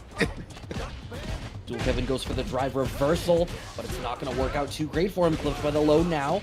JB has drive gauge here, critically important. What's the next interaction? Gets the meaty DI for the wall stun, and that's another round on the board here for JB. Dual Kevin wasn't ready with the reaction in that particular moment. I guess there is a reason JB is still testing him. That is not the first time that has happened off of a low forward. Dual Kevin is just buffering DP off of low forwards, off of the expectation of a fireball cancel. Yeah, but he still has to deal with Yasar using the drive reversal, but this time he gets hit. And guess where he's at? Burnout, Kansas. Gotta be careful. Grab. Oh, what a perfect parry. Man. Oh my goodness. Mix it up. Oh, make Boogie. One more guess. Look at that. He gets the stun. There it is. Doesn't even get the stun. He's gonna get a punish counter. Did you see that he was leaving very slight delays between all of his buttons to wait to give Dual Kevin an opportunity to like overcommit to a reversal level 3 choice? It was only after testing that decision 3 or 4 times that he finally come up with the DI. Yeah, man. And right now, JB is on the tournament game here. And man, once again, that anti-air is just not going to be able to work out. Oh my God, the perfect parries out of JB have been a huge difference maker now for a couple of rounds straight. Late on the shimmy, and in fact walks back into range, shimmies himself with his own throw attempt, not quite working, back to the neutral. Trying to not give up too much space, but worried about the fireball. My God! Oh my God! Please. I can fully punish off of that. DR into spinning mixer anti-air. Plus frames, didn't believe in the stand jab enough. A second anti-air. JB has like gumption, man. He's ready. He's ready to close out. You see the buffer is coming out from Dual Kevin right now. I don't know if this is gonna work out for you, buddy. Yasar's gonna be able to that throw. We still out of there though. There's still the threat. Oh! What does this say? This is so scary. Out of burnout, so now JB has to actually land a clean hit to try to secure this one. Oh my God, anything will kill you and you can't afford to overcommit. Look at these, I don't know if those, is he buffering like OD Mixer? Oh, baiting out the drive reversal again. That's something that has come in clutch for JB so many times tonight, and now has him on tournament point. JB right now, he seems to have everything going under his wheelhouse.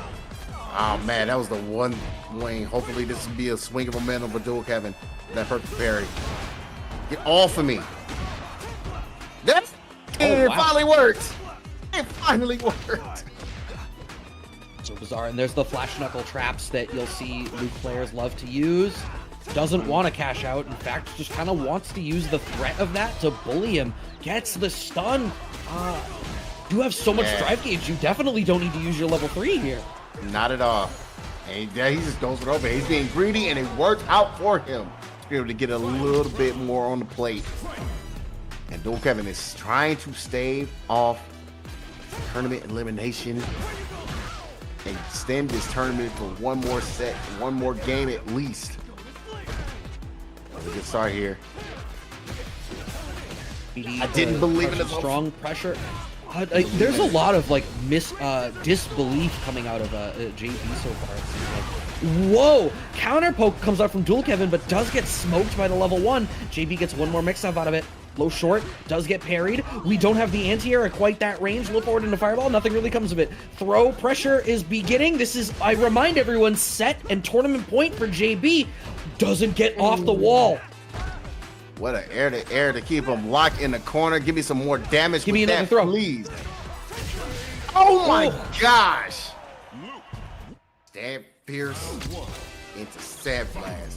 Dual Kevin ties it up 2-2 in this grand final set.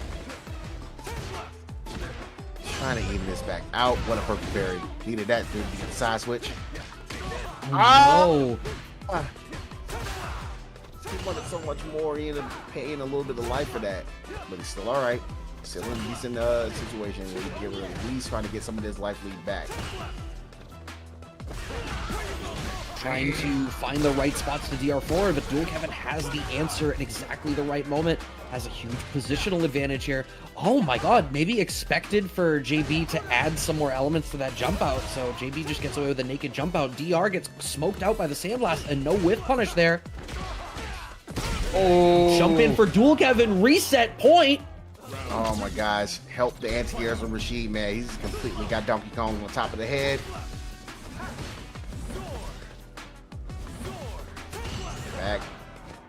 It seems like JB is trying to play a hair slower right now. That's why we're seeing a little bit more tornado, a little bit like more parry pump with, you know, no DR behind it to try to elicit responses out of Dual Kevin.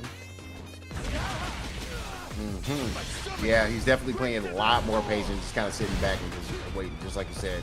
Because now he's going to be able to get to level 2, because he knows he's going to be able to at least get something out of it this time.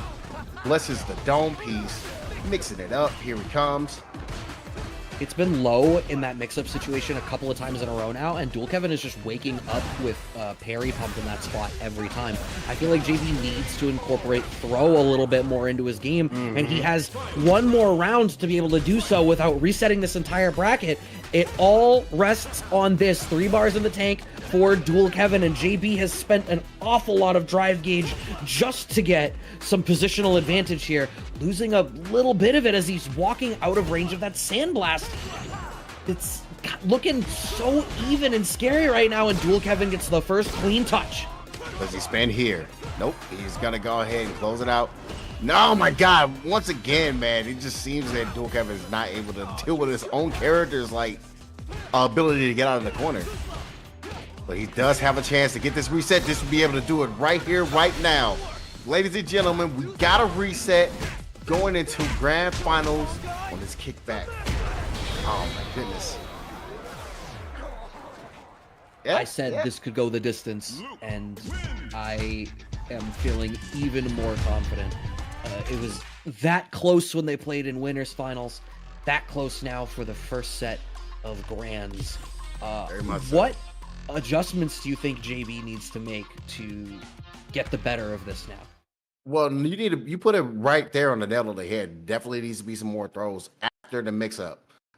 Because like you got the spinning mix up, and you be able to go through and you incorporate throws because you go into the lows so many times. You went through that went through that well in the last set. If we see more throws, he's gonna be able to he's gonna be get caught with a parry. He's definitely been parrying every single time. B, we're gonna see if he's gonna head and mix it up here. Nope. Go ahead to go for an overhead and get caught. You gotta be careful. Because like Dual Kevin also can snip out and readjust on the fly as well. What Marvel players do. Ooh. Yeah, you're not wrong. There's some of that legacy of that title where, you know, you really have to make fast decisions JB pretty fast in the way that he was able to close out this first round here. Post bracket reset, our true grand finals, everybody. Check on the DR, but it was a trade, so it doesn't quite work out. JB has spent a little bit on drive rush, but okay. Ooh, unfortunately commits to the reversal in the wrong spot. And Dual Kevin plays for burnout. Very, very, very good stuff. Going into the life lead and getting close to the corner as well. Waiting for him to get out of the corner, and that's still a big situation he has to deal with. Oh my God, when's it gonna be? My turn, ow. My turn now. The Mena back throw. And now, okay, another back throw ends up working out. Low short. Overheads keep working. It's overhead and throw. Those are the things that work out for him. Every time he goes for these low mix-ups, nothing really comes of it. Oh no! Dual Kevin didn't believe that he was going to have the opportunity to finish his plate. And so without committing after, I mean, he wasn't, but could have tried for something maybe? I don't know. Nah, he would have got blown up in any kind of situation, even if he like maybe try to do like lower one or like just OD sandblast, he still would have got hit by the tornado. So yep, it was just an unfortunate lockdown situation where he had to just step back and like hold on to this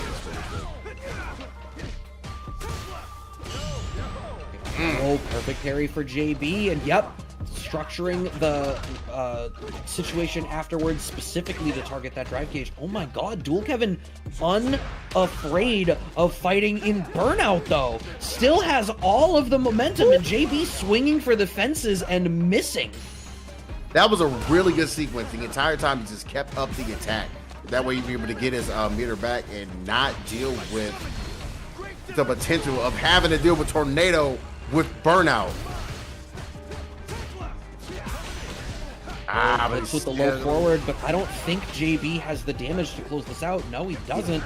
No, he didn't have the meter. If he had the meter, it would have been closed out for sure.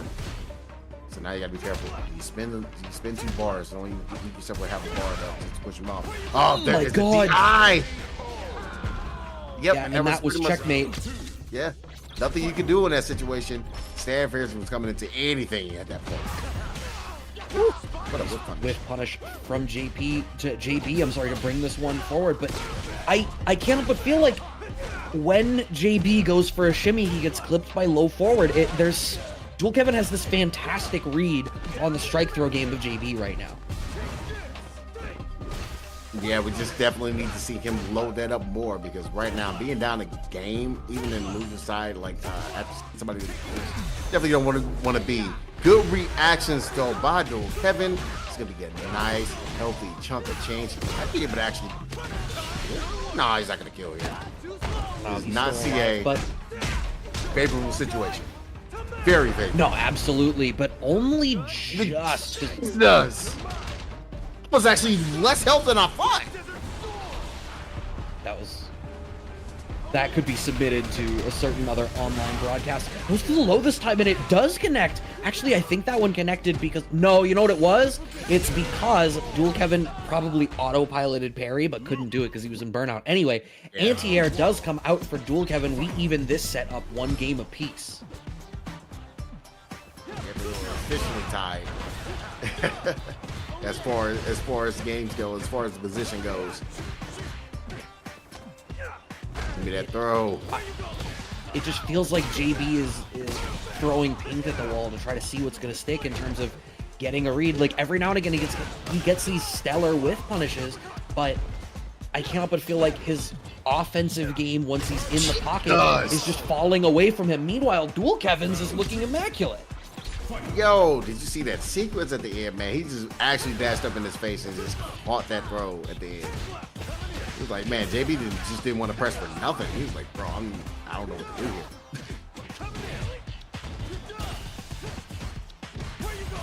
Okay, counter pokes out.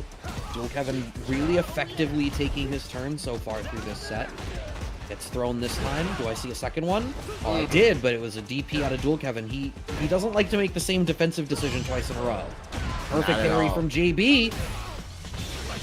Yeah, keeping it simple and getting the side switch is going to definitely be a burnout situation. He had the parry in order to maintain his leader. That could load it up for a throw. Nice punish counter hits by JB. Be able to close it out in that sequence. But 3 bars on deck for Dual Kevin. That is a big cash out possibility. Oh Oh no, my he God. thought that he was too early, so it caught him before he had finished landing. Oh, JB getting the worst out of almost every bizarre interaction. Oh my goodness. Oh man. Speaking of act of God right now, okay, he's still turning blue. Getting in the corner. Has a lot of work to do. He does have level 2 loaded up, so if he finds a nice mix-up sequence here, you set it up here. There we go. Okay. Oh man, see, that's a spot where I can't help but feel like I want to see a throw bait walk forward into the throw to get the parry pump. Dual Kevin is not dissuaded from just parrying every time level 2 comes out. And at best, it just means that your mix-ups are ineffective. At worst, Dual Kevin ends up close to burnout, and you give him drive gauge back. Level 3 on deck for Dual Kevin still. You genuinely need to be afraid. In fact, Dual Kevin having this low drive gauge is... Okay, JB will be able to close this out with the level 1, thankfully, off of, as I had said previously, the whiff punishes in the ground game and neutral from JB, fine. It's just the offense is not going his way once he starts running his mix-ups. Exactly. And that's something that hopefully be a little bit different. And Dual Kevin, man, like I said, he's content with going with just the target combos like you see here. So, oh my goodness, JB's trying to run away with it. Knowing this potential last game, he needs to be able to put together these last 2 rounds as clutch as possible. What a backdash.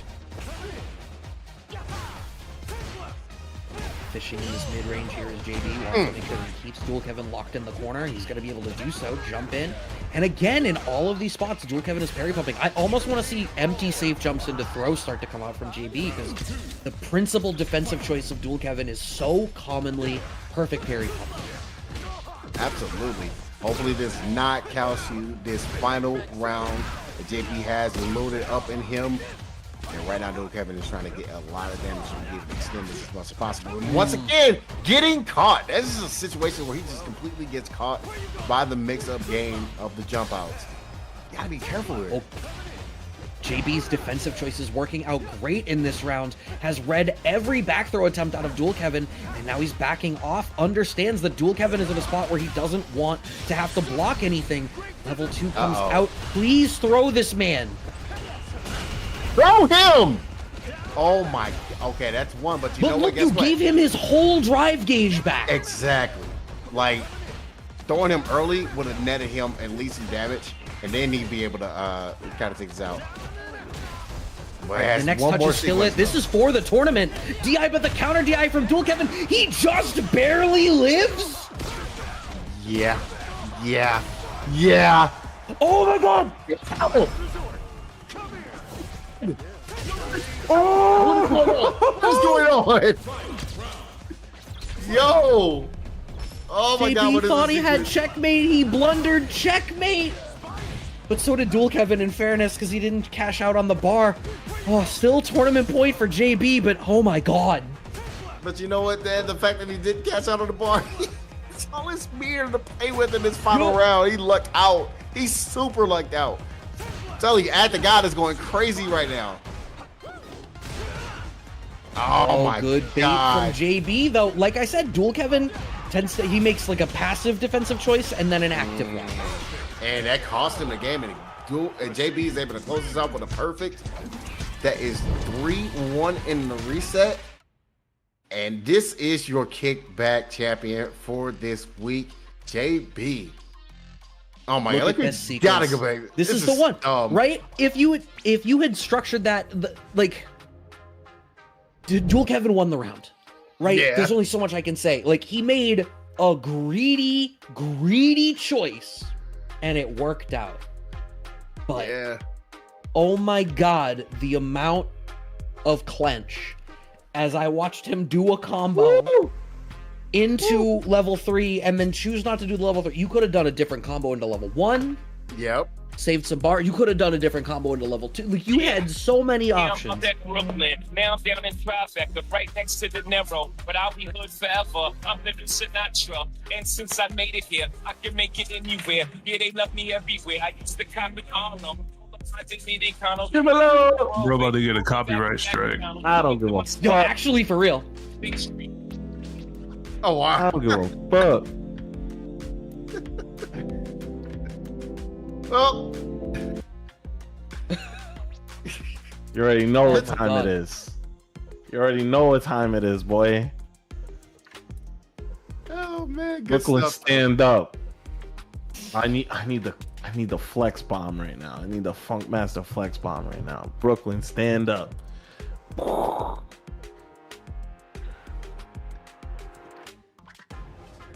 man. That's the show. Wait, what? Yeah. That's what I need right now. And Yeah, that is it. That's just. You're like loading up sound bites. oh my god. New York wins again. Wow. Go crazy. Go crazy. Oh, you just found out? Yeah. Oh shit. Sorry, Oh, is that what? Oh, is that yeah. what? Oh, yeah. Damn. Yeah. All right. Enough of me playing around. Yeah. Anyway, yeah. Akira Toriyama, rest in peace. Yeah. For sure. Not even trolling. Like, Yeah. a lot of people's childhoods built on that guy's imagination. So, if you're a Dragon Ball FighterZ fan, just know that your game doesn't exist without that human being. Rest easy. I'm one of those weirdos. I looked up like the cause of death and everything, and yeah, those weren't great final days. Is all I'm gonna say. So I'm glad that he can now rest easy. Hug your families and get checkups. Yeah. There's not a lot I can say here. That all being said, thank you, Paladin, for being such an amazing guest. Yes. Shout outs to the commentary team, JB, Midwest's best, for coming through. Brad holding it down. Doctor on the stream. Dom on the lobby, of course. Yost on the bracket, and Dan on the socials. Thank you to, once again, Low Kick Esports. Check them out on all socials, but most importantly, check out Roundhouse Tag. Those dudes do awesome shit. That event is dope. April 12th through the 14th. Please go check it out. Thank you to everybody who contributed to the Matcherino. Thank you to everybody that followed. Thank you to Idom for the big raid. We consistently held his raid all night, so thank you so much, everybody, for checking us out. Season 2, episode 1 could not have gone better. But yeah, thank you so much. I'm gonna keep this short because yeah, there's nothing else that I can say. We're gonna send it over to NorCal, the Guild House. They're in round 2 of their bracket, so if you're looking for more tournament stuff, keep it locked. Thank you, everybody. Joe, tell y'all.